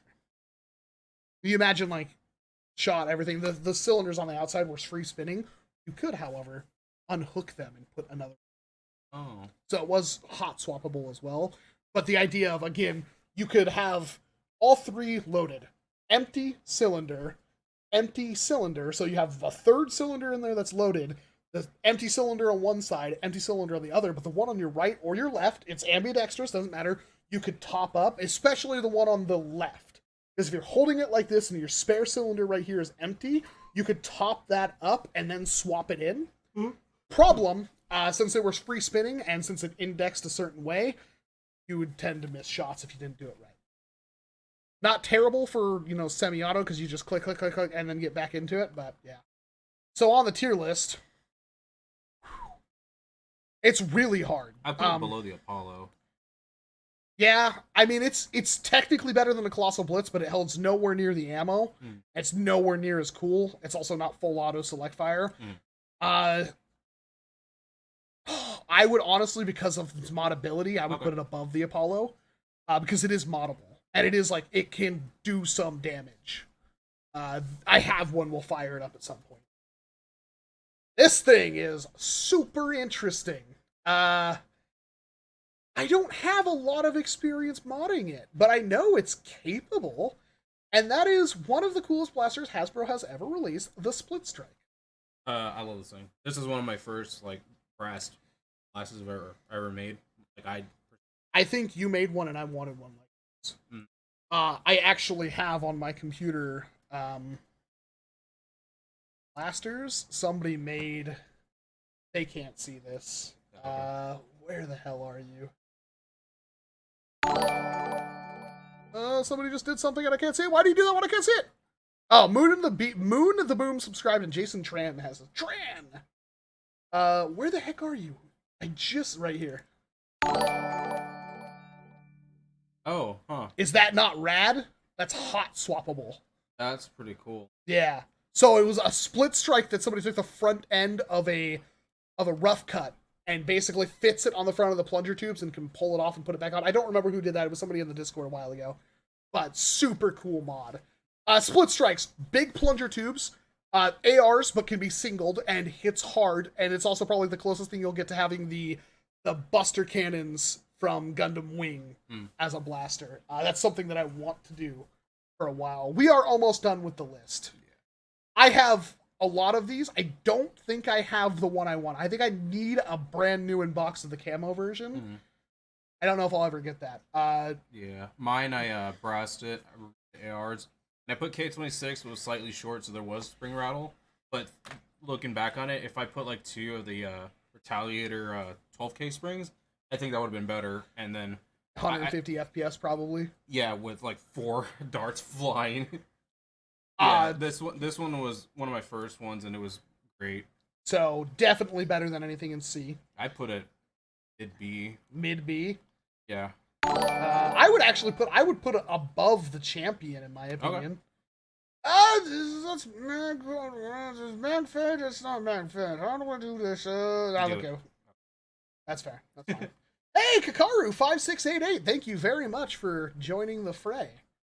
I appreciate you being a member. You get cool access to some cool emoticons that we will be revamping sometime in the future. We just revamped them. Oh, nice grip. Yes, nice grip when it's a combined blaster. But again, thank you very much, Kakaru. I really appreciate it. Hi. Thank you. Oh, one thing I want to point out. The K26 and both plunger tubes are so strong. Sometimes when you fire it, the front would open.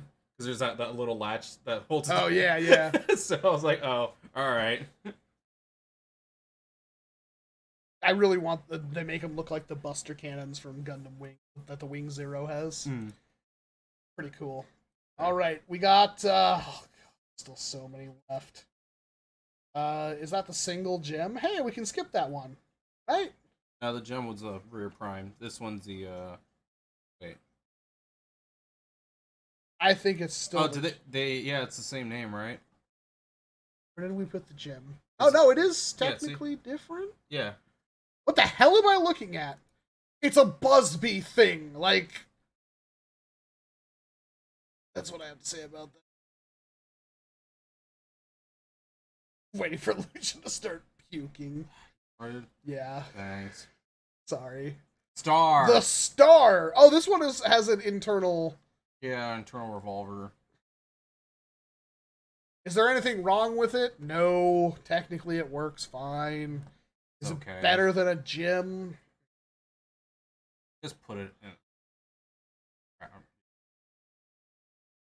in. Fine. Done. Next. Hey! It's a thing that sucks, but kind of looks cool. I tried brassing with these recently. Did you really? Yeah. It's another one of the failed tie-ins. This is the bad blaster that we're going to be looking at. That shares a name! It's the worst part. It shares a name with another far superior blaster. The Force Order Stormtrooper blaster. Talk about it. I gotta use an inhaler. Okay, so it's a really, really bad jolt. I think if I remember correctly, last time I was in it, like it has like a little priming bar on the inside, and it's like offset, and then it goes into the slide that you pull back. It's bad, and then a standard jolt spring won't fit. So uses a smaller one. You forgot about the little, like, you put your finger in this little thing and pull it back. Oh, it's awful. Yeah, that's what goes into the little offset thing. It's so dumb. I never got that Quora blaster or whatever. I have to try to get one of those at some point. Thing. Didn't somebody put one of those on, like, a double strike? That's an old mod somebody did in our local groups. Yeah, it's not great. And that sight is stupidly hard to get. Yeah. Because they just disappear. I've never seen this sight in person. It doesn't exist as far as I remember. The beige of blasters, kind of funny how much these suck. Plugging it into the tier list here. Is it a Y? I don't think it's a freaking Y. Technically, it works. I mean, if you don't want to mod it, then it's better than. There it goes. Okay. It's a Y. Okay.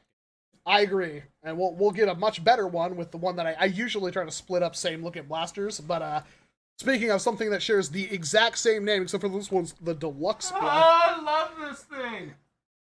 For lots of reasons to love this thing. First Order Stormtrooper Deluxe Blaster. You talk about this. I need to use inhaler. So, I really love this thing. I recently put in a 7K spring, and I put in a Rampage pusher breach kit in it, and I'm getting like 140s with Slamfire. It's freaking beautiful. But my only gripes, I don't like the pump grip. It works, it's fine. But like I've seen people make aftermarket like ones for the Rampage and the other one, the Rampage, whatever. Yeah, some people don't like the mag fit in the side, but I like it. This thing is noticeably shorter than a Rampage, Mm-hmm. That too, while still containing all of the power. Mm-hmm. And it's got a cool stock. Yeah. And it can be botted. And at the time, before the links, this was the best Slamfire blaster I knew of. The one that he made. My goodness. I need to put a slightly weaker spring in it, and then that's going to be one of my HVZ blasters. Yeah. Has a side-mounted mag, but for us righties, we don't care. So plugging that into the... That's a... Ooh. I would personally say S, but no, it's like probably A. I would honestly I would not mind putting this at the top of A, because I honestly do think it's a great... Even when it came out, I wanted one for a long time, but I still think we need to put this in S tier. I think I'm never getting that pizza. Yeah, because the Rampage, for a while, was one of my favorite blasters, but the Stormtrooper, what is it, the First Order Deluxe, whatever? Yeah, that one's just way better. And I bought one brand new at Toys R Us when they first came out. I killed it on accident, and then on eBay I got like 3 of them in like a thing, and I gave you one, I think. Yeah, and then I had to give it to somebody else because I bought that collection that had all of them as a couple.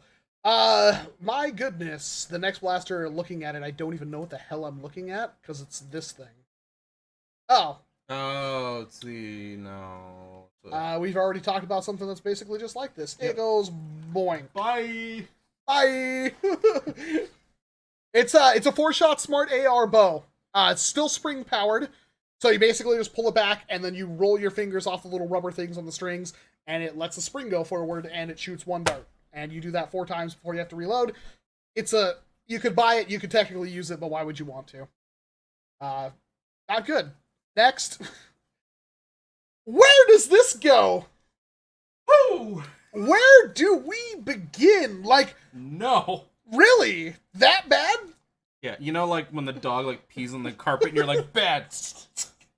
Yeah, but having, like, again, NERM, to throw out a legend in the community, he, like, had it and, like, slapped the back end of it or something to shove the thing forward. It was getting, like, 100 feet or something ridiculous out of them, which you couldn't really do with the Demolisher, because the Demolisher was, like, big and heavy. This thing's like, BAM! Yeah. Okay. Is it a Y? I think it's better than a Y. I put it above the... No, I put it below the crossbow and D tier. That's fair.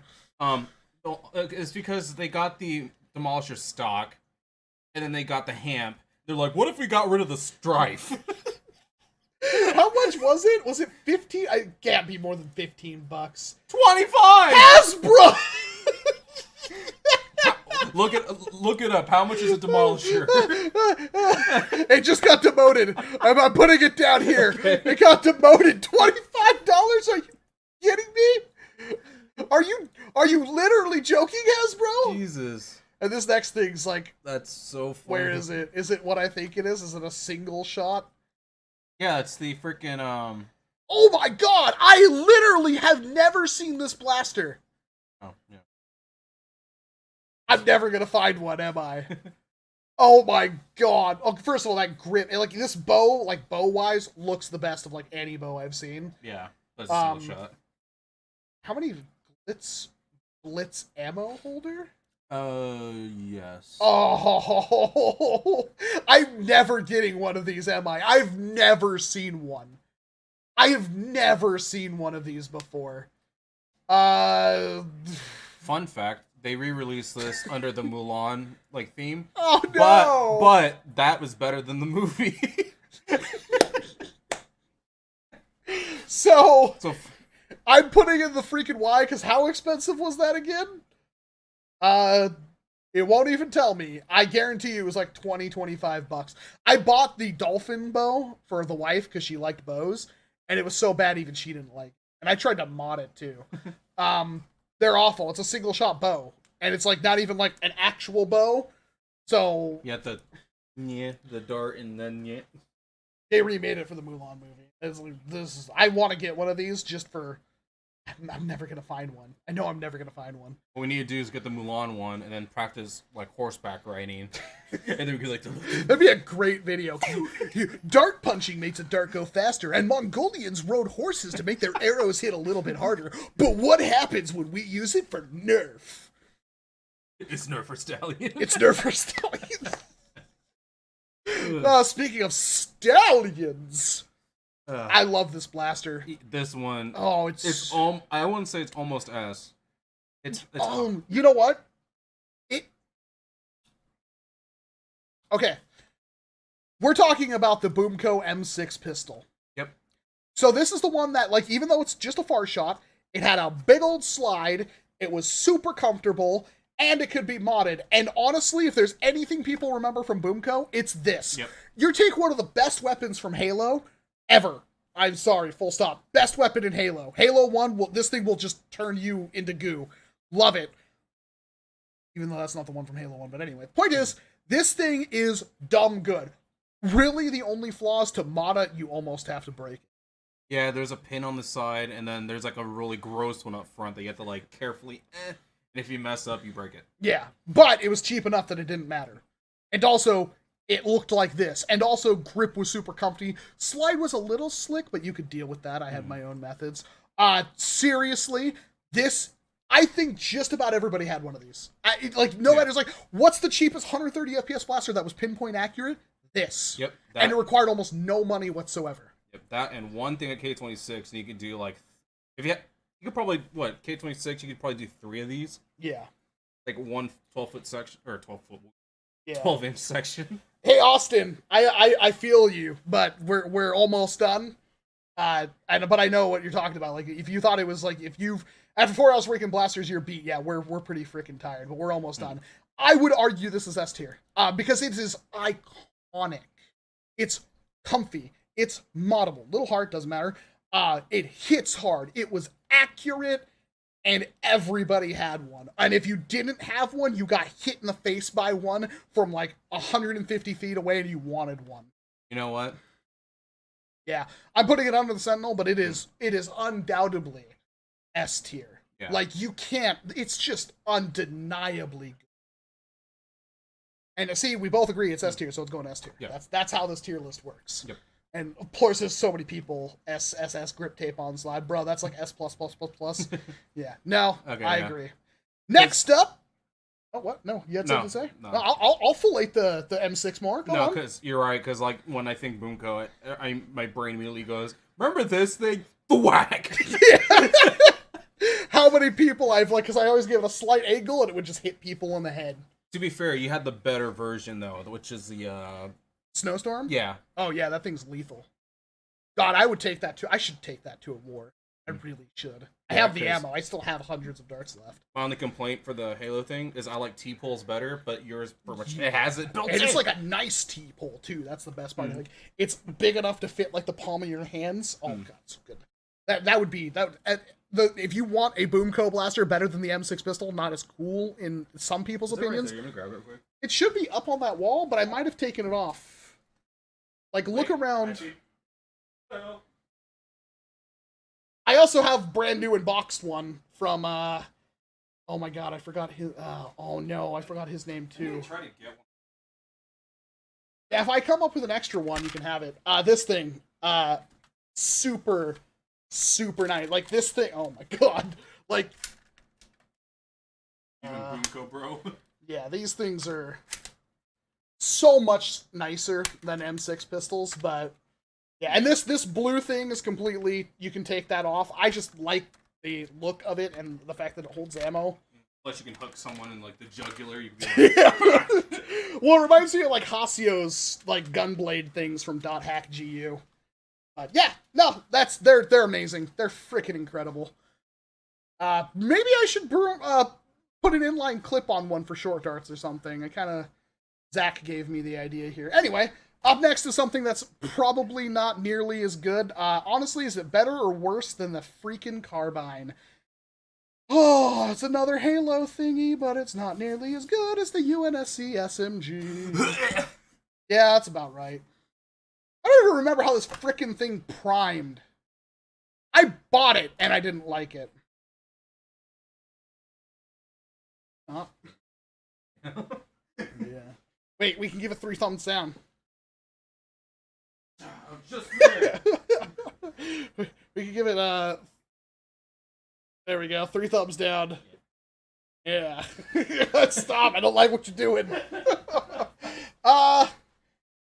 So honestly, it's probably more true to form than the freaking the one from the carbine. Because if you put the clip down, even though it feeds from the top, it looks cool. And it's okay for a grip. I mean, it feels like the SMG from Halo. I don't even remember how it primed, though. I seriously don't remember how it primed. I assumed it's a top prime, but I like, don't even remember. It's better than the carbine, I'm pretty sure. At this point, I don't even care. We're just going to put it above the carbine. There. There we go. That'll upset someone. The Vagabond! God, why are there so many of these blasters? This reminded me of great Nobicon skits. They had the Vagabond. Bless you. Thank you. That was good. The Vagabond is a blaster that I have this weird, like, love for. Kind of quirky, though. The Vagabond is essentially a gigantic pump-action strong arm. But my god, does it not look cool? And not only does that works really well for a slamfire blaster, plus if you really wanted to, you could brass the crap out of it. 6 inline clips. Plus it's comfy. I mean, I wonder if that would work. It's so dumb. It doesn't have a big, like, you can't really mod it all that. I mean, yeah. I like it. I do like it. It's essentially a reshell of the guarding crossbow, which I also liked. I'm kind of indifferent. It's kind of whatever. Yeah, it is kind of whatever. I think it's like somebody could probably make one pretty good. The Guardian crossbow will actually take a spring upgrade if I'm not mistaken. Unlike the strong arm, it actually will. Holy crap, bugs! They're starting to become pretty violent. Is better than everything in D tier. I would honestly, right here.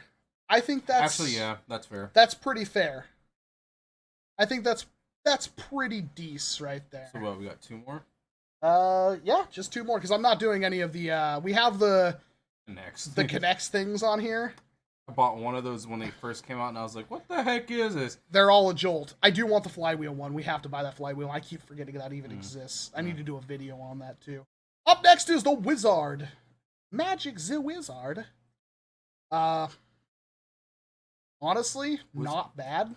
So it's a 4-shot rotating plunger tube, but it was like just a brick, like a pepper box. Yeah. Top prime, but very easy to convert into a pump action if you wanted to. So not much different than the Star. Not much different than the Star, but better because it holds 1 more ammo and it's a way more popular shape. That's right. I'm gonna put it right there, like just to really just kick it. Like it's not a terrible blaster, but it's also unremarkable, and also it's 4-shot Busby and with a bad grip, bad grip. Like holy crap. And then here's the one that might be one of the hardest ones to rank on this entire list. And I'm kind of glad it was last, because this is really difficult to quantify. This blaster has led to so much, but at the same time, when it came out, I was so disappointed in it, because it was $50 for basically nothing. That's my entire deal with the NERF rival Zeus. arguably even today, of all of the rival blasters, if you want a magazine-fed one, or even you want one that's easy to mod, that can do a whole bunch of stuff, like, the Charger did not replace the Zeus.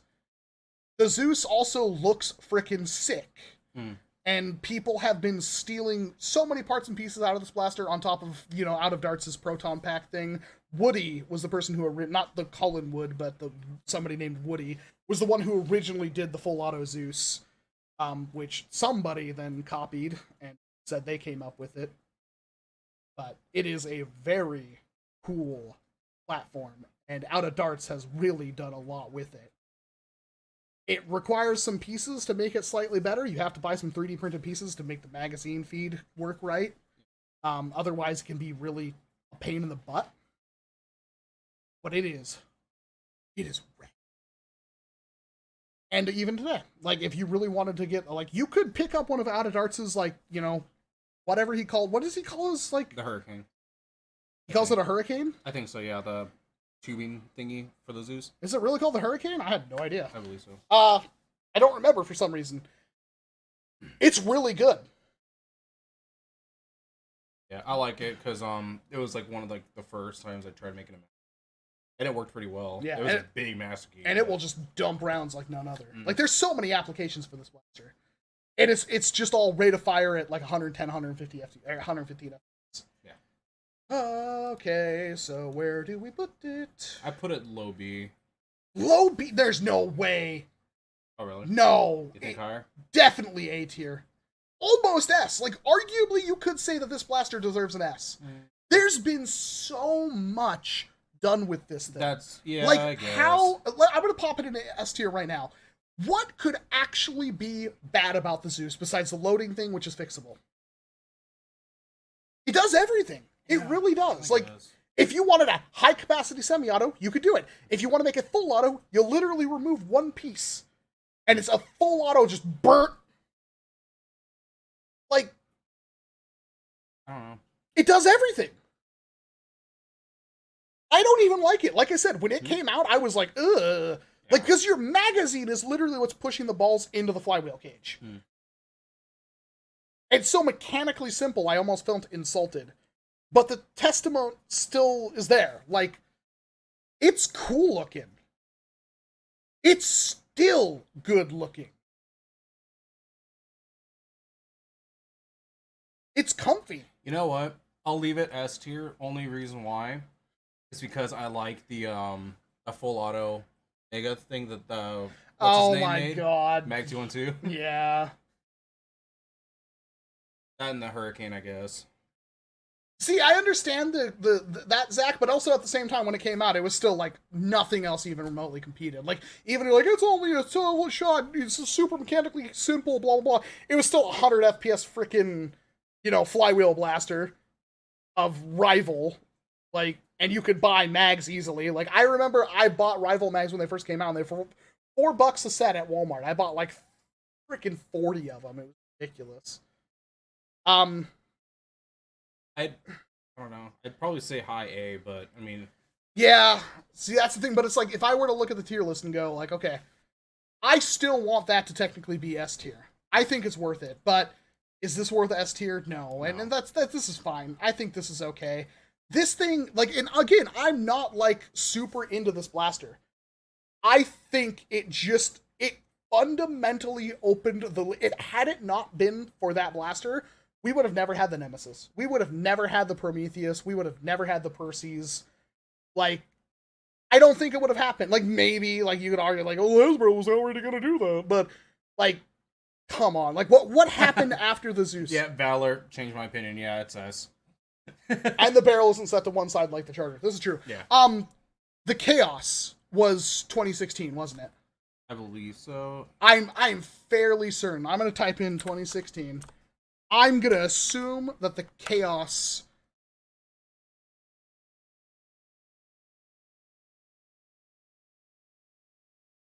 Yeah. Like I said. Yeah, So they weren't doing hoppers yet. So, man, this is a list too, huh? Oh my god. Oh no. How many people people actually have a double rush besides me and Homely. I just realized that. I have a blaster that I might not have ever gotten otherwise. And anyway, we're getting off track. That's the tier list, I think. Is there anything you feel should change? I'm gonna enlarge our barge here. If I can select it and go quantify the whole list of the tiers. Holding Alt, why are you not? There we go. Yeah, right there. There we go. We'll shrink it a little. So this is the best I can do, chat. Actually, I can do better. Kill me. Oh. Oh. Yes, now you know the secret. The background on this one is the Be Right Back screen. Ha! Done! All right. Hey, Philip, you came just in time. Anything you feel like should change on this list? Speak now. This is official, everyone. Chime in. There's 120 people still watching us quantify this BS.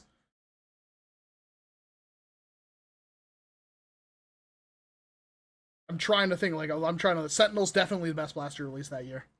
Yeah. Boomco M6 is hard to beat. Zeus, I'm not a huge fan, but I cannot. It's undeniable. It was a solid blaster when it came out, and it left a legacy that could not be beaten. Arguably, I would almost do that, but I'm not going to because I don't like that blaster personally. Yeah, and I can be biased because it's my list. Oh, it's our list, but I'm going to be biased. I think this is an S tier blaster, but it's niche. Yeah. It's still one of the best shotguns you can get in the hobby. It is. You made this thing so freaking good, but even before that, I wanted one. I'm like, I love the Rampage, and this is a smaller, cooler Rampage. Yeah. The Fearless Fire, man. The Fearless Fire. Like, it's still hard to get a blaster that's this good. Yeah. It's not impossible. Like, we have stuff. Here's the Tomahawk. It's basically dumpsters all over the legacy of the Fearless Fire, but you could still argue because the Tomahawk doesn't have a top, like, cage. Like, it's still there's still a huge gap between the top of the blaster and the barrel. The thing that makes the Fearless Fire so good is that you look like it's something that if you never held a Fearless Fire, you wouldn't know. Look at the top of this blaster and look at where the barrel is. When you're looking down this thing to shoot, it's so good. That's why this thing is so loved. Yes, Busby had some blasters like that. None of them were nearly as good as Fearless Fire, since I'm talking about. The freaking Cyclone Shock. It's probably one of the best Mega Blasters, and also on top of that, you can convert it into a wicked shotgun. Not the best, but for the capacity to size ratio, oh frick, I forgot about the Megalodon, but still really good. The Boomco Brake Flip. Probably one of the best Boomco blasters there will ever be. This thing is still, I could bring this out and I could seriously compete with a lot of high-end blasters in stock. With a modded one. I'd have to mod it. The Baron, $5 powerhouse, and opened up a whole new world of modding for a whole lot of people. Undeniably the best value of any blaster from 2015. The Roto Fury. Solid blaster, kind of crunchy prime that kind of got a little awkward at some points. Still pretty good. For Victory, one of the best hammer action blasters Hasbro's ever made. Super duper solid. You should be dual wielding 4 Victories over hammer shots any day of the week. Yes, you can mod hammer shots. Maybe that's why people like them. You can't mod, you can, but it's kind of hard to mod the 4 Victory. You have to put a little bit of brass in there, and you also have to put on a huge spring. You can do it. But then you got the Big Shock, which was another $5 amazing value, but it's not nearly as good as the value as the Baron. Didn't hit nearly as hard. Honestly, the Big Shock, although the plastic is better, plastic springs, stuff like that kind of kills what the Big Shock was capable of. This is the Stats Blast Power Strike 9, also known as the Dart Zone Hawkeye.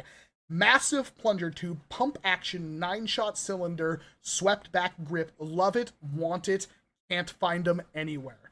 The Crossbolt, the N-Strike Elite Crossbolt, is a cool blaster that has yet to really, in terms of aesthetics, I don't think has been topped. Without the bow arms, this thing is sick. Also has a feeding mechanism that is so ahead of its time, it would even work with short darts out of the box. Shove a Talon Mag adapter in there, shove a Talon Mag, it will feed them flawlessly. The Champion, massive plunger tube, massive potential, super cheap. $8 blaster. Mag-fed. Hard to beat. The split strike. Massive potential. Super cool gimmick. That worked. Could be modded to be a monster. Plus, pretty reasonably priced, like $15. The Colossal Blitz. Super expensive, but also one of the first select fire blasters we've ever had in the entire hobby. Absolutely wonderful. Huge capacity. Also looks like a giant dong, and that's worth its weight in gold. Yep. We have the Tyrant. Really? Only on there because the mag. That's it. Sorry. It's not a bad blaster, but it's also unremarkable. The Brute. Super inexpensive at like $25 for a full auto rapid strike style blaster. Needs a little TLC, but hey, not bad out of the box. The Modulus ECS-10. Forgettable, but came with good stuff. Yeah. And it's also like it could be modded to be pretty good. The Lawbringer. He still doesn't like the idea of the Lawbringer. I think it's a solid blaster. I think it's a super solid blaster. High capacity, held a lot of ammo on it, super fun. Like, it's very easy to point and shoot because of the long barrel. I think it's solid. Then your beautiful rapid fire. Yeah, it's pretty good. Yeah, it's pretty good. Get a reflex. Yeah, get a reflex or a destroyer now.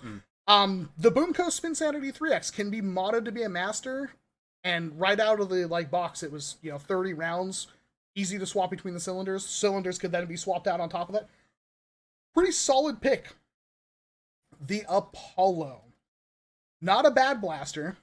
Innovative because it had an in-mag grip, which people really liked. Prime was okay. Performance was okay. You would never pick up an Apollo nowadays, though. The Helios completely replaced it. Yeah. And also, I wasn't a fan of it. Grip on the Apollo was it was massive. pretty bad. The Eliminator. It is a cheap 2-dart shotgun that could be a pretty decent powerhouse. Requires some TLC. Still pretty cool. The Dynamag. The Boomco Dynamag is, of pretty much every Boomco blaster, really, honestly, the best. Technically better than, the M6 pistol in a lot of ways. It's ugly as sin. The Mad Slammer.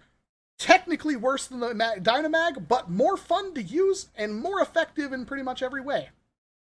The truth. Just doesn't look as, looks better, but also horizontal mag is kind of ew. The Plasma Pistol is not the M6 pistol. It wants to be. It's just as effective. It's weird. That's why it's not as high. Also hard to aim. That is true as well. Very hard to aim now that you mention it. The Rebel Secret Shot. That thing is, it's cool. And it's not bad. But it's also not good. And it's also kind of expensive for what it is. And it's also not ergonomically okay. The Boss. Why? It's not bad. 3-round mag. You could buy a Tyrant and make it better. But it's not offering a whole lot. I think my wife's home. Yep. We've been at this for a while. The Dauntless. Really cool. Super sexy. Less good than a messenger. That's the unfortunate truth. What? She found the bag. Did I give her presents? There's beer in the fridge, you alky. It's the priming grip gets caught in your hand. That's why it's not nearly as good as it could be. Otherwise, it'd be an amazing blaster. Yeah. The Buzzbeat Gunsmoke, the pistol hits really hard, is literal unobtainium. I have never seen one. I will probably never find one.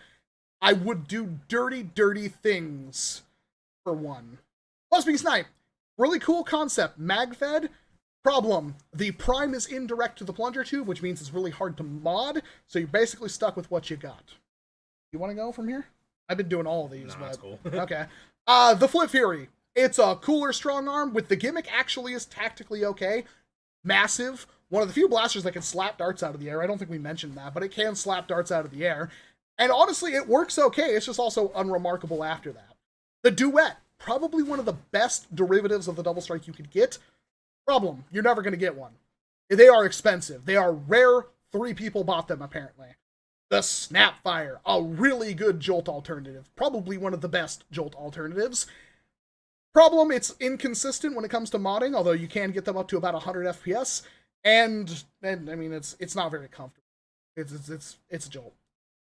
Sharpfire, really good platform for learning how to mod brass breeches.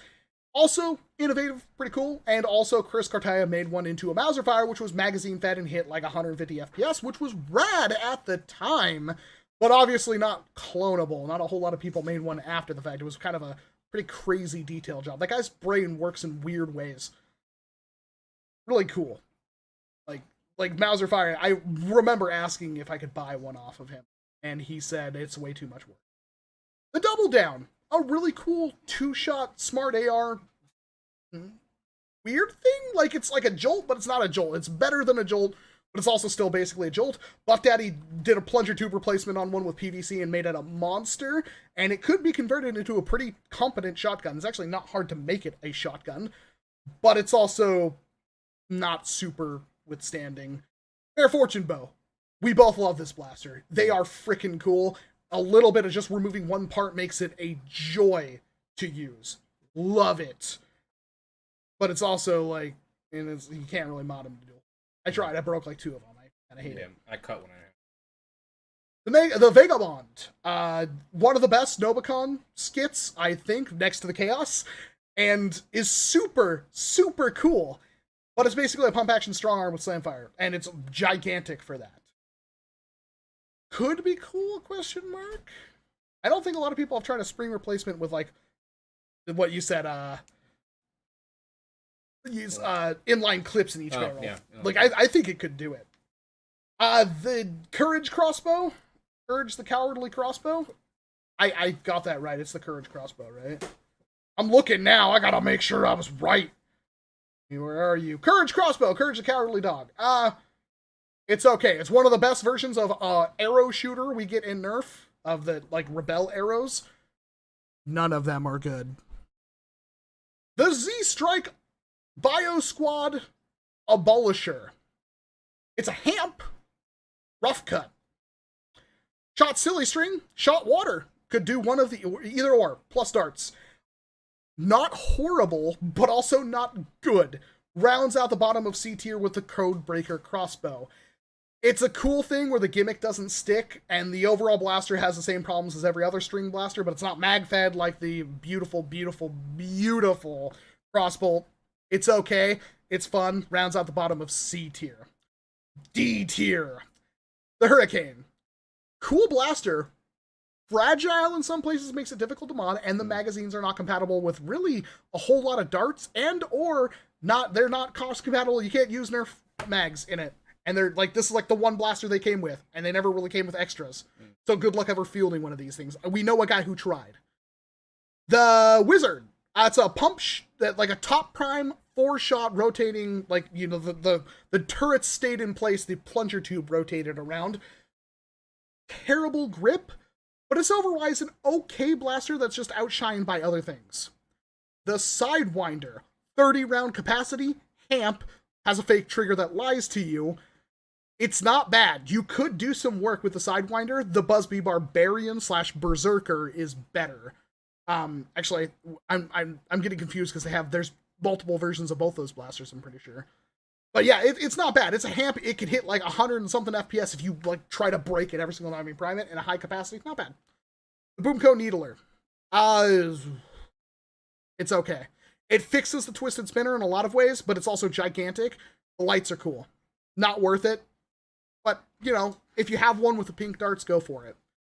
The Busby, the frickin' thing. Not Gem. Star? I think it was called the Star. Yeah.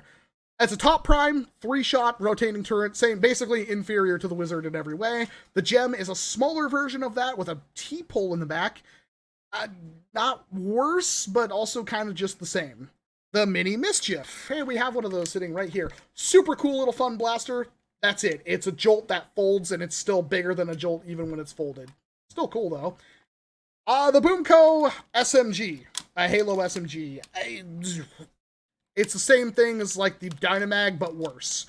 The Boomco Covenant Carbine. It's not the Covenant Carbine. It's a tiny little pistol thing. And that's the reason why it's lower on the list, because we hate it more. The Boomco Flip Bow. It uses the same gearing indexing that you would find with a Whip Blast. So you get standard performance and it is mag-fed, but the gears means it can't be upgraded. it would be competitive to the brake flip, but the brake flip is super easy to mod because it's a lever without gears, while this thing's geared and will brake. That's the shame of it. The Stats Blast Sidewinder, what was it called? The Stats Blast stupid Revolution. Revolution, that's what it was called, I'm pretty sure. I think so. It's a hamp that with a top prime, and it's meh. It's not terrible. It's better than the Jolts, which, hey, look at that. The Gracefire, the Remix,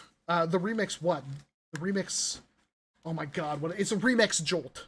And then the Stock Shot, and yeah, those are all Jolts, and they're okay. They're Jolts. Then we got the bows that are not great, which is the Evergrace bow and the something bow. Their pullback 4-shot smart ARs could be better. Yeah. There are lots of waste of plastic. One of them's lined up this way, the other one's like this. There you go. The Revolution 360 bow, whatever it's called. I wish this thing was good because it looks cool and rad and useful, and it's not at any of those categories. Can kind of be fixed, but even when it's fixed, it's still shooting the Nerf arrows, which are not very good. They should have named it the 360 no bow. Get out. Okay. Then we've got the bowcaster, the Chewbacca bowcaster. Interesting mag attachment, holds darts on it. It's a single shot stringer. That's not very good. And then we have the F tier, or the freaking Y tier. We have the Thunder Blast. You could technically use this thing, but it's a Thunder Blast. Yeah. You wouldn't want to. We have the Remix bow I didn't even know existed until I did this freaking review. It's a single shot of the bows that we were just talking about, so inferior in every way. A bow so bad that the live-action Mulan had it be like, we want that. Where's Mushu? We don't have a Mushu. You don't have Mushu? What are you thinking? No, we're making a realistic thing. Anyways, we have a witch. Yeah. It's like, what? We have the Zombie Strike Doominator. This thing could have worked, but it didn't. I think it was universally panned. The rotation barely works. The actual blaster rotating when you prime it barely works. The prime would break your hand if you used it the way it's depicted in this picture, although you could move the priming grip, which always gets lost, so you never find it when you're thrifting. And it has no stock. It has a thumb hole, but no stock. Not terrible for me, but yeah, it's a lies and deceit. And also, the cylinders, while they are compatible with a strong arm, which is pretty cool, the cylinders pop off and get lost. So, meh. The Stormtrooper Blaster, not the deluxe one. The deluxe one, good. Stormtrooper Blaster, bad. Worse than a Jolt. Unupgradable Jolt. Unupgradable. I mean, most Jolts are kind of unupgradable. The Slam Blast. It's a Hamp single shot. Why? Speaking of Hamp single shots, at least that one was Boomco. This one's Nerf, and it's the Z-Strike Eraser. Also, I call it the Eraser Head because I've been watching My Hero Academia. Also, I like that character. Anyway, the point is, this thing's awful. It's a single shot hamp, but also has like a silly string / super soaker thing that you can put on the top of it to pull with a really awkward trigger. Awful. I've never held one, but nothing's going to convince me otherwise. The Rail Stinger. Boomco. A single shot rail attachment blaster that you pull back and release. Rail attachment, pull back, release, single shot. No. The Sling Strike and the Sling Back, which I thought was a technical... Honey, in women's fashion, what is a sling back? Okay, well, she's a woman, and she doesn't know the answer. I thought it was a pair of panties. Apparently, it's a shoe. I looked it up. They're single-shot pullback bows slingshot. They're not good. He thought they were women's underwear. I swear to God, somebody's called some kind of thong. You know what? That would be viable too. I swear to God, somebody said it was a thong. Anyway. Like a workout shirt. The Protector. It's a hamp with like 10 shots that's massive and sucks. You find these all the time when thrifting. They're awful and they're always broken. Always broken. And rounding out the last of our freaking Y, the worst blaster on this list, bar none, had to be a Boomco thing. Mm-hmm. It is the Grip Strike, I believe it's called. A grip shot? It doesn't matter. It's literally a squeegee bottle, you squeeze the grip because it's soft rubber and it tries to shoot a dart out. I seriously want to get one back over. I want one so bad. I've never picked. This is the worst thing about like at this point. It's like, oh, remember 2015? Oh man, remember how bad the grips are? I'd love to do a video on that in 2021. I don't have one. Can't find it on eBay. Oops. Yeah. Yeah, that's the tier list. Any changes? The 110 people who just waited for me to go through all of that. That was like an hour. If I do a video on this, it's gonna take me like 2 hours to get through the video. I wanted pizza. Anything.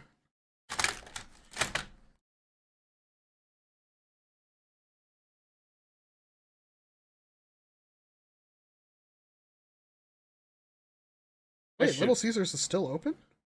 Closes at 10. We won't make it. Bye. I mean, technically we could, but they'd kill us. Vagabond up 1. Really? Okay, put it above the freaking pistol. I'm just kidding. Nah, I don't know. Do it again. That's not how this works, Cheese Knees. Watch the VOD. Like the video, go to your liked videos, you can watch the VOD. Alright, are we good?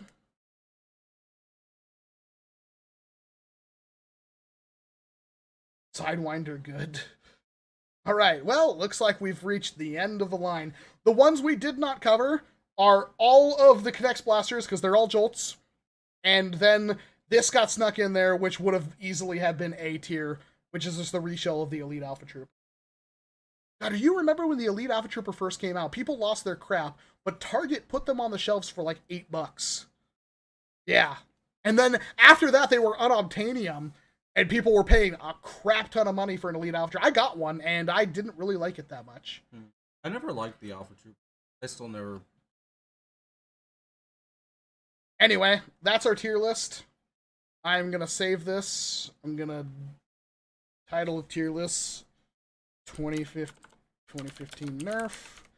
It's NERF or literally anything but NERF what happened in 2015. And the takeaway is that NERF really, like, look at this list again.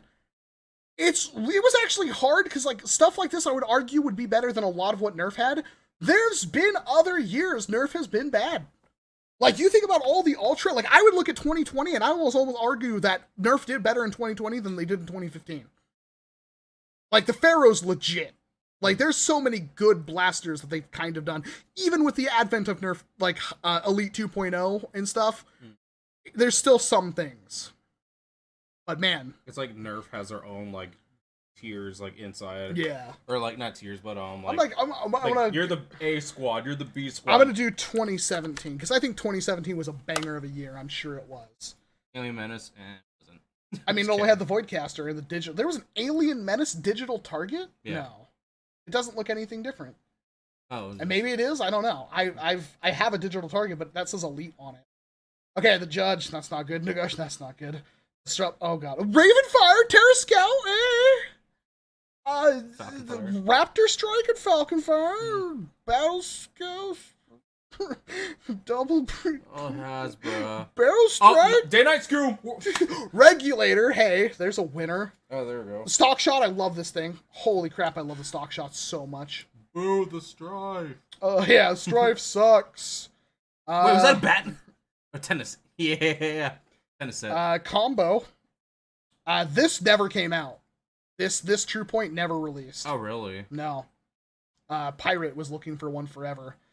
Nemesis, Artemis, the attachments. This one costs an arm and a leg now. Yeah.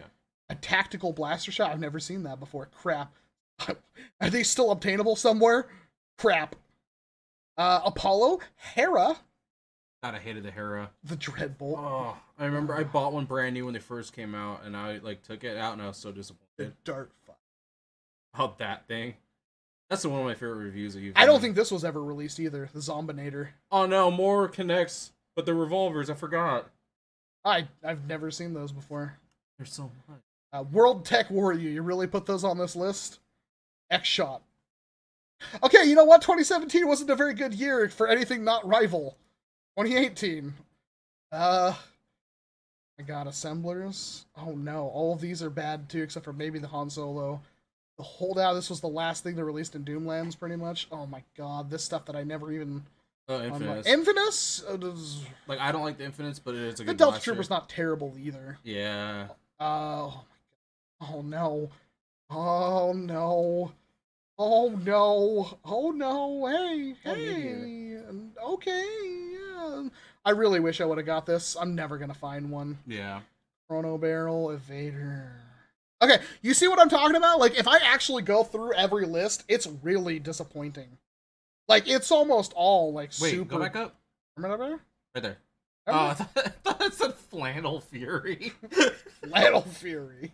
It's like, what?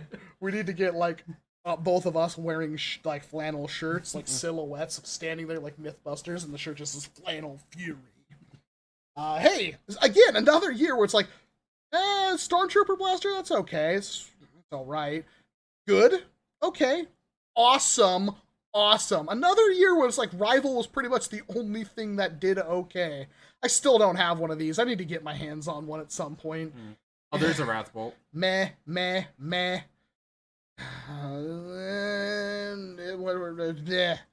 I really don't like the Scavenger. I just don't like the Jolt both. is amazing. I don't like both that and the other one. Holy crap. Oh, Holy crap. Thermal Tracker. Holy crap. The Quantum? I never got my hands on Demolisher. I would like to try to get that at some point. The Titan, which was... The Velocity, also good. These were all good things in X-Shot. But you, like, see what I mean? Like, holy crap, when you look back, holy crap, NERF has sucked a lot of fat. Ah! I don't even know what year. We're gonna have to go back. We're gonna have to go way back. Look at this. Look at Cheetah Beast Blaster. In 1 year, bam, 3 reshells. Plus reshells on these. And there's your high hand cannon elite. No, why? Oh, the Strike Morpher Blaster. But they released like 40 freaking Fortnite things in 1 year. Yeah, it was. Oh no! No! Why? Why? Oh, get that question mark out of here. This is all so bad. Holy crap! All of these were stinkers. No, the Ruckus, Not the Blaster Scooter. I still need to get a hold of one of the those. best blaster of well, hold on, we haven't gotten the Rival, but holy crap, Megalodon. Oh, the Shadow, you passed it. The knockout and the Percy's save the Hypnos breaks. Hercules, I'm really mad I broke that because I probably okay, these are okay. Jupiter's hard to get now. I have one, thank God. Hey, there we go. Oh God. There we go. Max Morpher S tier. Yeah. Panther 4-pack. Why would you need 4? Cause you can't open the bitch. Mark 1 Collector's Edition. Oh. The Tempest, there we go. Hey, there we go. Those are okay. Oh. I should have never frickin' gave that kid my frickin' hate myself for it. What? Why is it like every single year is like, now that I'm looking at it, it's like every year of NERF sucks. 2008. There we go. There we go. There we go. There we go. Now we're talking. No, maybe. Wow, I want this pack. I need to find this Vision Gear kit. Nice. Recon. I mean, it's a Recon. Reflex, switch shot. Okay. Vulcan. Miscellaneous. Game. It's only $20 when it came out? Huh. Came with a blaster for $20? I think it came with the switch shot. For $20? Came with a Wii game and a blaster, huh? I think so. I don't believe that you for might a second. click it. Yeah, well. Yeah. I bet it was a $40 game. I don't think they'd give you a blast. They'd sell that blaster. Yeah, see, look. Yeah, for $5 more, you get the. Yeah, I don't believe game. that. Big Blast. I've actually never seen that before. Oh, because your Tamagotchi mermaid whore wouldn't shut up. Blow dart shooter, big blast, clip tech. Oh, see, there's some good stuff. The Mega Missile. I don't think I have one of those. It was in the curator's collection. You should have it. Yeah, but I mean, maybe. Yeah, because Most of the stuff I thought I'd have in there wasn't in there anymore. All right. I mean, okay. All right, well, we're just filling for time. I think it's just because we're depressed we're not getting pizza right now. Maybe there's a Domino's or something. I really want a pizza. It's like, if I'm going to break my diet for a day and drink beer and stuff, I'd rather have pizza. Oh! Damn it, she went to the bathroom. Quick, eat all the chips before she comes back. Jeez. Anyway, I think that's it. I think we're done. Are we done? I think we're done. Oh my god, no. None of the green screens work anymore because the camera freaked out. Anyway, hold on. Make my lucha grow! Oh! Now you can see how the green screen doesn't like two shadows overlapping because we don't have a bright enough light. Anyway, hopefully you guys had fun. I had fun.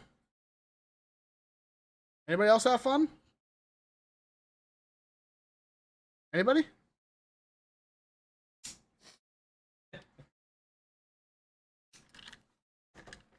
Ancient. Can't bring a Nerf to a gunfight.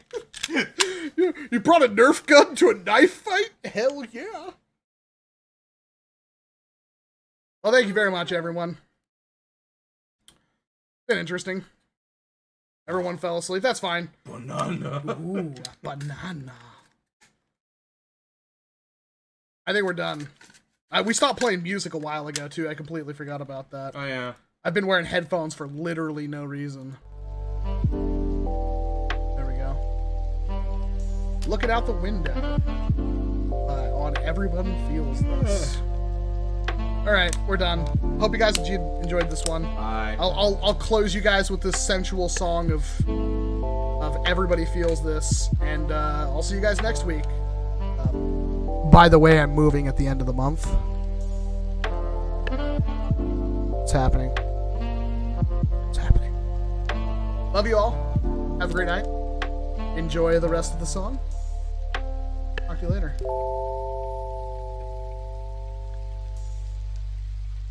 You